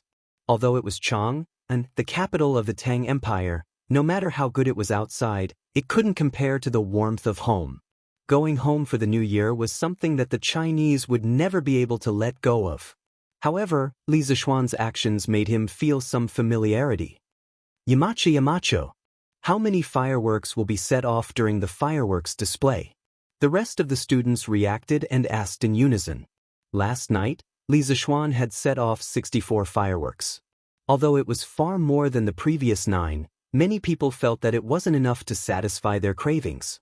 Li Zishuan smiled and announced an even more exciting news. Shiqing, I can't answer your question. I don't know how many fireworks I will set off because I plan to set off 2 hours. 2 hours? Everyone's breathing quickened and their eyes widened. Some people were frantically calculating how many fireworks they could set off in 2 hours. However, they were confused because it was impossible to calculate. Thank you, Yamacho. Thank you, Yamacho. No matter how many fireworks there would be a lot of fireworks. This time, the students could fully feast their eyes. Therefore, they cheered to their heart's content. Their voices were so loud that it gave Lan, who was in the backyard, a big fright. Li Tai, Sun Zifin, Zhang Sun Chong, and the other officials' children were depressed. They had to go back to Chang'an for the new year. In that case, wouldn't they only be able to watch the gorgeous sky in Chang'an? Most of the students were satisfied with the answer. However, Li Tai and the others did not leave. The little fatty came up and said with a smile, Yamacho, I wonder if there will be more fireworks? Every year during the new year in the palace, it's boring. If there aren't any fireworks to liven things up, it won't be perfect. Yes. Zhang Sun Chong, Sun Zifin, and the others nodded in agreement. Li Zishuan thought for a while and said, It's hard to say. Even if there are some left, there probably won't be many. Chinke, if you want some, it's best to wait until next year. Next year? Li Tai opened his eyes wide and shook his head. We can't wait. Yamacho, can't you ask the workshop to send more people to make more? What a joke. After seeing the charm of fireworks, Li Tai felt that waiting for one more day was too much, let alone waiting for next year. Li Zishuan said angrily, You brat, it's easy for you to say that. Don't you know how many days are left until the new year? Do you know how long it takes for the workshop to prepare the fireworks for the academy? If you really want to see the fireworks, just come to the academy. On the night of the new year, the academy will start to set off the fireworks at midnight. You can come after dinner in Chang'an City. Coincidentally, the curfew in Chang'an City will be lifted that night. In order to maintain the security of the capital, the Tang dynasty followed the curfew system of the Han dynasty. Of course, the walls could protect the safety of the people, but at the same time, it restricted their freedom and affected their livelihood. According to the rules, on special days such as the Lantern Festival, the workshop could stay open all night. On these days, the people would be so excited that they would usually celebrate all night. That's the only way. Li Tai muttered gloomily. Suddenly, his eyes lit up and he said, "Oh right, Yamacho. Why don't you set the fireworks show in Chang'an City? At that time, the people in Chang'an City can feast their eyes." In fact, these were all excuses. He was just too lazy to run errands. After all, Chang'an City was more than 20 miles away from Yunshan City. Li Zishuan frowned and said, "There are many people in Chang'an City, and the houses are close together. If we set off the fireworks on a large scale, it will easily cause a big fire. When His Majesty blames us, who can bear the responsibility?" Although he said so, Li Zishuan thought in his heart, "Your master is now grounded in Yunshan City. If the fireworks show is changed to Chang'an City, I won't be able to watch it." The master and disciple looked amiable on the surface, but they actually started a battle of wits and courage in secret. In the end, Li Tai gave up and said, "All right then. When the time comes, we'll come to the academy to watch the fireworks show." "All right, Yamacho." Last night, the people in Chang'an City also saw the fireworks at Yunshan City. My father even sent someone over to ask what happened. Before leaving, Li Tai suddenly whispered to Li Zishuan. Chapter 1138. Oh, what did His Majesty say? In front of the Yunshan residence, Li Zishuan heard from Li Tai that Li Er had sent someone to Yunshan this morning to investigate. Li Tai rolled his eyes and replied, "My father didn't say anything. But many people in Chang'an City saw the colorful light last night and mistook it for the colorful heavenly light brought by the deities descending to the mortal world." 7 colored heavenly lights? Hearing this, Li Zishuan almost spat out a mouthful of blood.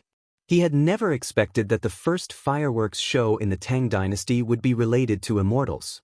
Wasn't this 2F** king ridiculous? In fact, what he did not know was that Li Tai also thought so at first, but in order to save some face for his father, he deliberately concealed this point. After Li Tai left, Li Gang, Li Anren, and Yan Xiaoning came one after another. Their purpose was more or less the same, which was to see the fireworks. In desperation, Li Zishuan told them about his plan to hold a fireworks show in the academy during the new year. These people were the homeowners of Yunshan and planned to spend the new year in Yunshan. After hearing this plan, of course, they did not have any objections and returned with satisfaction. As for the other native of Yunshan, Sun Simiao, the old Daoist priest brought him to the county at the foot of the mountain early in the morning. Moreover, even if he had time, he would not be so bored as to come and ask Li Zishuan for fireworks. Compared to this, the old Daoist priest was more concerned about the strange medical skills in Li Zishuan's mind. The imperial palace. After the court, Li Er returned to the Ganlu Hall. Just as he took off his dragon robe, he could not help but say to Zhao Song beside him, "I asked that kid to shut himself in Yunshan to reflect on himself, but he did it well. Today he has a hot pot feast, tomorrow he will fiddle with some new firecrackers. His life is more comfortable than mine. Is he grounded, or is he on vacation?" It was no wonder that Li Zishuan complained. As a sinner, Li Zishuan did not reflect on himself sincerely all day long. Instead, he was treated like a master at home.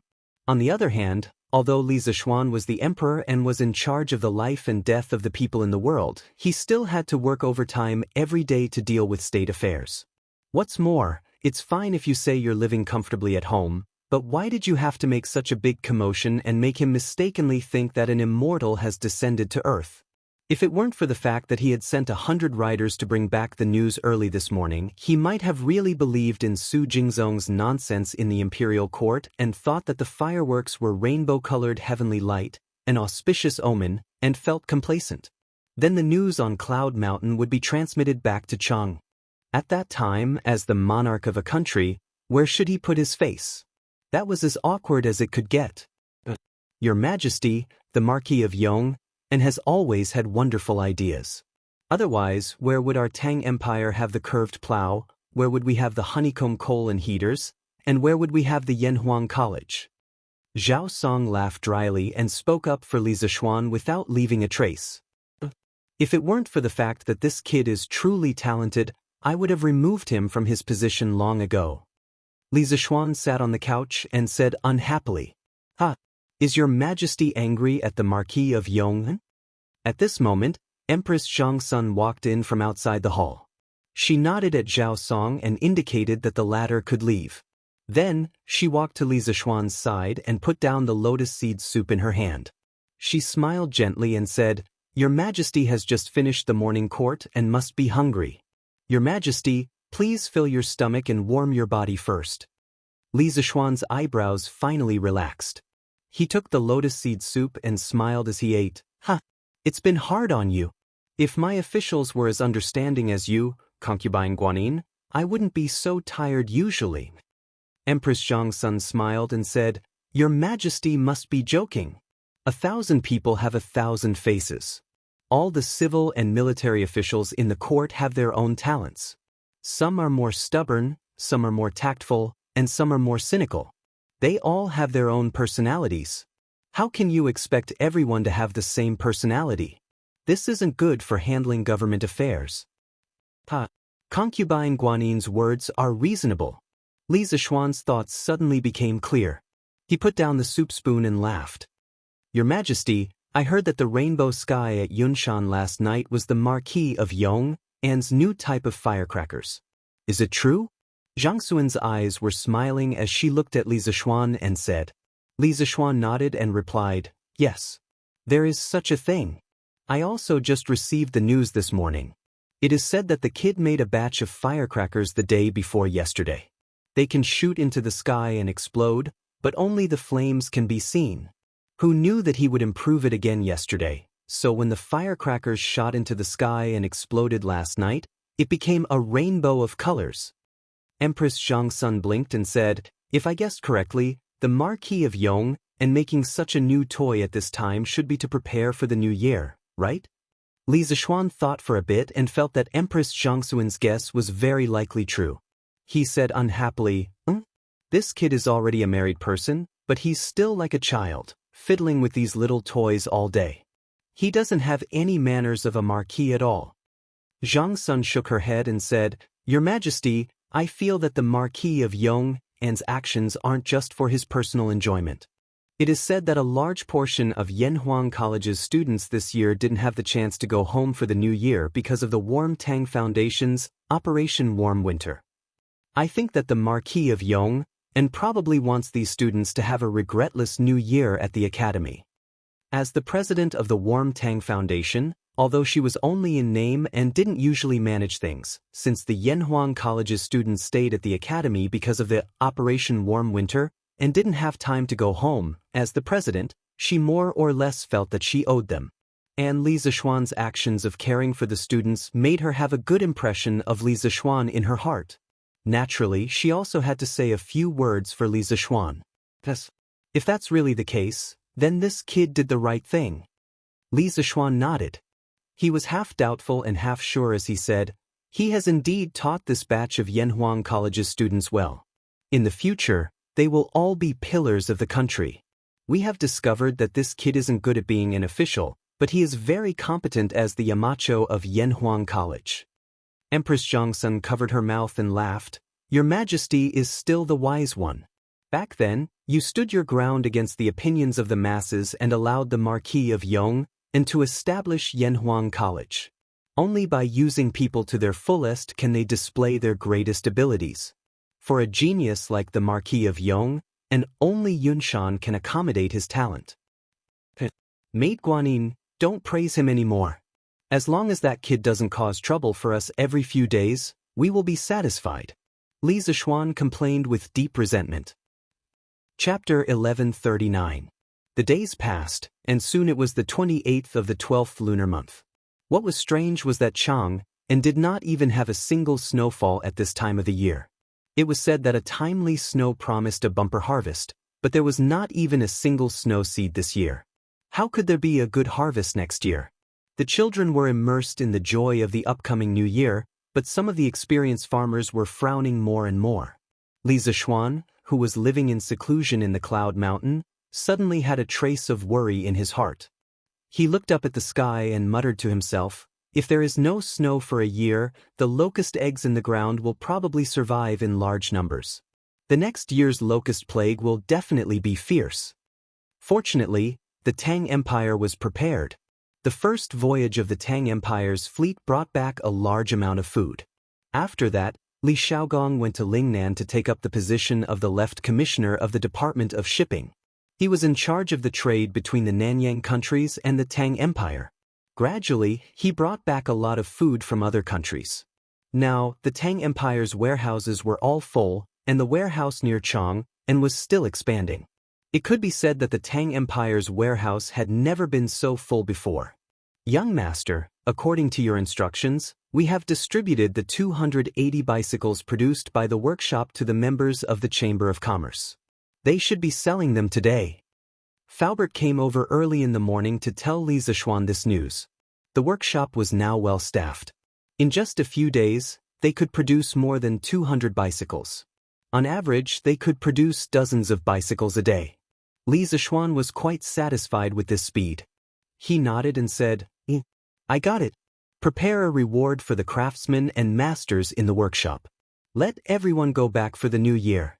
We will start work on the 7th of the first lunar month." Faubert smiled and replied, "Okay, young master. Everyone was waiting for you to say that." Li Zishuan smiled and said, "Don't be stingy with the reward. Give as much as you can. Everyone has worked hard this past year. Oh right, after the holidays, Faubert, you have to arrange a few people to guard the workshop. Fire prevention and theft prevention. The guards will get 5 times the salary during the new year. Ask around and see if anyone is willing." The new year was one thing, but the workshop couldn't be left unguarded. If it caught fire or attracted thieves, the loss would be too great. Faubert nodded and said, "Don't worry, young master. This old man will find a few craftsmen who live nearby and ask. We won't let the workshop's business go out of business." Yes. Chang'an City was particularly lively today because the citizens had received news from the Datang Daily that 280 bicycles had arrived in Chang'an and were about to be sold. The workshop only produced 40 bicycles during the first sale. Li Zishuan took out 5 bicycles as a gift and gave the rest to Chao Wendong, Feng Jihua, Lin Wenyuan and other members of the Chamber of Commerce. In addition, the members of the Chamber of Commerce would also privately detain 1 or 2 bicycles as gifts. In total, there were less than 30 bicycles entering the market for the first time. Those who managed to get their hands on the bicycles back then could not be said to be unlucky, because in just over a month, the price of the folk bicycles had been secretly inflated to 700 to 800 strings. It couldn't be helped. Some rich people just didn't lack money. They just wanted to enjoy themselves. For those middle-class families who were not very rich, it was a little frustrating. They could still afford a bicycle that cost 400 strings of coins, but 700 to 800 strings of coins? They couldn't bear to part with it. But now, the bicycles were being sold again, and they were directly supplied with 280 bicycles. This time, there were 280 bicycles, and no one was secretly detaining them. Compared to the previous sale, it was 10 times more. Although 280 bicycles were still not enough for the huge population of Chang'an City, the chances of getting one of the bicycles were undoubtedly higher. Therefore, countless citizens and wealthy businessmen rushed to the Chao family's Jianbao Pavilion, the Lin family's Qingyazhai, the Zhang family's Yixian and other places. This was because the second batch of bicycles was also not being sold by the Strange Taste Pavilion. They were all given to the members of the Chamber of Commerce. Hey, the Strange Taste Pavilion is finally being generous today. According to the Datang Daily, there are 280 bicycles for sale today. According to my position, it will definitely be my turn today. Fortunately, this old man lives nearby. I have to thank Brother Tao for informing me in time. Otherwise, I wouldn't have been able to make it in time. There's no sincerity in an empty thank you. After buying the bicycles, brother you won't be able to escape this meal. Of course. In a while, I will invite Brother Tao to Zuaxian restaurant for a big meal. With a bicycle, it will be much more convenient to go to places to pay New Year's greetings. This foolish brother thinks so too. In front of the Lin family's Qingyazhai, there was a long line. The people at the front were naturally elated, while the people at the back were dejected. Just like what the two old men at the front had said, it was almost the new year. If they could buy a bicycle, how cool would it be to ride a bicycle around to greet the new year? Everyone would feel embarrassed. Madam, how is it? Your husband's previous judgment was correct, right? For this second batch of bicycles, our family has a total of 34 bicycles. On the second floor of Qingyazhai, Lin Wenyuan looked at the dense line of customers downstairs and smiled as he spoke to Madame Lin beside him. Madame Lin couldn't help but say, there are only 30 bicycles in total. If we sell them, we can only earn about 3,000 strings of cash. Look at how happy Master is. Lin Wenyuan shook his head and said, Madam, you don't understand, right? This old man heard that this batch of bicycles only took 5 days for the strange interest pavilion to produce. Previously, because the workshop was busy producing honeycomb coal and coal furnaces, they didn't have time to make bicycles. Madam, think about it. If the workshop could concentrate on producing bicycles, how many bicycles would they be able to produce in a month? More than 3,000. With such a huge profit, you don't know how much other people would covet it. Besides, Marquee Workshop doesn't only have bicycles. In the future, there will definitely be other products. Also, with so many people coming to our Qingyazhai to buy bicycles, it will also drive the sales of other things in our shop. If we really want to calculate, we definitely earned more than 3,000 strings of cash today. From what Master said, won't we be able to earn back the money we invested in the workshop next year? Madame Lin's eyes lit up as she asked with a smile. Lin Wenyuan chuckled and said, it won't just be earning back the money. There will definitely be a lot of extra money. Let's not talk about other things. Just the 45,000 strings of cash that we bought from the Chamber of Commerce, if we sell it for 60,000 strings of cash, there will definitely be people who will buy it. Madame Lin subconsciously thought that her husband was bragging. She rolled her eyes and said, I don't care about the rest. The important thing is that we finally have some extra money for the new year. Lin Wenyuan's old face darkened. He quickly coughed twice to hide his embarrassment. Previously, he had taken out more than 40,000 strings of cash to invest in the Yanhuang Chamber of Commerce, causing the Lin family's shop to be in a tight spot. Without liquid capital, doing business would naturally be a big hindrance. They had to scrape together funds left and right to barely survive until now.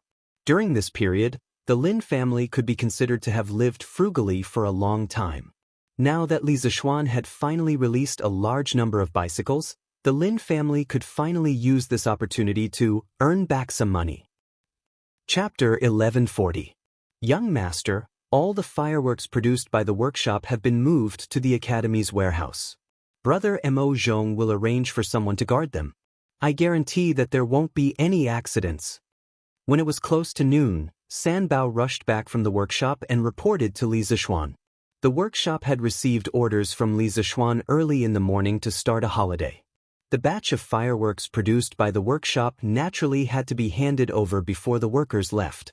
Li Zishuan did not instruct these matters. It was all decided by San Bao, Faubert, and Fu. Well done. Li Zishuan nodded, then looked at San Bao and asked with a smile, how is it? Have you and Fu gotten used to the workshop recently? San Bao was flattered and bowed. Young Master, what are you talking about? It's my and Fu's good fortune to be able to work for you. What's there to not get used to? Li Zishuan said angrily, you rascal.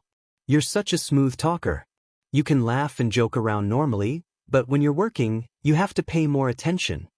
San Bao quickly said seriously, young Master, you're right. San Bao will remember it. Go. Li Zishuan waved his hand and said, Yanhuang College. Hongyi, did you return to Chang'an again? In front of Guanghua Building, Chen Tianhua saw Hua Hongyi walking towards him. Seeing his travel-worn appearance, he knew that this fellow had just returned from outside. Hence he smiled. Although the three of them lived in Chang'an, and they were already used to life in the academy. Seeing that most of the students did not go home during the winter break, they stayed in the academy. Coincidentally, the academy's canteen was free of charge during the winter break. The benefits were amazing. As for the Chinese New Year, they planned to go back for a reunion dinner and come back to the academy to watch the fireworks at night. Tianhua, you don't know how lively Chang'an's West City is today. It wouldn't be an exaggeration to say that tens of thousands of people came out to watch. Hua Hongyi walked over with a beaming face and laughed heartily. Speaking of which, during the winter vacation, the students who didn't go home didn't just stay at home in the academy. Most of them often went to Chang'an City when they had nothing to do, especially those students from other places. It was not easy for them to come to Chang'an City to study, but the academy was located outside of Chang'an City. Moreover, they usually had a lot of homework and had no time for other things. Now that it was the winter vacation, how could they live up to themselves if they didn't go to Chang'an City for a walk? Moreover, Yun Mountain was only about 20 miles away from Chang'an City. Along the way, they might meet some villagers from the Han Village, Plum Village, or other villages who were driving their ox carts and planning to go to the market. With a few polite words, the villagers would usually happily give them a ride. This would save them a lot of effort. This morning, Hua Hongyi rode on Old Hu's ox cart to Chang'an. Is it because of the bike? Chen Tianhua rolled his eyes and said indifferently. Obviously, he had already read today's Datong Daily. Hua Hongyi gave a thumbs up and praised, Hee. It's the bike. Tianhua is indeed Tianhua. You don't even have to go out and you already know what's going on. Amazing. TSK, today's scene is really crowded. Even if Yamacho released 280 bicycles, they would definitely be sold out by this morning. Chen Tianhua interrupted him impatiently. All right. Stop talking nonsense. I say, Hongyi, didn't you say that you've already planned out your first novel? Why don't you take advantage of the winter break to start writing? You have to know that next year's homework will definitely be more intense. Hua Hongyi was stunned when he heard this. He then said, Tianhua, you don't know. Actually, regarding this novel, I've already started writing it a long time ago. It's almost done. Chen Tianhua was suddenly energized. He said with great interest, Oh? You finished writing it so quickly? Can you let me take a look first? Hua Hongyi scratched his head and said embarrassedly, I meant that the outline is almost done. Chen Tianhua almost vomited blood. If the person in front of him wasn't his best friend, he would have punched him. Tianhua, this novel of mine is a little special. I'm sure you've never seen or heard of it before, so it'll be very difficult to comprehend it. You can't force the progress. Hua Hongyi quickly explained. Chen Tianhua looked at him suspiciously and said helplessly, All right. Since that's the case, do whatever you want. Just let me and Feichen know when you're ready to release the book. Of course. Hua Hongyi nodded. Suddenly, he saw many students crowding around the Guanghua building. He pointed in that direction and asked curiously, Tianhua, why are they crowding around there?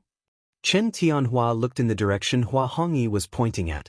Then he looked away and answered, In the morning, the Yamacho sent people to move the fireworks for the new year here. They used a lot of ox carts, countless of them.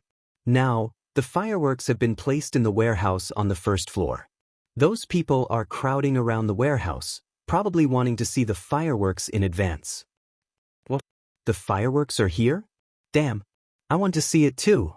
Hua Hongyi opened his eyes wide and ran over excitedly. The fireworks were his biggest anticipation for this year's new year. Master, the Strange Taste Pavilion workshop has been established. In just a few days, they can make almost 300 bicycles. The process requires iron, sulfur, and other raw materials. They are completely self-sufficient. This is terrifying. Chongren Square, Zhangsun Wuji's house. The layman just enjoys the show, while the expert appreciates the skill. While the people outside were crazy about the 280 bicycles, the experts saw the terrifying production capacity and efficiency of the Strange Taste Pavilion workshop. From the looks of it, their way of smelting iron is undoubtedly more efficient. It's hard to imagine that Li Zixuan has such achievements in smelting iron. I have really underestimated him. Zhang Sun Wuji sighed with his hands behind his back. Master, with the Strange Taste Pavilion workshop, our smelting speed will definitely not be as fast as theirs. If the Marquis of Yong wants to snatch business from us, we won't be able to do so. The middle-aged man standing below Zhang Sun Wuji, who looked like a manager, complained carefully. Zhang Sun Wuji squinted his eyes. If the manager could think of this problem, how could he not? However, don't bother about this. No matter what, during the cholera outbreak, Li Zixuan saved Chonger's life. If we were to fall out with him because of the business of the workshop, wouldn't we be a joke? Moreover, from the looks of it, the iron produced by the Strange Taste Pavilion workshop is for their own use. Li Zixuan doesn't have the intention to sell the iron to others. We don't need to complicate things. After a moment, Zhang Sun Wuji shook his head and gave the final word. Chapter 1141. The largest iron-making workshop in Chang, and was owned by Zhang Sun Wuji's family. After all, it was still the era of salt and iron officials. Even if there were iron-making workshops among the commoners, the scale wouldn't be large. Zhang Sun Wuji used his status as a relative of the emperor to not only own an iron mine, but he could also forge iron openly. Not only that, the imperial court would purchase large amounts of iron from the Zhang Sun family every year. The Zhang Sun family could be said to be filthy rich through the iron-making business. Of course, this was the special favor that Emperor Li the Second Emperor gave to the Zhang Sun family. There was probably no other family in the entire Tang dynasty who could do this. However, all of this was already a thing of the past. Now that the Curious Pavilion had become the largest private iron-making workshop in Tang dynasty, the Zhang Sun family was the first to bear the brunt. Their business would definitely be affected. If the other party wasn't Li Zixuan, Zhang Sun Wuji might have taken action to suppress them. If this happened 30 years later, no matter who the other party was, Zhang Sun Wuji would mercilessly suppress them. This was because by then he would already be in complete control of the imperial court. Why would he have such fear? However, there weren't so many ifs in this world. The reality was that the current Li Zixuan couldn't be suppressed even if he wanted to. Li Zixuan, who was far away in Yunshan, didn't know of Zhang Sun Wuji's thoughts. Actually, he was worried that his iron-making workshop would make Zhang Sun Wuji unhappy. However, after thinking about it, with his current status and connections, it wouldn't be easy for Zhang Sun Wuji to bully him. Furthermore, he had saved Zhang Sun Chang's life. Even if Zhang Sun Wuji wasn't grateful, he couldn't possibly bite the hand that fed him, right?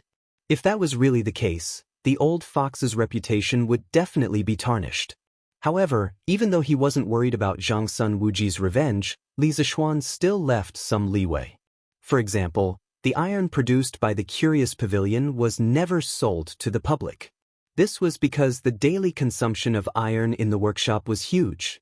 On the other hand, Li Zixuan was taking care of Empress Zhangxuan's face and didn't want to make things too difficult for Zhang Sun Wuji.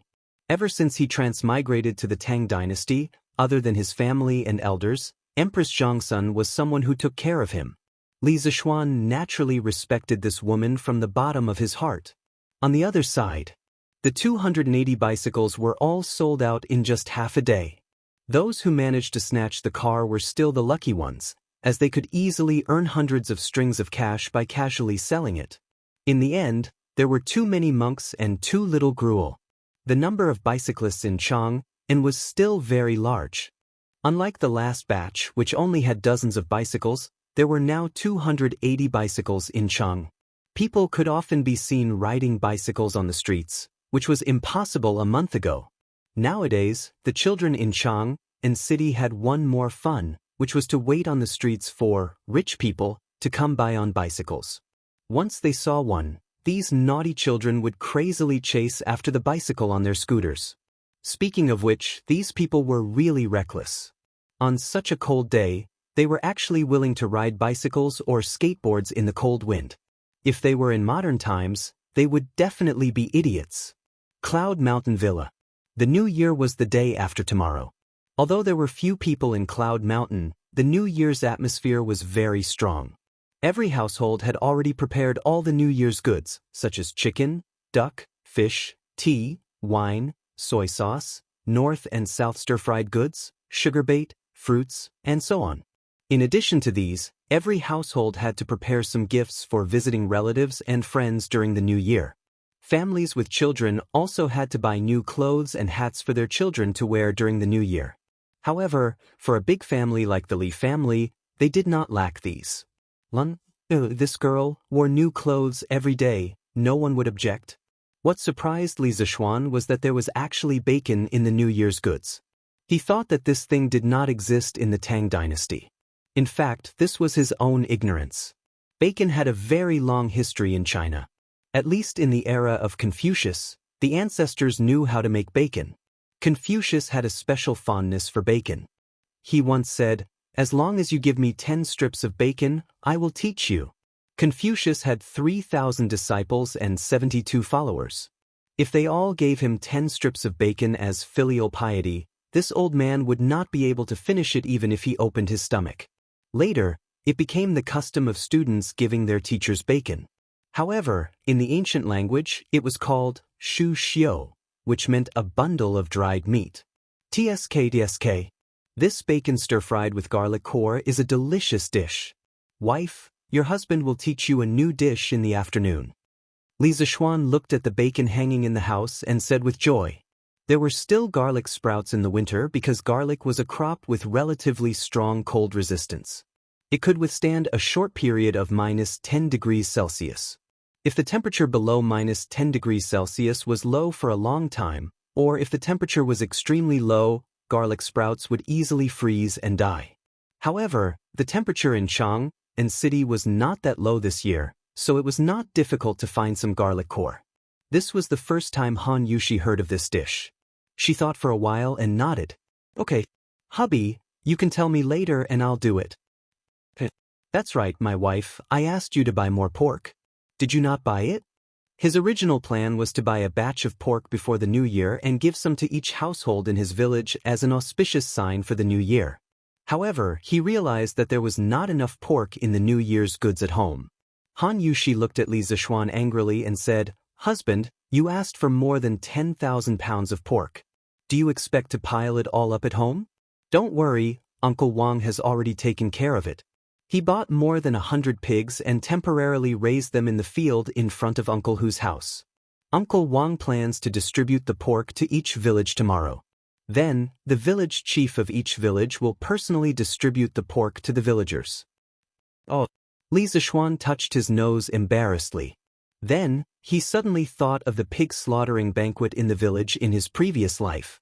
He said, "Wife, we will distribute the pork tomorrow, but you have to let Faubert keep 8 pigs. I plan to hold a pig slaughtering banquet in each village during the new year the day after tomorrow." Pig slaughtering banquet? Husband, what is a pig slaughtering banquet? Han Yushi asked curiously. Li Zishuan thought for a while and replied, This pig slaughtering banquet is to put different parts of a pig, both inside and outside, into a big pot, half boiling and half steaming.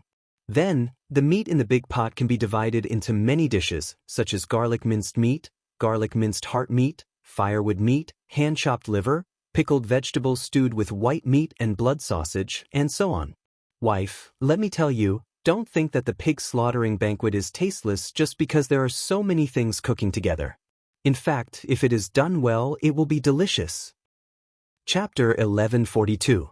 Cloud Mountain Residence.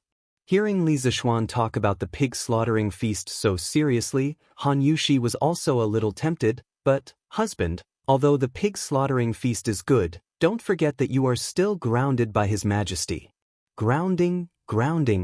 The desire for the pig slaughtering feast that had just appeared on Li Zishuan's face instantly disappeared without a trace. Once a person was pleased with himself, it was easy for him to forget himself. He was a typical example of this. All right then. Let Uncle Wang distribute all the pork to the villagers. Li Zishuan waved his hand dispiritedly. At first, he thought that being grounded for 2 months was no big deal. After all, he liked to stay at home. However, now that it was close to the new year, he realized that he couldn't even leave Cloud Mountain. How frustrating. So, now I have no choice but to be an otaku even if I don't want to. Li Zishuan sighed in his heart. He had heard what his father-in-law had said to him earlier. He knew that he had caused too much trouble this time. Taking advantage of being grounded, he had to lay low for a period of time and let everyone gradually forget about the Chui family. That was the wisest move. During this period, Li Zishuan was determined not to cause any trouble and let others have a hold on him. Han Yushi saw that Li Zishuan was as dejected as a child who didn't get a toy. She felt an inexplicable sense of pity in her heart. She couldn't help but giggle and say, "Husband, why are you so dejected? If we can't have the pig slaughtering feast this year, we can have it next year. Anyway, there will be a new year every year." Li Zishuan shook his head helplessly and forced a smile. Wife, you don't have to comfort me. It's just a pig slaughtering feast. Your husband is not a greedy person." Han Yushi smiled when she heard that. She thought disapprovingly, "Husband, if you are not a greedy person, then who in the world would have the nerve to call themselves greedy people?" The 30th of December, New Year's Eve. Finally, it was New Year's Eve. Yen Lide and Yen Liben had already moved to Yunshan 2 days ago to live with Yen Xiaoning. Because the imperial court would give the officials a Lunar New Year's Eve holiday every year, there were a total of 7 days. It was the 3 days before Lunar New Year's Eve, the first day of the Lunar New Year, the second day of the Lunar New Year, and the third day of the Lunar New Year. Therefore, Old Yan's family happened to be here for a holiday. Although Cheng Yaojin and Qin Qiong both had houses in Yunshan, of course, it was given to them by Li Zishuan, they still had many connections in Chang'an, so they had no time to come over during the day. It was rare for Sun Simiao to give himself a day off today. He suspended the free clinic activity at the foot of the mountain. The Hu family had been helping him tidy up his house and buy New Year goods these few days. It could be said that they had worked hard. Therefore, although the old Daoist priest had been running down the mountain recently, he was quite well prepared for the new year. In the afternoon, Li Zishuan, the host, invited the big group of people to his house for a meal. It was considered a welcome for them to celebrate the new year in Yunshan. To be honest, those who could be long-term residents of Cloud Mountain were not simple people. Every one of them was quite knowledgeable, and most of them knew each other. Therefore, during the banquet, there were toasts and conversations, and it was very lively. The meal lasted until around 1 o'clock in the afternoon.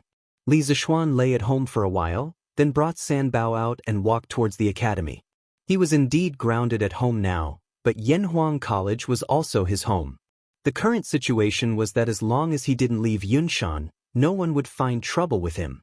After entering the academy, Li Zishuan went straight to the canteen. He found the canteen manager, Wang Dahu, and said, "Dahu, have you prepared the flour and ingredients that I asked you to prepare?" You're here too?" Li Zishuan saw Wang Eru, who was busy not far away. When Wang Eru heard him, he quickly ran over and said, "Yes. Young master. Today, the Drunken Immortal restaurant is on holiday, so I came here to help my brother. At the same time, the whole family will celebrate the new year at the academy." In the modern era, during the new year, the business was the best in the restaurant industry. Usually, the employees of the restaurants and hotels would not be on holiday at this time because many people were too lazy to prepare a reunion dinner, so they would celebrate the new year at the restaurant. But it was different in the ancient era. In this era, the concept of home was still very strong in people's hearts. During the new year, basically no one would eat a reunion dinner outside. Therefore, Li Zishuan simply let everyone in the Drunken Immortal restaurant go on holiday. Li Zishuan smiled and nodded, then asked, "You brought your father and mother over too?" Wang Eru quickly waved his hand and said, "How can I? This is the academy. How can my father and mother come in casually? I let my father and mother wait at a farmer's house at the foot of the mountain. After my brother and I are done with our work, we will go down the mountain to find them and have a reunion dinner together." Li Zishuan slapped the back of Wang Eru's head and said, "It's so cold now. How can you leave your parents at the foot of the mountain? Although Yanhuang College does not allow outsiders to come in casually, you and Dahu are not outsiders. Hurry up and bring your father and mother over here. Your whole family can celebrate the new year with so many students at the academy today. Speaking of which, if possible, who wouldn't want to have a family reunion? However, the academy was a sacred place for scholars. How could outsiders enter just because they wanted to? Therefore, Wang Eru did not dare to bring his parents directly to the academy. At this time, after listening to Li Zixuan, Wang Eru and Wang Dahu were touched. They bowed and said, "Thank you, young master, for thinking highly of us." After that, Wang Eru ran out of the cafeteria happily. Wang Da finally had the time to answer Li Zixuan's question. "Young master, the flour and ingredients that you asked for are all prepared here. The quantity is definitely enough." Li Zixuan laughed and said, That's great. Bring everything to the table. Today, I will let the students have a dumpling making competition." It was the new year. How could it be called the new year if they did not make dumplings? Wang Dahu was stunned and said doubtfully, "Dumplings? Yamacho, what are dumplings? At first, I thought you were going to make wontons." "Wontons? Actually, the two are similar. It's just that the names are different. In the future, it will be dumplings, no wontons. We must eat dumplings for the new year," Li Zixuan quickly explained. In fact, there was no such thing as dumplings in the Tang dynasty, but there were dumplings in the Tang dynasty. Today's wontons are shaped like a crescent moon. They are eaten everywhere. This was the first sentence that talked about dumplings in ancient Chinese literature. It was written by the Northern Qi writer and educator, Yan Qi. Although Yan Jue said wontons, he said crescent moon-shaped wontons. Then, wouldn't crescent moon-shaped wontons be dumplings? In the middle of the Tang dynasty, there was a new name for dumplings, Jun. In the Song dynasty, in order to distinguish it from wontons, people began to shape it into a crescent moon shape. It was actually a triangular shape with two pointed corners and was called jiaozi. Zhou Mi of the Song dynasty even wrote in his old stories of Wu Lin that there were records of multicolored buns, multicolored dumplings. Since jiaozi and dumplings both appeared, the name dumplings appeared naturally. Therefore, dumplings was officially named in the Song dynasty. Wang Dahu nodded his head in confusion. Li Zixuan said to Sanbao, "Sanbao, go tell Mo Zhong and the rest to inform all the students in the school to come to the cafeteria to participate in the dumpling making competition." Young master. Chapter 1143. Dumplings? What are dumplings? In the Guanghua building of the Yanhuang Academy, Ku Shiqing was reviewing his homework. He used to be the top student in the School of Mathematics. Ever since the new students of the School of Mathematics joined the Yanhuang Academy, he had never been the top student again. As a person who had once been in the clouds, if he accidentally fell halfway, he would definitely want to climb back up again. Ku Shiqing was the same person. In the past 6 months, there was not a moment when he did not want to climb to the top again. Since he could not go home during the winter break, he had been revising his homework in the hope that he could deepen his understanding of engineering. When he heard the news from his classmate, he could not help but wonder. Zheng Ziren scratched his head and looked confused. He said, "I don't know what dumplings are either. Anyway, Yamacho asked us to go, so we'll go." Today was New Year's Eve. Most of the students in Class 1 had returned to Chang, and for the new year, there were less than 15 students left. The 2 of them were from out of town, so they could only stay in the school to study by themselves. "Yamacho is here? Let's go and see." Ku Shiqing's eyes lit up as he stood up. Ever since the fall of the Cui family, Li Zixuan rarely came to Yanhuang College except for the hot pot banquet. It was said that he had been staying at home and rarely went down Yunshan. This made Ku Shiqing a little worried. Although Li Zixuan did not say it, his intuition told him that the Cui family had brought a lot of trouble to Li Zixuan. If this was a year ago, Ku Shiqing wouldn't have cared if Li Zixuan was dead or alive. However, in the past year, Li Zixuan's vast knowledge and powerful charisma had won over most of the students in the school. He was one of them. Li Zixuan was now the one and only spiritual idol in his heart. Of course he would be worried if something happened to his idol. The two of them walked together and arrived in front of the cafeteria. At this time, many students had gathered in front of the cafeteria. The crowd was noisy and everyone was talking about the dumpling competition. Jane, what are dumplings? How would I know? But since these dumplings need to be wrapped by hand, and Yamacho told us to come to the cafeteria, these dumplings must be eaten. Therefore, I'm guessing that these dumplings are probably food similar to steamed buns or hundun. F***ck. Jiayin, your analysis makes sense. So we're all in for a treat tonight? Was there even a need to ask? Since it's Yamacho's new food, it definitely won't taste bad. That makes sense. Yamacho said it was a dumpling-making competition. Does that mean there will be a competition later? Yeah. Since it's a competition, there must be a winner and a loser. I wonder what surprises Yamacho will bring us this time. Ku Shiqing and Xianxia looked at each other. They found the group of students from Class 1 and walked over. Is everyone here? In the cafeteria, Mo Zhong pushed open the door and entered. Before he could speak, Li Zishuan raised his head and asked. Mo Zhong cupped his fist and answered, Yamacho, everyone is here. Since it's New Year's Eve, there are only 300 students left in the academy. The rest have gone home for the new year. Li Zishuan nodded and said, Okay, I'll go out and talk to them about something. By the way, Mo Zhong, the guards of the academy must be vigilant tonight. This place is decorated with lanterns and decorations, and there will be fireworks at midnight. It's easy to catch fire, so you have to strengthen the patrols. It's been hard on all of you these 2 days.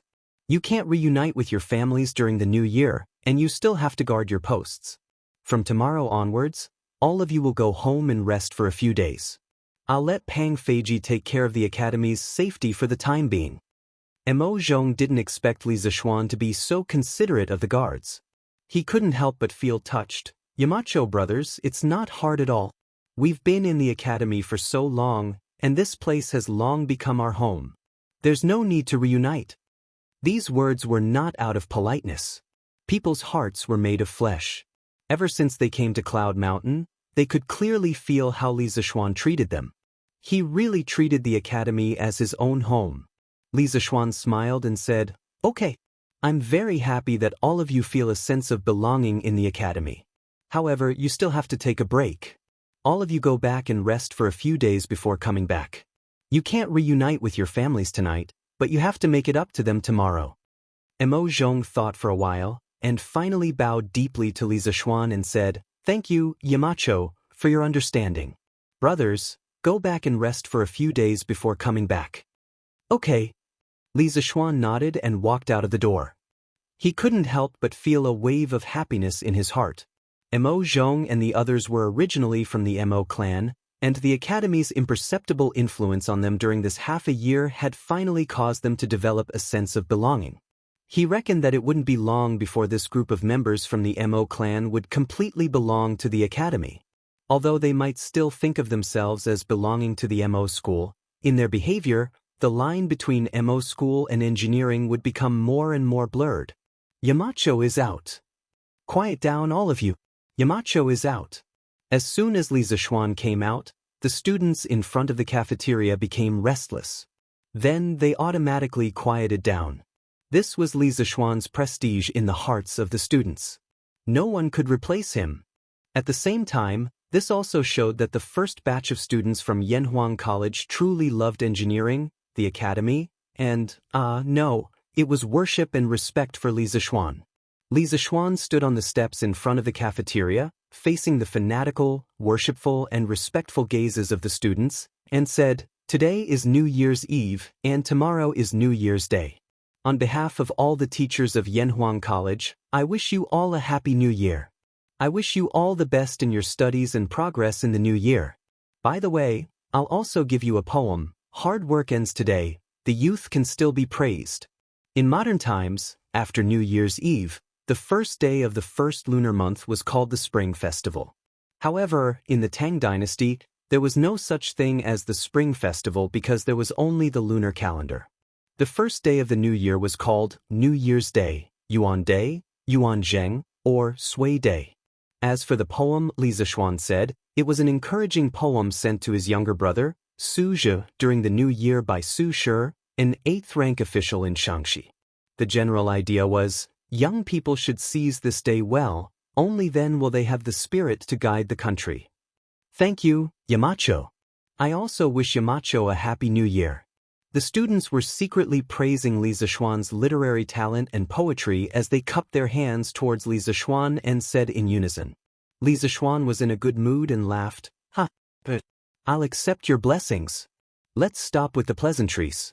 Next, I'll tell you the rules of today's dumpling-making competition."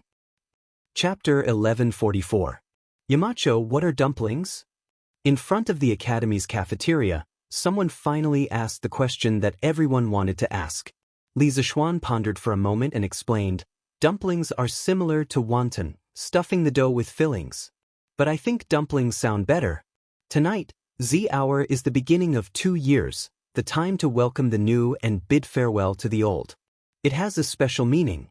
Dumplings are named after the meaning of coming of age. Z means Z hour, which is homophonic to dumplings. It represents festive reunion and good luck, indicating good luck in the new year. In the future, no matter what position you hold or where you are as your former Yamacho, I hope that you can eat dumplings during the new year and remember today's dumpling-making competition. Good. Anyway, Li Zishuan said that the name of dumplings sounded good, so it sounded good. All the students cheered loudly. Li Zishuan continued, today's dumpling-making competition will be held in classes. The time limit is 2 hours. The dumpling wrappers and dumpling fillings have already been prepared by the chefs in the cafeteria. After 2 hours, the class with the most dumplings will win. Note that those dumplings that are randomly made to make up the numbers will not be counted in the total, and the corresponding amount will be deducted from the qualified dumplings. As for the reward for the winning class, in addition to winning money, everyone will have a chance to personally light fireworks tonight. In addition, all the students can eat dumplings for free tonight.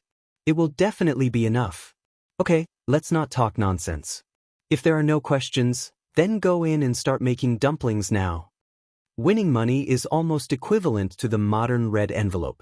It was first popular in the Western Han Dynasty, but this kind of money is not the currency circulating in the market. It is specially cast into the shape of a coin to ward off evil spirits.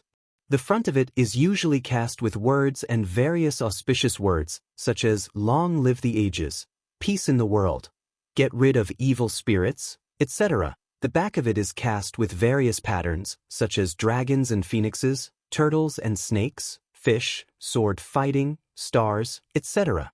This is equivalent to the auspicious gifts that relatives and friends give to each other. It can't be used to buy things. Yamacho, what kind of dumplings are qualified? Seng Ziren asked. Li Zishuan asked Wang Eru, who was behind him, for a portion of dumpling skin and a spoonful of dumpling filling. He casually made a dumpling shaped like a gold ingot. He often made dumplings like this in his previous life, but as far as he knew, the dumplings made by northerners were crescent-shaped.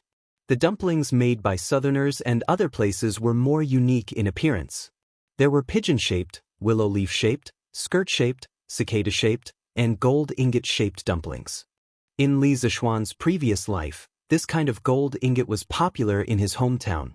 Well, this is just an example for you, but it's not limited to what you can wrap up like this. As long as it's not obvious, it's fine. Also, before making the dumplings, all of you have to wash your hands clean.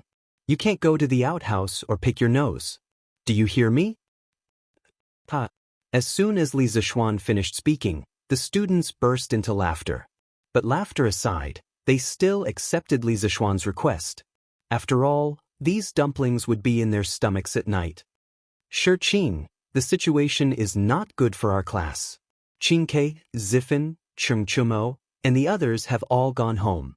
There are only 13 people left in our class, and I think the average number of people in the other classes is around 20. How can we compare? Seng Ziren said with a frown. After entering the cafeteria, the students divided up their seats. The others also looked at Qing. When Li Tai and the others were not around, Qing had the most prestige in Class 1. Qing frowned for a moment and said, Who has made dumplings at home before? I haven't. 8 people raised their hands, and 4 shook their heads. Ku Shiqing breathed a sigh of relief and said, I have too. Later, those who have made dumplings before, concentrate on making them. Those who haven't, help to distribute the dough. If we work together and work together, we might have a chance. But everyone roared in agreement, and then they quickly spread out according to their individual duties. Ku Shiqing quickly took the dumpling skin from his companion, and then put a spoonful of dumpling filling on the skin. Then, everyone saw his hands kneading, and a crescent-shaped dumpling was formed in an instant. The speed was so fast that it left everyone dumbfounded. Damn, Shiqing, your speed is amazing. You are a master, Sing Ziren said in surprise. Yeah, I didn't see it. Shiqing, you have such a trick up your sleeve. Amazing. Now, we might have a chance to get first place. The students of Class 1 saw hope from Ku Shiqing's operation and were overjoyed. This is nothing. But I can't do it alone. If we want to get first place, we must work together. Ku Shiqing smiled, but he sighed helplessly in his heart. It was said that children from poor families learned to take care of the family early. These classmates only saw his speed in making dumplings, but they did not know that his family used to sell dumplings. When he was young, he often helped his family make dumplings. This was all practice. Shiqing is right. Everyone hurry up. With his encouragement, the students of Class 1 were suddenly filled with motivation. An hour later, Class 1 had made 10 trays of dumplings, about 600 of them. Ku Shiqing was doing 3 by himself, and his speed was very fast. Class 2 also made 10 trays, and their speed was about the same. The other classes mostly hovered around 9 trays, and no class dared to say that they had an absolute advantage. Damn, are you all really making dumplings here? I heard that there is a big prize for first place. Hee hee, I'm not too late. At this moment, a few students walked in from outside the cafeteria. It was Cheng Chumo, Wang Meng, Li Tai, and the others. They all came over after the reunion dinner at home, but when they returned to Guanghua Building, they found that there was no one inside. They asked the academy guards and found out that there was a dumpling making competition in the cafeteria and that there was a prize, so they hurried over. Because Li Tai lived in the palace and did not have his own residence, he needed to accompany Concubine Yang in the palace, so he did not come with Li Tai. Phew! Chumo, you're finally here. Come and help.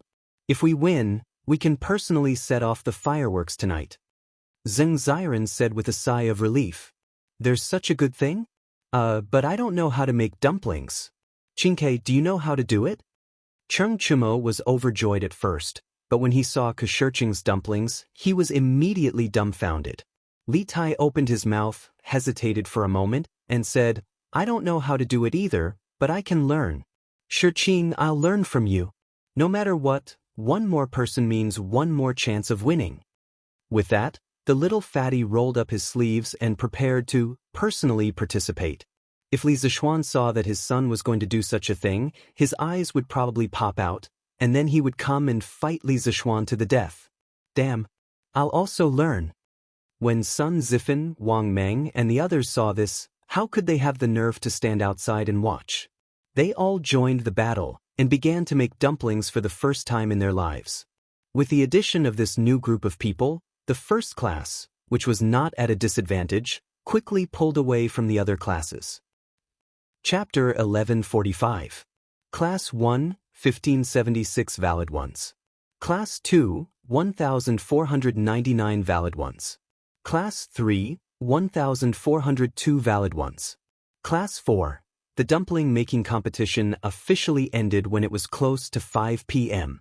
Li Zishuan ordered someone to count the number of dumplings and began to announce the results. The students were very high during the process of making dumplings. At this time, they didn't particularly care about whether they could get first place or not. However, they still had a trace of hope in their hearts that they could win first place, because the first class could personally light the fireworks. Fireworks were priceless in the whole of Tang Dynasty. They had been eyeing it for a long time. If they could light it themselves, they would be able to brag to others in the future. Class 15, 1,327 effective ones. Class 16, 1,575 effective ones. Oh! As Li Zixuan finished reading, there was a gasp from Class 1, followed by Cheng Chumo's excited shout. Damn! If I remember correctly, we are first place. Ah! Chou Niu, you remembered correctly this time. We are first place. Sun Zifan shouted heartily. Shirqing, good job. This time, our class is in danger because of you. Li Tai patted Ku Shirqing's shoulder and sighed sincerely. However, this little fatty's hands were full of flour. When he patted Ku Shirqing's shoulder, there was a claw mark. However, Ku Shirqing was in a state of excitement at the moment and didn't notice this small detail. He smiled modestly and said, "This is not just my credit. Class 16 is only one less than us. Qin Ke and the others, if you didn't come back in time, our class would have lost." Li Tai laughed and said, "No matter who the credit is, as long as we protect the glory of Class 1. No matter what, our Class 1 is the best in every aspect." Ha! The glory of Class 1. Ku Shirqing was startled, and then his heart burned with passion. Their class could be said to be Li Zixuan's direct class. Ever since they were incorporated into Yanhuang College, whether it was military training or ordinary exams, it could be said that they never fell behind. The atmosphere of the entire class was also full of enthusiasm. In the past, Ku Shirqing didn't understand why his classmates were so hardworking, nor did he know why he was so hardworking.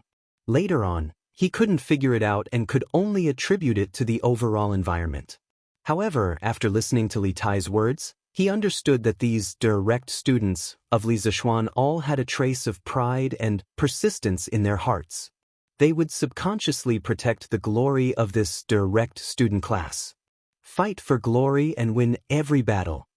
Qin Ke, you're right. We're all here to protect the glory of Class 1.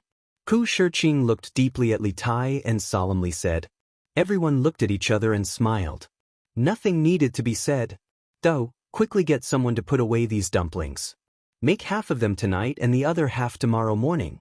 Li Zixuan pointed to the mountain of dumplings on the cafeteria table and ordered. In this weather, there was no need to worry about the dumplings going bad overnight. It was very convenient to store them. Yamacho. Wang Dahu responded and asked the cafeteria staff to carry the dumplings.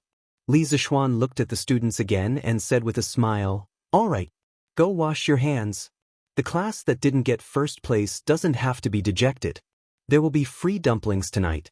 And I just changed my mind at the last minute. Everyone will have money to bet later." Yamacho is mighty.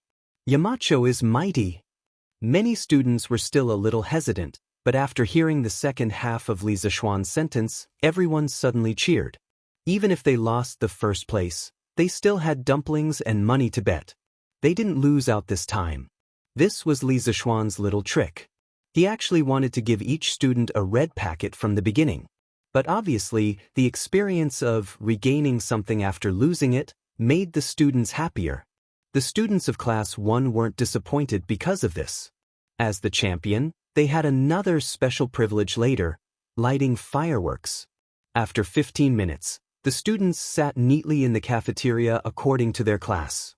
Sanbao carried a sack from outside and walked to Li Zixuan and said, "Young master, the money is inside. But you carry it and follow me to give it out one by one." Li Zixuan said. Yes, young master." Sanbao wiped the sweat off her forehead and carried the sack again. She followed Li Zixuan and gave out money to each student one by one. Each set of money was placed in a small pouch sewn with red cloth. It looked very exquisite and festive. This was the red packet that Li Zixuan wanted to recreate as modern as possible. The students received the red packets and quickly thanked him. Then, they solemnly put the red packets in their pockets. After 30 minutes, Li Zixuan gave out a red packet to each of the 300 students in the cafeteria. In the end, there were still some left. He simply let Sanbao give one to each of the cafeteria workers. At this time, the sky outside was gradually turning dark. Wang Dahu just happened to report that the dumplings were cooked. Li Zixuan took the opportunity to announce that dinner was ready. The students stood up and lined up to get their food. Li Zishuan walked out of the cafeteria. He planned to go home and bring his family over for the reunion dinner. The more people there were, the more lively it was. Have you brought little Yu and Ma Zhou over? After walking out of the cafeteria, Li Zishuan looked at San Bao and asked. Li Zishuan had planned for the whole family to celebrate the reunion dinner at the academy. Not only that, he also sent people to Chang and to bring Li Yu and Ma Zhou over. The two of them had no relatives in Chang'an City. Their house was even rented. He thought that it would be too lonely to celebrate the reunion dinner alone, so he brought them over to celebrate the reunion dinner together. Young master, they are here. Miss Li Yu and Mr. Ma are at the side yard now. San Bao replied. Good. Then go and invite Mr. Mo, Ink Girl, Daoist son, Mr. Wenji, Mr. Wang, Mr. Zhang San, Yan Xiaoning, and the rest to the academy. Since we are going to have a reunion dinner together, how can we leave them out? It will be more lively if they are all here. The second floor of the cafeteria was specially prepared for the teachers of the academy and Li Zishuan's family. It was not a special arrangement, but the first floor was really full. San Bao could feel the joy in Li Zishuan's words. She smiled and replied, Yes, young master. After saying that, he ran off like a wisp of smoke to make arrangements. Li Zishuan walked towards the side yard. Inadvertently, he saw the moon hanging in the sky. He felt an inexplicable emotion in his heart. New Year's Eve. This was the first time he was celebrating New Year's Eve in this space-time. Chapter 1146. Come. Don't stand on ceremony. Let's eat. Yanhuang College, second floor of the cafeteria. A few tables were temporarily put together to form a large table. Li Zishuan, Yan Xiaoning, Li Gang, Mo Huai, Li Yu, Ma Zhou, Wang Ji, and the others were all sitting together. The atmosphere was very lively. Oh, there was also Han Lijing and Iron Egg. Li Zishuan had invited them too. Han Yushi had told him a long time ago that she would invite her father over to celebrate the New Year together. Now that the Li family had chosen to celebrate the New Year in Yunshan, Han Lijing did not have to travel that long distance. After the dishes were served, Li Zishuan stood up and greeted them. Good. Everyone, let's eat. Don't reject the Yamacho's good intentions. Among this group of people, Sun Simiao was the oldest, 87 years old, followed by Li Gang, 81 years old. However, Sun Simiao did not like this kind of social interaction, so Li Gang became the opening person. The old man's son, daughter-in-law, and grandson were sitting next to him. Today, it could be said that several families were gathered together at this table. Everyone gave Li Gang face and picked up their chopsticks one after another. Even the bearded guest was no exception. Mr. Li, Mr. Wang, Mr. Mo, Mr. Zhang San, Brother Ma, all of you have worked hard for the students of the college for more than half a year. As the Yamacho of the college, Ziwan has not fulfilled his responsibilities as the Yamacho. The college was able to run smoothly for a semester because of all of your help. Today, Ziwan proposes a toast to all of you. Ziwan was the name Li Zishuan given to him by Li Er. This was the first time he used it in public. At this time, Li Zishuan stood up and solemnly raised his cup to Li Gang and the other teachers of the academy. They quickly stood up. Li Gang stroked his beard and smiled. Yamacho, you're too modest. Not to mention other things, almost all the teaching materials of the college were written by you. Just this point alone, I'm afraid that none of you can beat you. Ma Zhou also smiled. Yamacho, you built the soul of Yanhuang College. Without you, the college is just an empty shell. The bearded man snorted and said coolly, No matter what, my contribution will be the least. You don't have to fight anymore. Everyone laughed. Li Zishuan said, Mr. Zhang San's martial arts are outstanding. It's precisely because you're overseeing the academy that those rascals don't dare to be impudent in Mount Yun. How can you say that my contribution is the least? He wasn't deliberately flattering him. There were too many secrets in the college that outsiders wanted to know. For example, the telescope. Li Zishuan didn't believe that the other forces didn't know about it. However, they didn't dare to rashly come to Yanhuang College to steal it. This was because 3 of the world's top masters lived in Yunshan. Moreover, Li Er's elite troops might be lying in ambush in the dark. That was what Li Zixuan thought. However, the bearded man couldn't help but blush. What outstanding martial arts? To him, it was simply too ear-piercing. At that time, he also thought that his martial arts were outstanding. He wanted to go up Yunshan to teach this junior, Li Zixuan, the principles of being a man, who knew that in the end, he was beaten to the point that his own mother couldn't recognize him. If Hong Funu and Li Jing hadn't arrived, he might not have been able to leave Yunshan. Don't talk, don't talk. Good wine is the way, only drink. This old man will drink first as a toast. The old drunkard, Wang Ji, looked at the bearded man with a smile that didn't look like a smile. No one knew if he wanted to help the bearded man or if he was greedy for the good wine in the cup. What Mr. Wang said makes a lot of sense. Let's not argue anymore. Drink. Tonight, we won't rest until we're drunk. Li Zixuan laughed loudly. He raised his head and drank the good wine in the cup in one gulp. Everyone else followed closely behind him, and they finished drinking the wine in their cups before taking their seats. Li Zixuan poured himself another cup of wine and looked at Sun Simiao. He raised his cup and said, "Priest Sun, in March, you saved my life. At the end of the year, you returned to Chang and helped me quell the chaos in the city. I gained fame and fortune, but you retreated behind the scenes. In the coming year, you are willing to take charge of the medical school and the Tang Dynasty United Hospital and help me realize my dream of treating all the sick people in the world. As the saying goes, great kindness can't be thanked with words. Priest Sun, if you have any orders, even if I have to push mountains and flatten seas, I will definitely do it for you. Today, I toast to you." This old Daoist was the living bodhisattva of the Tang Dynasty, a true immortal. Li Zixuan had to respect him. Sun Simiao laughed and stood up. Xiaoxian, you are too serious. Some things are not only your dream, but also my lifelong pursuit. So, I am not helping you. However, I will still drink this cup of wine." After saying that, the old Daoist raised his head and drank it in one gulp. After Li Zixuan finished drinking, he poured another cup and looked at Yen Lide, Yen Liben, and Yen Xiaoning. He said, "The construction of Yanhuang College can't be done without the help of the Yen family. Uncle Yen Xiaoning, I will drink first as a toast."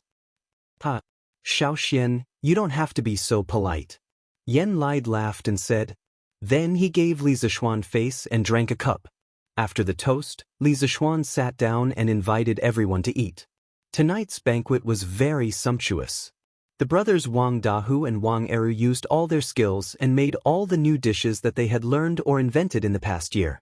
There were more than 30 main dishes and more than 10 side dishes that filled the entire table. Just smelling it was enough to make one salivate. Eating it was even more intoxicating.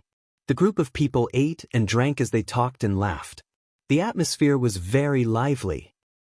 Sir, little fishy also toasts to you. Thank you for saving me back then. If it weren't for your kindness, I'm afraid I would still be homeless on the streets. After eating for a while, little fishy finally mustered up her courage and stood up to raise her wine cup and said to Li Zixuan. She might have been a fearless person in the past, but today, there were bigwigs of the royal court like Yen Lide and Yen Liben, as well as esteemed seniors like Li Gang and Sun Simiao. Furthermore, she wasn't very familiar with any of them, so how could she dare to be presumptuous? Therefore, since the start of the meal, she rarely spoke. If she did, she would only speak to Han Yushi, who was sitting beside her. Ahem. Little fishy, you don't have to be so polite. Actually, I'm ashamed. You asked me to find out where your parents are, but I was too busy and didn't put in all my effort to find them. Next year, I'll send someone to help you find them. Li Zixuan said to Little Fishy with an awkward expression. Little Fishy quickly waved her hand and said, Sir, you don't have to blame yourself. In this vast sea of people, it's very difficult to find two people.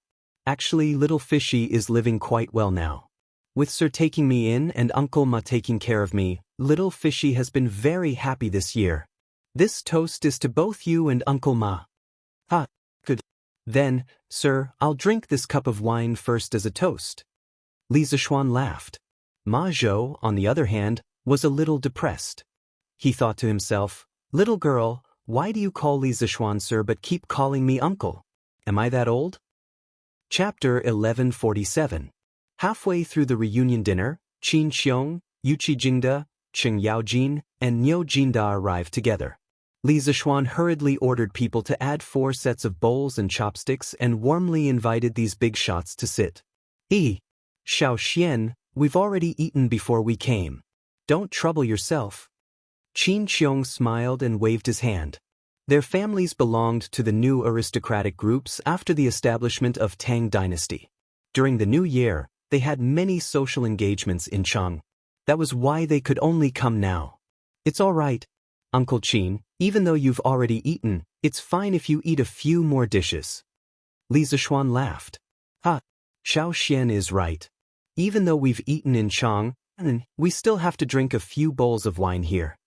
Cheng Yaojin laughed shamelessly and sat down beside the bearded man. Then the old man said, Hey, I heard that you've taken a fancy to my Chonyo? That's right. You have good taste. It's not that I'm bragging, but my Chonyo's martial arts talent is second only to Xiao Xian. It's mainly because I'm usually busy with military affairs and don't have time to train that kid. Since you want to be his master, I'll reluctantly agree. Next year, you have to fulfill your responsibility as a master and teach him martial arts. I, old Cheng, will drink with you tonight. Everyone covered their faces when they heard this. There was no other reason. This old man was 2F** king. Oh, 2F** king shameless. What did he mean by his martial arts talent was second only to Li Zishuan? Even people like Yen Lide who didn't know martial arts knew that Cheng Chumo's martial arts talent was far from Li Zishuan's. But this old demon spoke against his conscience and praised Cheng Chumo to the heavens. If Cheng Chumo was here, he would probably blush if he heard this. Dad, do you have another son named Chonyo? Speaking of the devil, Cheng Chumo also quietly came up the stairs. Perhaps he happened to hear the last few words of Cheng Chumo. He suddenly froze in place, looked suspiciously at Cheng Chumo and asked. Scram! Cheng Yaojin's old face turned green and white. In the end, he roared at Cheng Chumo. Father, don't be angry. Cheng Chumo quivered and immediately fled. He had only gone upstairs to ask Li Zishuan if he could give them a batch of fireworks to play with. Now that things had turned out this way, who had he offended? Him. Unfilial son. What an unfilial son. Old Zhang, you've seen it for yourself. Cho Ox has no confidence in himself. He doesn't know his own potential. You have to guide him well when you return. Cheng Yaojin first coughed dryly, then continued to speak to the bearded man without blushing or skipping a beat. All right. Lu Guagong, don't try to persuade me anymore. Since I've promised to train Cho Ox for half a year, I'll definitely do it when the time comes. The bearded man laughed heartily. He originally didn't have any good or bad feelings towards Cheng Yaojin. However, when he heard that old Cheng was going to drink with him, his interest was immediately piqued. As for the rest, he didn't care. Half a year? Old Zhang, why can't you train him for another 2 years? Cheng Yaojin was slightly dissatisfied. The bearded man replied, I have an agreement with the Yamacho. I'll only stay in the academy for a year. Next year, I'll be going out to sea. Cho Ox naturally can't follow me. His days in the academy were nothing more than teaching students, drinking fine wine under the setting sun, and bragging. It was indeed very comfortable, and it was comfortable to the point his fighting spirit was almost completely exhausted. However, the sea was where he should be. He liked the feeling of being able to roam the 4 seas. He wouldn't give up. Going out to sea? All right then. Let's not talk about this first. Drink. Cheng Yaojin was stunned. Only then did he remember the bearded man's other identity, the pirate leader. He could only say helplessly. Suddenly, with this old bastard shouting and joking around, the atmosphere at the table became even more lively. Toasts were exchanged, cups were exchanged, laughter was exchanged, and drinking games were played. The scene was so lively that it was a little out of control. In the end, Li Zishuan had no choice but to let his mother leave with Han Yushi, Lan, and the other women from the other families. Following that, this group of men bragged and talked nonsense here, becoming even more unscrupulous. Chang and City. There were millions of people living here. It was even more lively on New Year's Eve. Under normal circumstances, families would sit together peacefully and not sleep for the whole night. This was the custom of staying up for the new year that had been passed down from the modern era. The people of the Tang dynasty especially liked liveliness. When families gathered together, if there were old people in the family, there might be a house full of people staying up for the new year together. With children and grandchildren, wouldn't it be joyous? On the streets, although it was already dark, the streets were not dark at all. Basically, every house had 2 big lanterns hanging outside their doors. Every square also had lanterns placed at the entrance.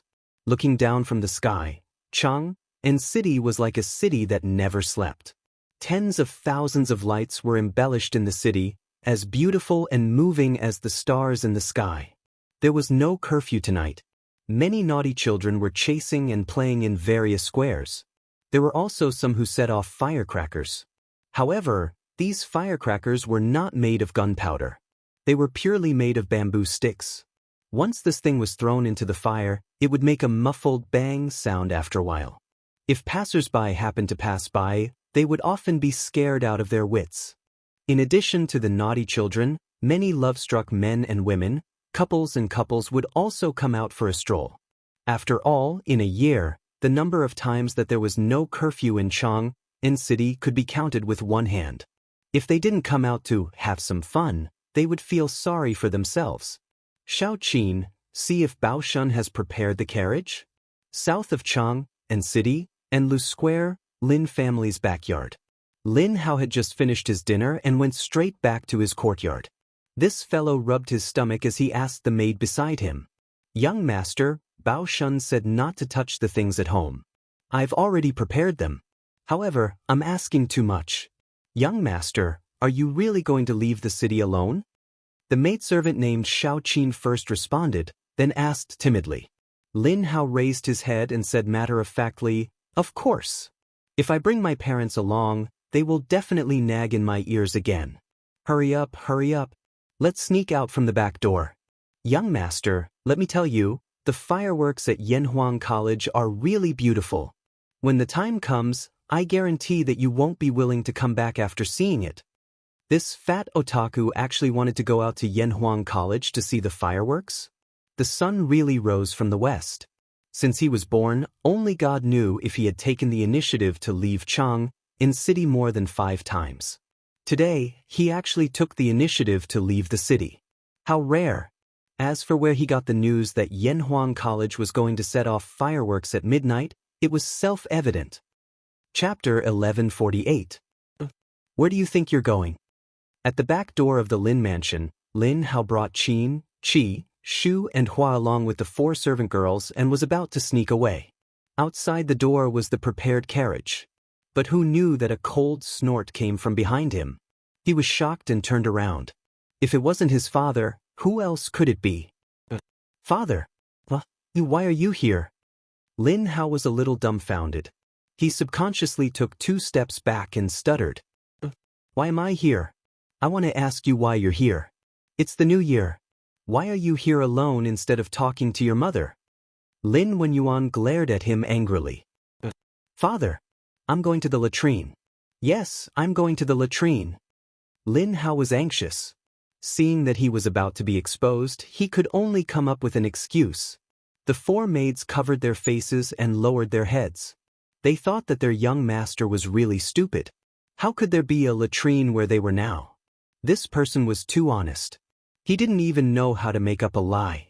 As expected, Lin Wenyuan furrowed his brows and roared, "Bullshit! You unfilial son, how dare you lie to me? You just want to leave the city? Kai Fu, prepare the horse. Madam and I are also leaving the city. To Yanhuang College." Master, are we leaving the city now? The old steward behind Lin Wenyuan said in disbelief. Go and prepare. Father, why are you and mother going to Yanhuang College so late at night? Lin Hao's heart skipped a beat and he pretended to be confused.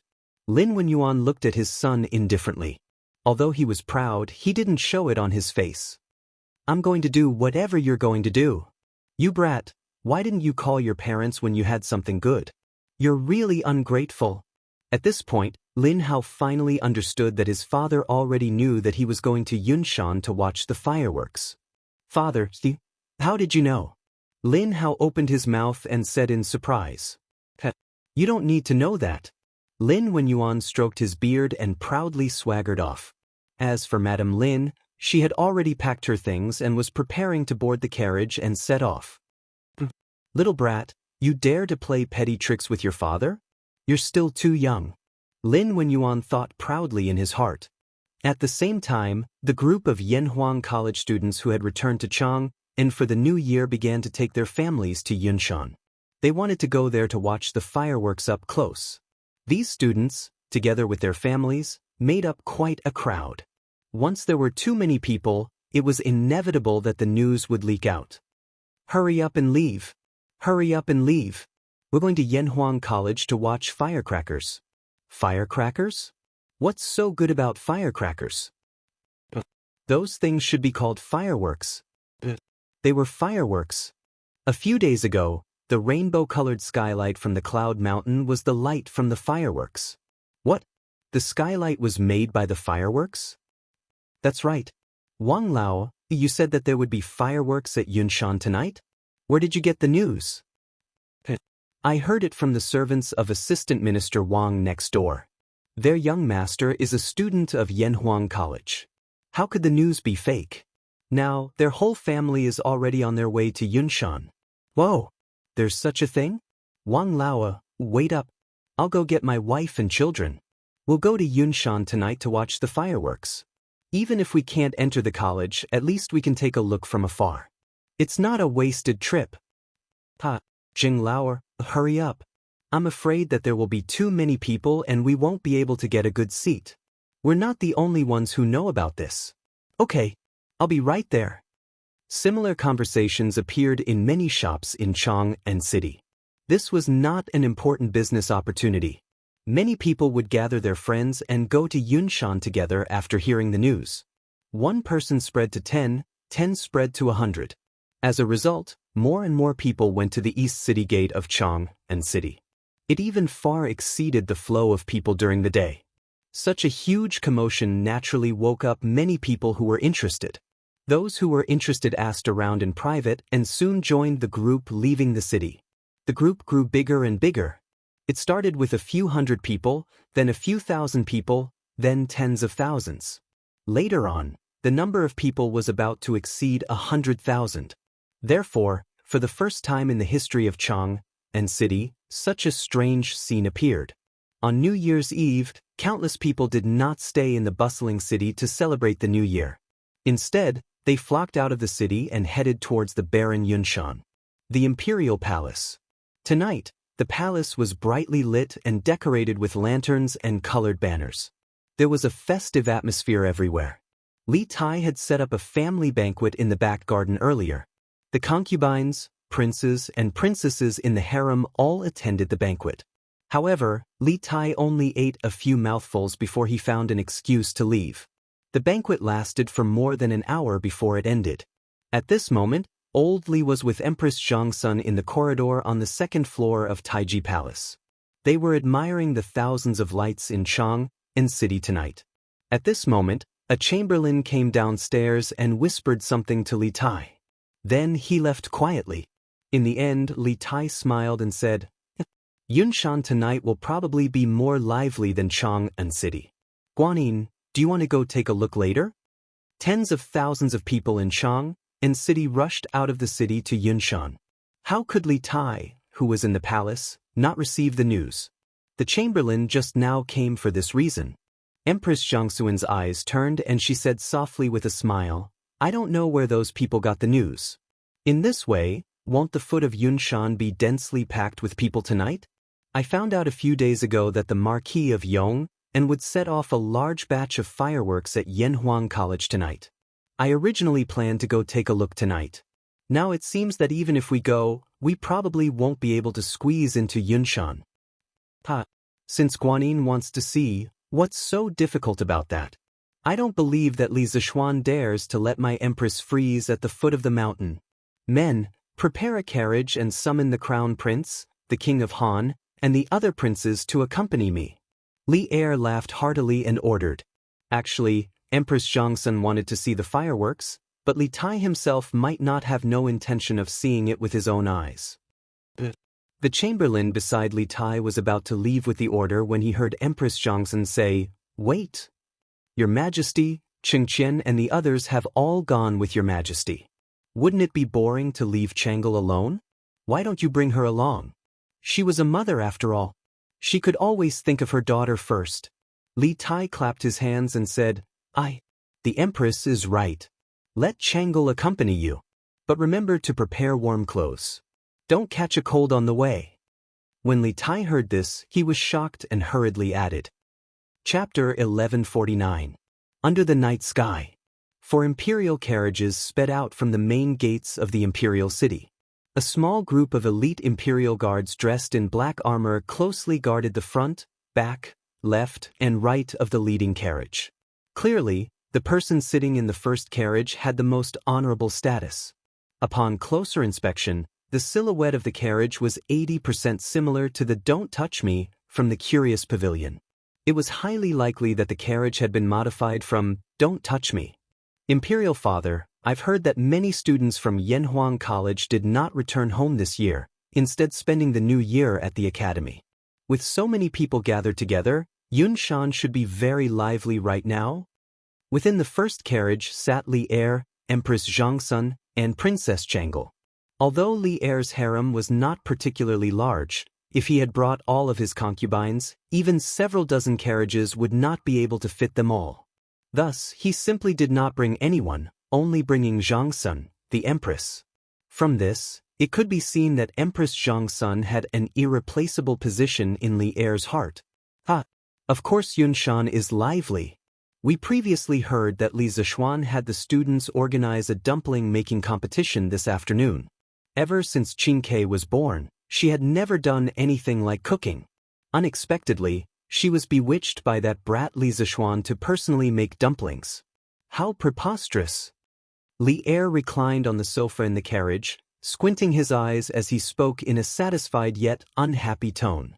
Next to him was a stove, causing the interior of the carriage to be as warm as spring. "Dumplings? Imperial Father, what are dumplings?" Changle's eyes brightened as she softly asked. Li Er thought for a moment before replying, "These dumplings are wontons. However, it is a new name that Li Zishuan gave them. It is said that tonight is the Z hour, the time for the new and the old. It has a special meaning. These dumplings just so happen to have the meaning of making friends at a younger age. I didn't expect that brat to have such meticulous thoughts." Yanhuang College clearly had old Li's eyes and ears. Otherwise, how could Li Er have such detailed information? Dumplings? Making friends at a younger age? This name is quite appropriate. Changle muttered to herself. Then she couldn't help but chuckle. Father, with Brother Qingxue's skills, Changle really wants to see what kind of dumplings he makes. Speaking of this, Empress Xianxia couldn't help but cover her mouth and chuckle. This Empress also really wants to see Qingke's dumplings. Hey, I reckon you guys are looking down on them, because those dumplings might have already entered the students' stomachs. F***CK, why are there so many people in front? And there doesn't seem to be any movement. It seems like we can't go up Cloud Mountain? I should have come earlier. At the foot of Cloud Mountain, there was already a sea of people. At a rough glance, there were at least tens of thousands of people. Previously, when Li Zishuan received the news, he hurriedly ordered to block the mountain path of Cloud Mountain. If so many people swarmed up, it was likely to cause trouble. Moreover, there were rows of flowing flames on the cement road outside Plum Village. It was obvious that more people were coming this way. Under such circumstances, he dared not open the mountain path. It was not that he was stingy, but once there were too many people, it was easy to cause trouble.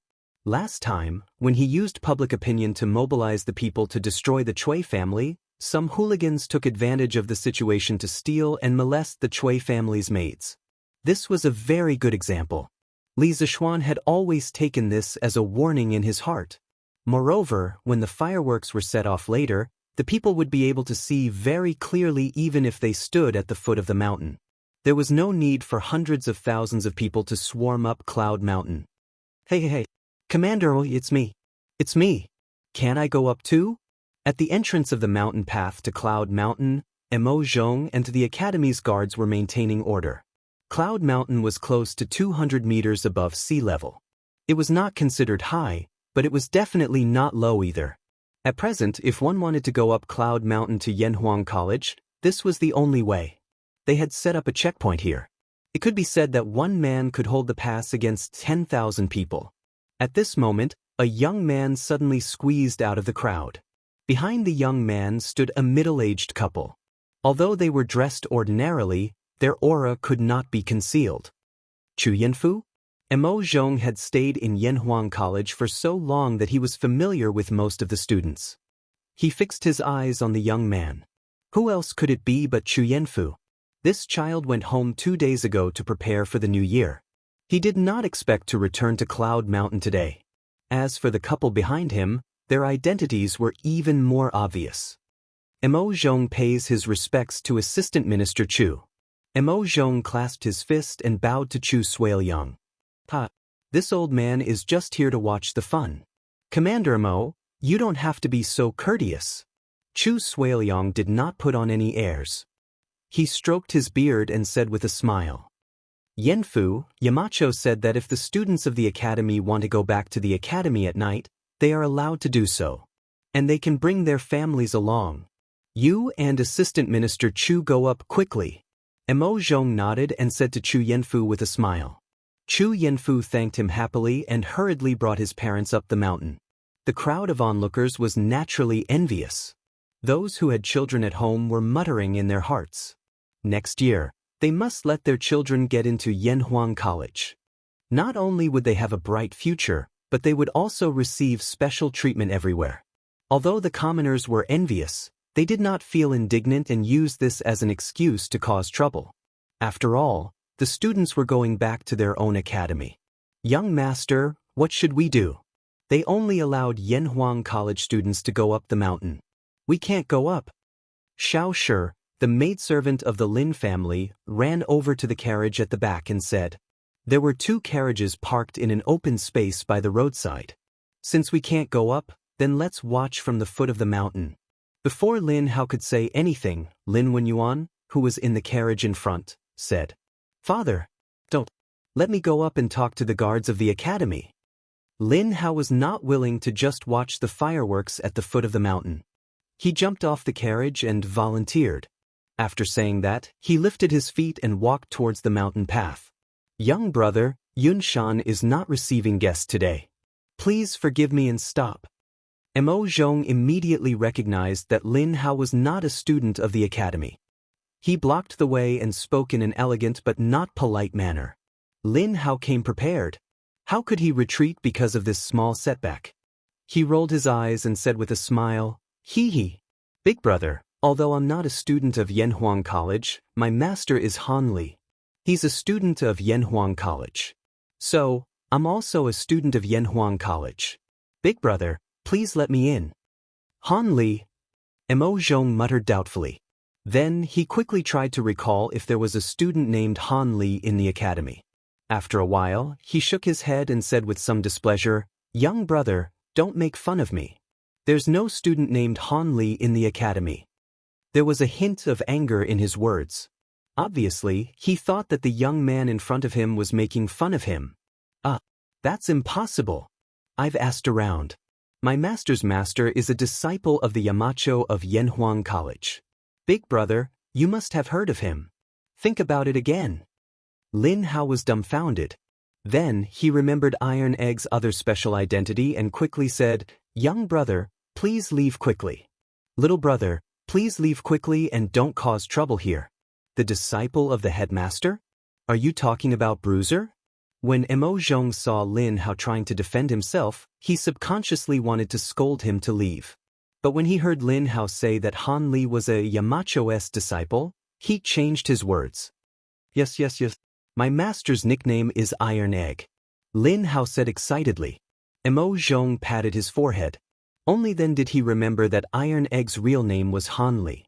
It was only because the people around him usually called him Iron Egg that he didn't remember it at first. That won't do. Yamacho only said that the family members of the students can go up the mountain. They didn't say that the students' disciples can go up the mountain as well. Mo Zhong's expression turned serious as he refused righteously. In fact, the main reason was that he wasn't sure what the relationship between Lin Hao and Iron Egg was. If he let him go rashly, then if someone came later and said that he was a student's disciple, would he let him go? He couldn't allow this to happen. Get out of the way. Get out of the way. A group of unruly people, get out of the way. At this moment, the crowd seemed to be separated by a powerful force. A luxuriously dressed young man, who was protected by a group of soldiers in black armor, walked towards Mo Zhong. Non-students of Yanhuang College can't enter? How arrogant! This king is going in today. Let's see who dares to stop me. The luxuriously dressed young man looked at the wooden sign next to Mo Zhong and said arrogantly with a sneer. As soon as he finished speaking, he ignored Mo Zhong and the others and walked towards them. When Mo Zhong heard this young man call himself king, his eyes narrowed. However, he had been in the bitter cold for a long time and had only been in Chang and for half a year. He wasn't familiar with some of the nobles in the current dynasty, let alone the young man in front of him. It's His Highness, the King of Lu. The King of Lu? The Academy's guards are in trouble. Back off. Don't fight later. The King of Lu, Li Yuancheng. This young man was Li Er's half-brother, the King of Lu, Li Yuanxia. Mo Zhong didn't recognize this person, but the people around him did. Someone shouted, and the crowd became restless. The people quickly backed off. Obviously, they were quite afraid of this King of Lu. At this time, Li Yuancheng was still using the title of the third year of Wuda. According to history, in the 10th year of Zhengguan, he would be changed to the King of Han by Li Er. Now, the King of Han title is still used by Li Ku. Your Highness, you can't go up. The Yamacho has. How dare you? What Yamacho? Yamacho? Li Zishuan is just an official. Even if he was here, he wouldn't dare to talk to this king like this. If you know what's good for you, you'd better get out of the way. Otherwise, if you lose an arm or a leg, this king won't be responsible. Li Yuancheng said rudely to Mo Zhong with his nose in the air. Mo Zhong's expression changed, but he still braced himself and said, "The headmaster has ordered that Your Highness, Prince of Lu, you cannot go up the mountain. However, I can pass the message on your behalf. Your Highness, please wait here for a moment." Get lost. You want this king to wait for Li Zishuan's permission? In your dreams. You still dare to hide? You're just AF** king dog raised by Li Zishuan. You still dare to hide? Guards! Take him down. This king wants to see how you're going to hide later. Li Yuancheng shouted angrily and raised his foot to kick Mo Zhong. However, Mo Zhong instinctively dodged. This made him even angrier. He pointed at Mo Zhong and shouted angrily. Actually, he wanted to slap Mo Zhong, but he couldn't reach him. He was only 1 year older than Li Tai. Naturally, he couldn't be compared to adults like Mo Zhong. Yes, sir. The guards beside Li Yuancheng answered loudly. Then, there was the sound of metal clanging. These guards unsheathed their Mo swords at the same time and slashed at Mo Zhong. Obviously, they could tell that Mo Zhong was a martial artist and wanted to injure him before capturing him. Protect the commander. Mo Zhong and the other guards of the academy were facing a great enemy. They weren't afraid of these guards, but behind them was Li Zishuan. They couldn't help but be afraid. If they attacked too hard, they would create a great enemy for Li Zishuan. If they were captured without a fight, what awaited them would be endless humiliation from Li Yuancheng. As the guards of Yanhuang College, they were also the face of the academy. If they were humiliated by Li Yuancheng in front of so many people, wouldn't the dignity of Yanhuang College be trampled on by Li Yuancheng? Under all kinds of scruples, Mo Zhong and the others didn't dare to use their full strength. They only dodged the attacks of Li Zishuan's guards while praying in their hearts that Li Zishuan would come quickly. Damn. No, it's Chinese New Year. We're just here to watch the fireworks. Let's talk nicely. Why fight? Lin Hao was shocked. He didn't know any martial arts, so he hurriedly ran away. At this time, he couldn't help but look in Li Yuanchang's direction and complain. On the other side, as time passed, the battle became more and more intense. The guards brought by Li Yuanchang weren't idiots. Mo Zhong and the others who were afraid and didn't dare to use their full strength had a hard time dodging. There were already several light cuts on their bodies. Who dares to be so presumptuous in Yunshan? All of you stop. Under the ardent expectations of Mo Zhong and the others, Li Zishuan finally arrived. The people at the foot of the mountain only heard a muffled snort. Then, a series of blurry figures appeared on the mountain path. In the next moment, Li Zishuan stood between Mo Zhong and Li Yuanchang. The guards brought by Li Yuanchang had been sent flying in all directions. Bang, bang, bang. All of this happened in the blink of an eye. Before Li Yuanchang could react, all of his guards had already landed heavily on the ground. He was instantly horrified. He pointed at Li Zishuan and said, "How? How presumptuous! You dare to hurt the people brought by this prince. What's your name? Quickly, tell me your name. This prince won't let you go." Idiot! Li Zishuan was both angry and disdainful.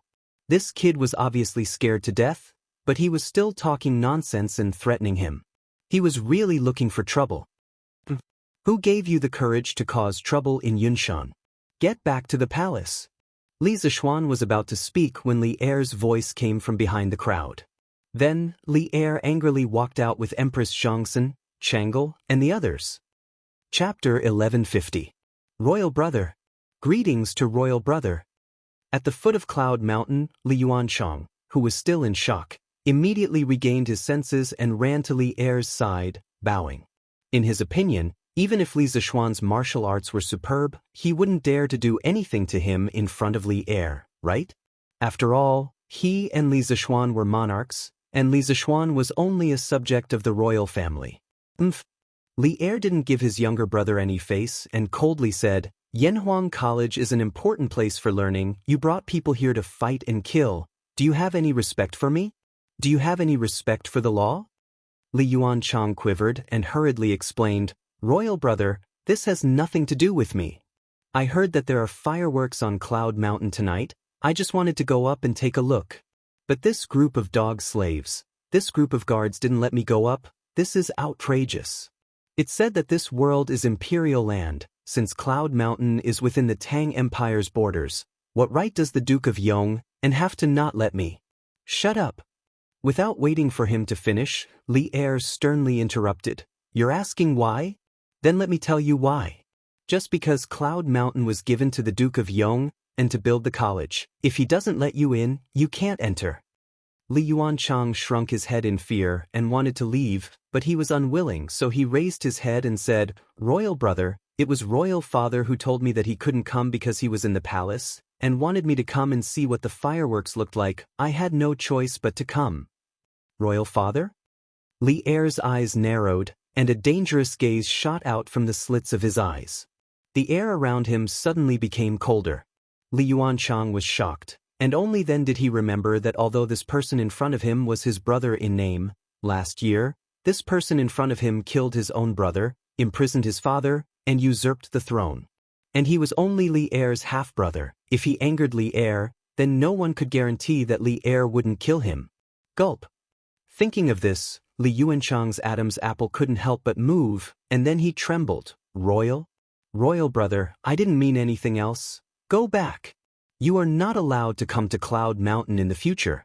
Li Er's cold and emotionless voice was squeezed out from between his teeth. Although his voice was not loud, it was like a heavy hammer that ruthlessly hammered Li Yuanchang's chest. "I will take my leave now." A layer of cold sweat appeared on Li Yuanchang's back. He cupped his hands towards Li Er, then led his group of defeated soldiers and hurriedly fled. Li Zishuan. "I, Li Yuanchang, will remember what happened today. Just you wait." Crestfallen, he squeezed out of the crowd. Li Yuanchang's face was burning. Ever since he was born, he had never suffered such grievances. Today, he was humiliated in front of so many people, so he couldn't help but hate Li Zishuan. Sigh. What a pity. Such a pity. If I had come a step later, this trash King Lu would have fought with Li Zixuan. Even if Li Zixuan's reputation was not destroyed, it would have caused a lot of trouble for Li Zixuan. Feng Jidai, who was standing not far behind Li Er, saw this scene and felt that it was a pity. Yes, it was the new year, so the other officials were on holiday. However, as Li Er's secretary, if Li Er had an important event at the last minute, he still had to accompany him. On the other hand, although he had asked his father to give up on the plan of establishing himself as king, he still hoped that there would be some internal chaos in Tang, and that would give Lingnan an opportunity to take advantage of it. Especially Li Zixuan, this rising aristocrat of Tang, Feng Jidai had always been rather wary of him. His intuition told him that Li Zixuan was definitely the biggest variable between Tang and Lingnan. Your subject left Cloud Mountain without permission during the period of confinement. Your Majesty, please punish me. After Li Yuanchang left, Li Er's expression changed. No one knew what he was thinking, but one thing was certain. It definitely had a lot to do with Li Yuanchang's last sentence. Imperial Father sent him. At this moment, Li Zixuan stepped forward and cupped his hands, speaking. Li Er came to his senses and turned his gaze to Li Zixuan. Somewhat absent-minded, he waved his hand and said, "No matter. Today is New Year's Eve. We will not bicker with you about this. Let's all go up the mountain." Finished speaking, he took the lead and walked up the mountain path of Cloud Mountain. Empress Zhang's son, Princess Chang'e, Li Chengqian, Li Ku, and the other princes promptly followed. Brother Xiaoxian, don't worry. If Imperial Uncle complains about you to Imperial Grandfather, Chang'e will speak up for you. As Chang'e passed by Li Zixuan, she spoke in a voice that only the two of them could hear. Being attentive and considerate, she instantly thought of the methods that Li Yuanchang would use to take revenge and the trouble that he would bring to Li Zixuan. Li Zixuan glanced at the young lady gratefully. The matters of the imperial family were the most complicated, especially when it involved Li Yuan. Although he currently held a high position and authority, if he was careless in this matter, it was very possible that he would lose everything. With Chang'e, a member of the palace, helping mediate, it would indeed save him a lot of trouble. Mo Zhong, you've worked hard just now. Quickly bring the injured brothers to have their wounds bandaged. Li Zixuan did not immediately chase after Li Er. Instead, he instructed Mo Zhong. It's fine. Yamacho. They're all minor injuries. Mo Zhong said with a smile. Minor injuries still need to be bandaged. Quickly go. Let the uninjured brothers hold the fort here for now. Li Zixuan insisted. All right then. Mo Yun, take the uninjured brothers and hold the fort here. I'll follow them up the mountain to have their wounds bandaged. No problem. Li Zixuan nodded his head in satisfaction. Then he turned around and followed the group of injured academy guards as he prepared to ascend Cloud Mountain.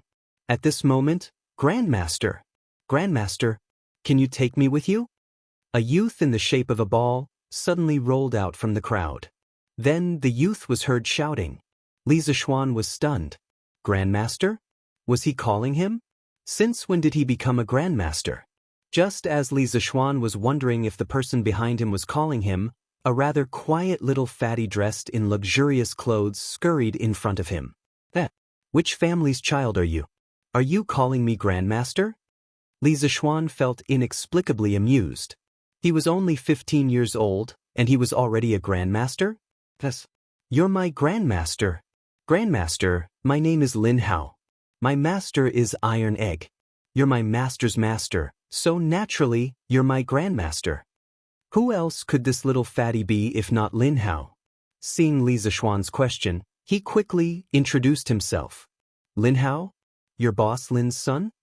Li Zixuan suddenly remembered that Han Yushi had mentioned to him that Iron Egg was working part-time as a teacher in the Lin family. Hence, he asked with a smile. Yes. Grandmaster, you should know my father. He's a member of the Flaming Yellow Chamber of Commerce. Lin Hao had never felt like this before. He felt that his father's membership in the Chamber of Commerce was so useful. Chapter 1151. Ahem. My son speaks without restraint. Please don't lower yourself to his level. At the foot of the Cloud Mountain, the conflict had dissipated. However, what followed was a scene of him acknowledging his grandmaster. The surrounding onlookers could not help but secretly sigh that they did not come in vain today. When Lin Wenyuan saw his son talking to Li Zishuan from afar, he hurriedly ran over and bowed to Li Zishuan to apologize. Lin Hao's words just now seemed to be stealthily changing the concept. This was because he only invited Iron Egg to be Lin Hao's teacher. There was a huge difference between a teacher and a master. The former was only responsible for imparting knowledge and dispelling doubts, or for passing down the orthodoxy. It's fine. I've heard of your son from Iron Egg before. He's a very interesting person. Since all of you are here tonight, then follow this marquee up there. Li Zishuan said nonchalantly. Thank you, Grandmaster. Lin Hao said happily. Lin Wenyuan was also ecstatic. He hurriedly cupped his hands and said, Thank you, Marquis. One had to know that tonight, not only were there fireworks on the Cloud Mountain, but the Emperor was also there. To be so close to the Emperor of the Tang Empire was an opportunity that many people could only dream of. Mo Yun, if there are members of the Flaming Yellow Chamber of Commerce who come later, let them up the mountain too. Li Zishuan instructed Mo Yun before he left. Yamacho. Mo Yun cupped his hands and said, On the Cloud Mountain. Li Er first went to the canteen to check out the dumplings left over from the dumpling-making competition. Then he went to the side courtyard of the Cloud Mountain to visit Li Gang and Sun Simiao, the two national treasures of the Tang Empire. As for Chang'e, Empress Zhang Sun, Li Chengqian and the other princes, they were at the field to participate in the spring festival gala organized by the Academy's students. Actually, rather than a gala, it was more like a story gathering. The main thing was that the students formed a large circle.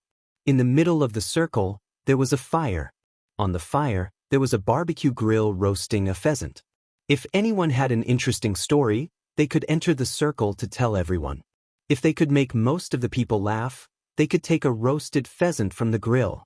The referee on the field was Li Tai. The little fatty was sitting on the grass with one hand supporting his chin. He was listening to Wang Meng tell a story in the middle of the field. There was a scholar who was almost 70 years old. His wife suddenly gave birth to a son.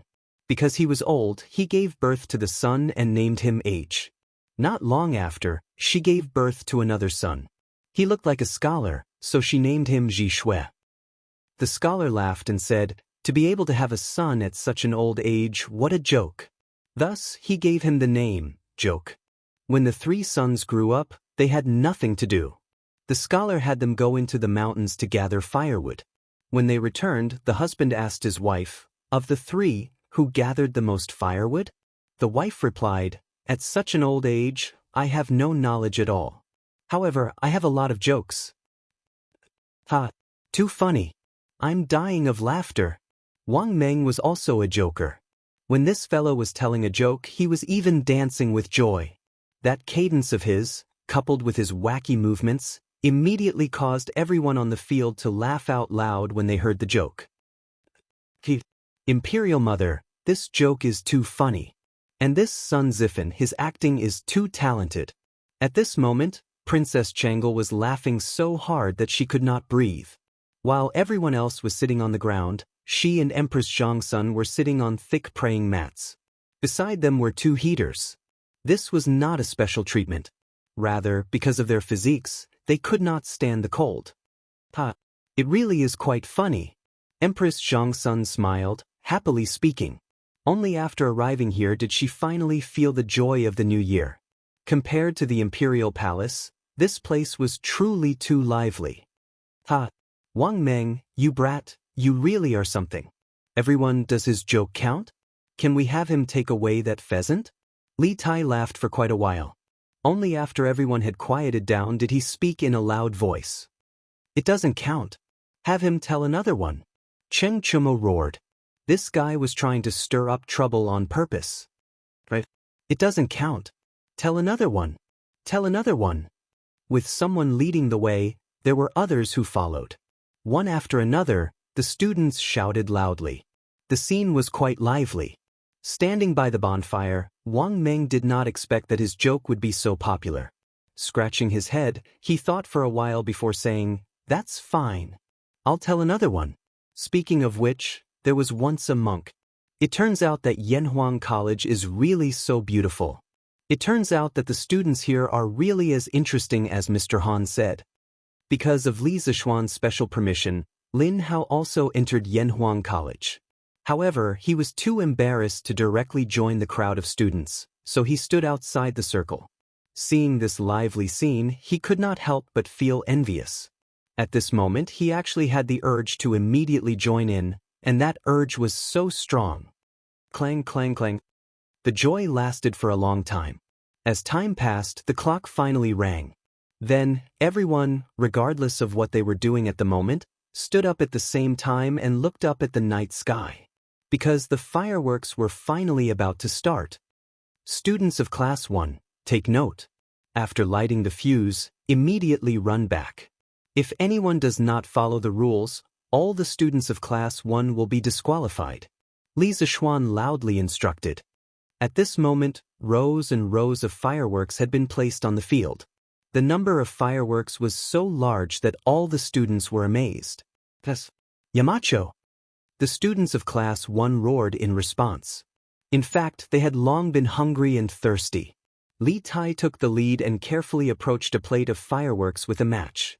After a while, sparks flew in all directions, and the little fatty ran back. Whoosh! Bam! Accompanied by the sharp sound of gunpowder firing, a bullet flew straight into the night sky and flew to a very high place. Then it exploded instantly. A flower with a super large diameter proudly bloomed in the night sky. The colorful flames immediately lit up the dark night sky. Wow, Mother! It's so beautiful! It's very beautiful! At this moment, the calm Empress Zhongsun couldn't help but be fiercely shocked when she saw this strange scene. Her eyes were very, very round. At this time, she couldn't care less about maintaining the dignity of a mother of a country. Whoosh! Bams! Another 3 plates of fireworks have been lit. It's so bright. At the same time, another 3 sets of fireworks were lit up in the field.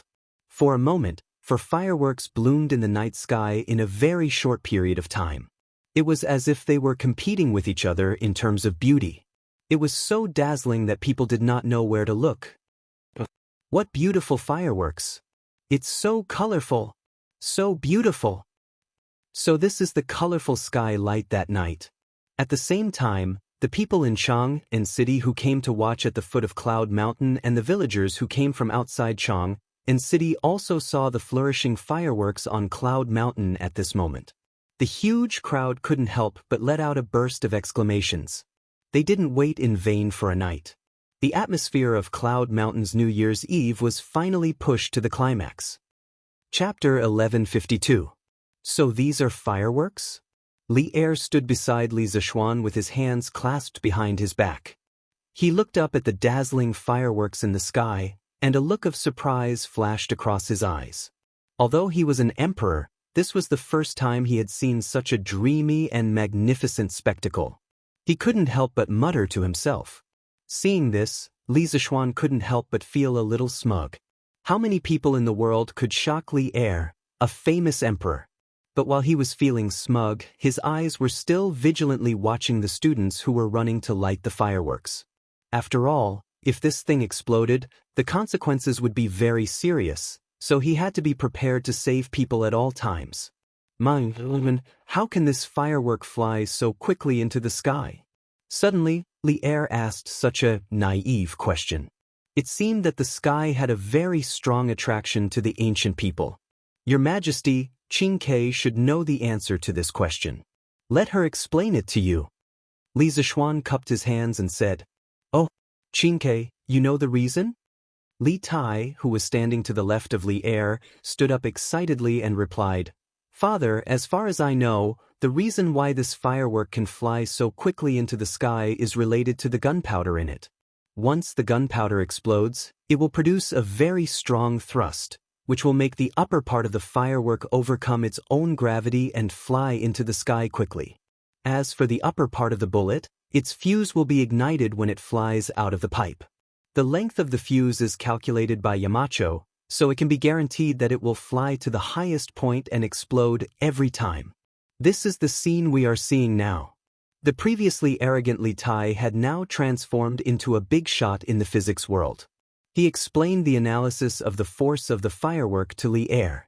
Hearing this, Li Er, Empress Zheng's, Li Chengqian, Chang'e, and the others were all stunned. Thrust, gravity? Faced with these new terms, Li Er was caught off guard.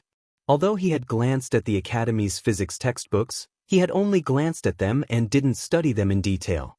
Of course, what caught him even more off guard was that his son had only stayed in Yanhuang College for half a year. How could he know so many things that didn't exist in the Tang Empire before? Seeing the shock on his father's face, Li Tai's sense of accomplishment instantly exploded. This was like a child who knew something amazing and would show off in front of their parents, asking for praise. Right now, Li Tai belonged to this type of person who wanted to show off. Father, when you talk about gravity, it's actually… All right, I have a rough idea what it means. Li Er's,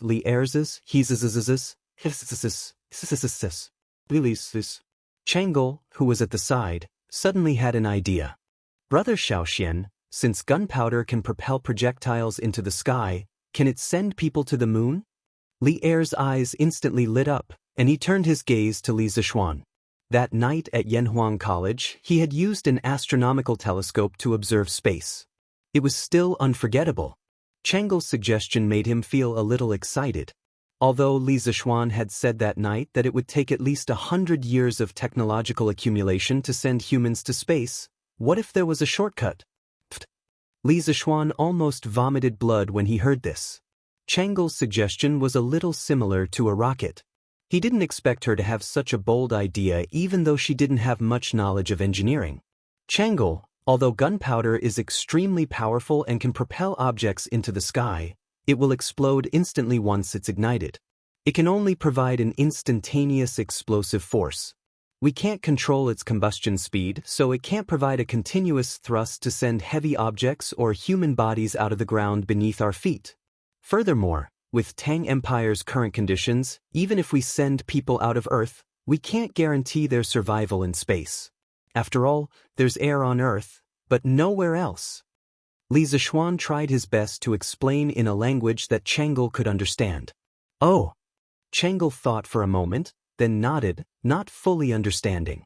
Li Er waved his hand and said, "Those who achieve great things don't bother about trifles. If you have the ability to send people to the moon, just do it. As for whether they can survive on the moon, you don't have to worry about it." Old Li always had an obsession in his heart, and that was to go to the heavens. Even if he didn't do it himself, the people under his rule could do it. This was something that even the 3 sovereigns and 5 emperors, Qin Huang and Han Wu, couldn't do. So what if he had to make a small sacrifice for this? Li Zishuan rolled his eyes and didn't say anything. He couldn't be bothered to argue with Li Er over this matter. Aerospace was such a sacred thing. Even if Tang Empire had the means to carry out manned space missions in the future, as long as he was around, he wouldn't allow anyone to mess around. Li Er knew what Li Zishuan was thinking. He shook his head and remembered that today was New Year's Eve, so he didn't blame him. He just thought to himself, this kid is too kind. Boom, boom, boom. The sky of Yun Mountain was especially charming tonight. After the students of Class 1 finished setting off the fireworks, Li Zishuan asked the remaining guards of the academy to go into action together. Previously, there were 4 sets of fireworks, but later, there were more than 10 sets of fireworks aimed at the sky. Colorful sparks flew up and landed, blooming proudly in the sky. Red, orange, yellow, green, blue, indigo, and purple. Everything was there.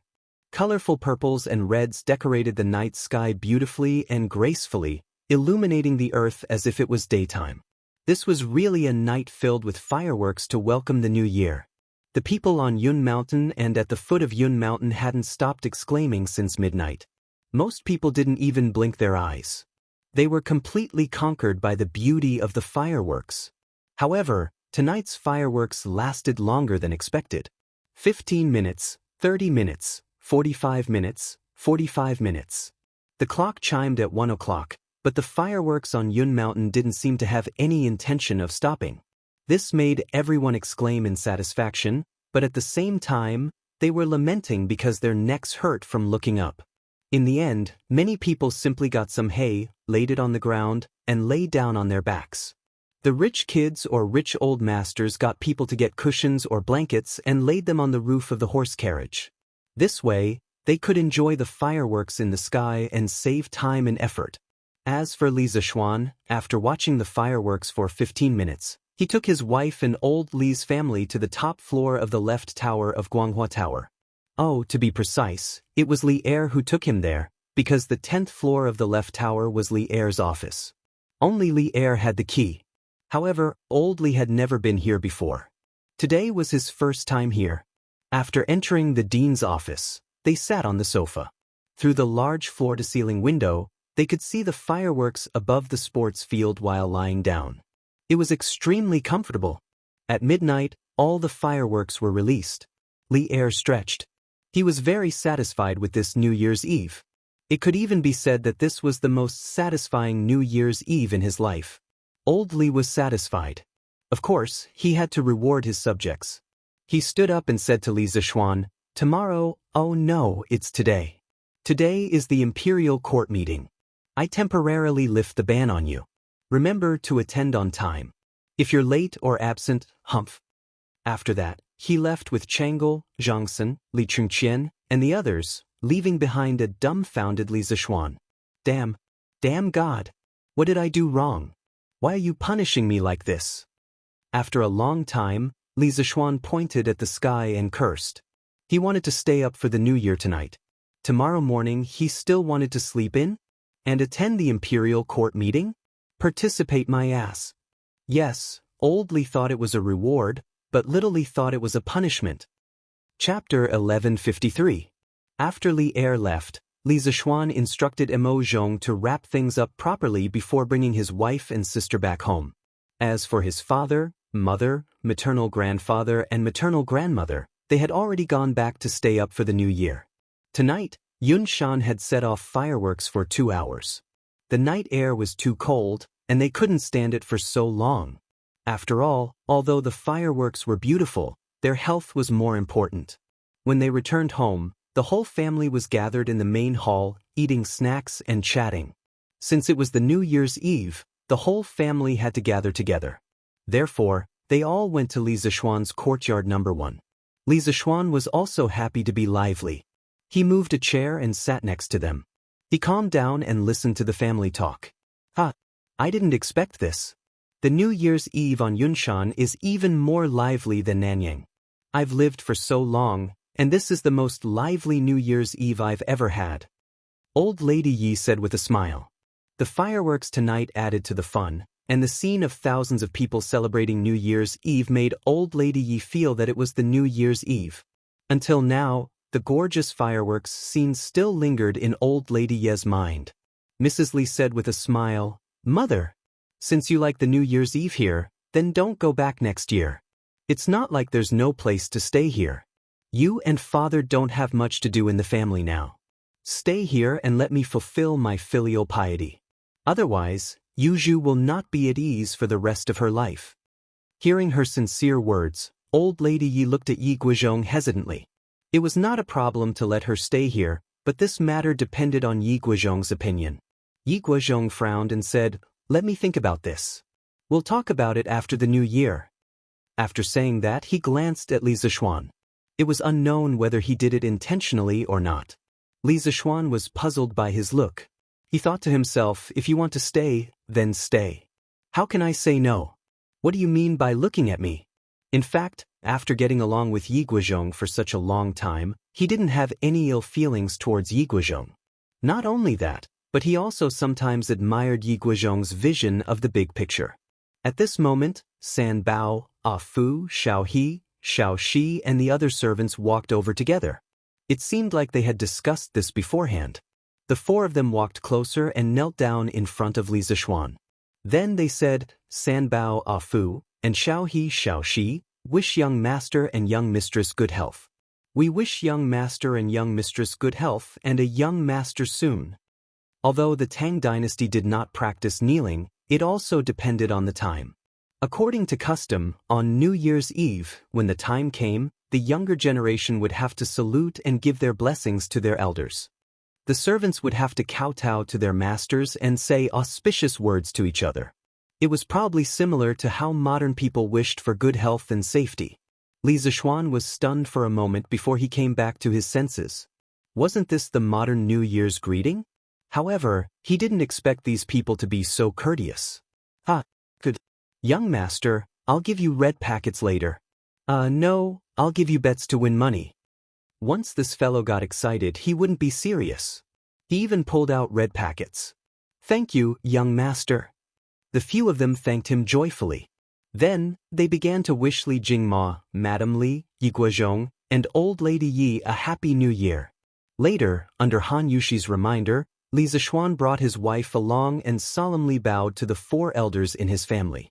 Although he was not used to this kind of greeting as a modern person, when he thought of how Old Man Li and Madam Li usually doted on him, the knot in his heart faded a lot.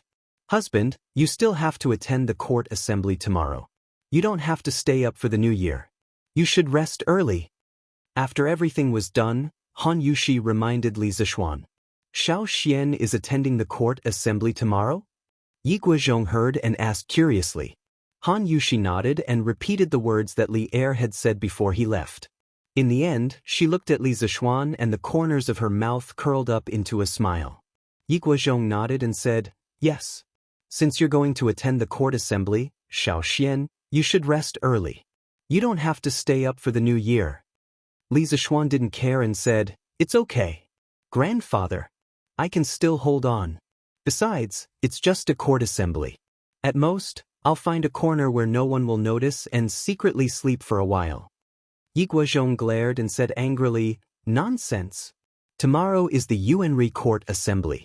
How important is it? How can you sleep? Stop messing around. Go and rest. He wouldn't compromise with Li Zishuan on such a major issue, so his tone couldn't help but reveal a slightly stern and indisputable tone. Li Jingma also advised at this time, Xian, your grandfather is right. The Yuanri court assembly is no small matter. You'd better go and rest early. Seeing that the 2 old men had said so, Li Zishuan could only say unhappily, all right then. Mother, grandmother, and wife, I'll go and rest first. In the Tang dynasty, although the court officials had a 7-day, New Year's Eve holiday, on the Yuanri day, they had to attend the morning court assembly. That was to enter the palace to pay a New Year's visit to the emperor. The court assembly that day was called the Yuanri Court Assembly. It was considered one of the grandest court assemblies of the year. It could be called the collective New Year's greeting ceremony of the Tang dynasty's ruling group. First of all the civil and military officials in the capital had to clock in on time. They were not allowed to be late. Local officials from all over the country had to come from afar.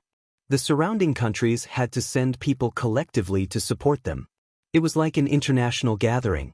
In order not to be late, the officials had to wake up early in the morning and bring their servants with torches into the palace.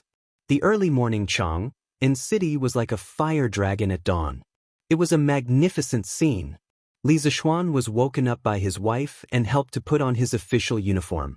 After eating some porridge, he rode into Chang in city and saw such a magnificent scene. Damn, so many people? I don't usually see so many people attending the morning court assembly.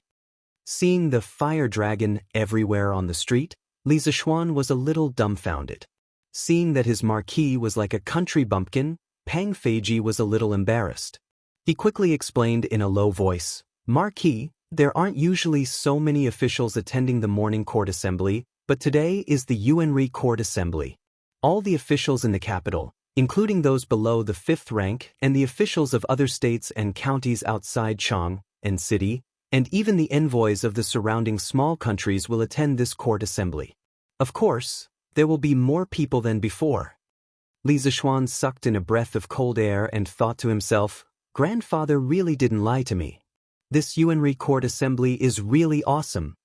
But with so many people, wouldn't it be easier for me to fish in troubled waters? By then, wouldn't I be able to sleep whenever I want? Let's go quickly. Don't be late. Thinking of this, Li Zixuan chuckled, then spurred his horse and rushed out.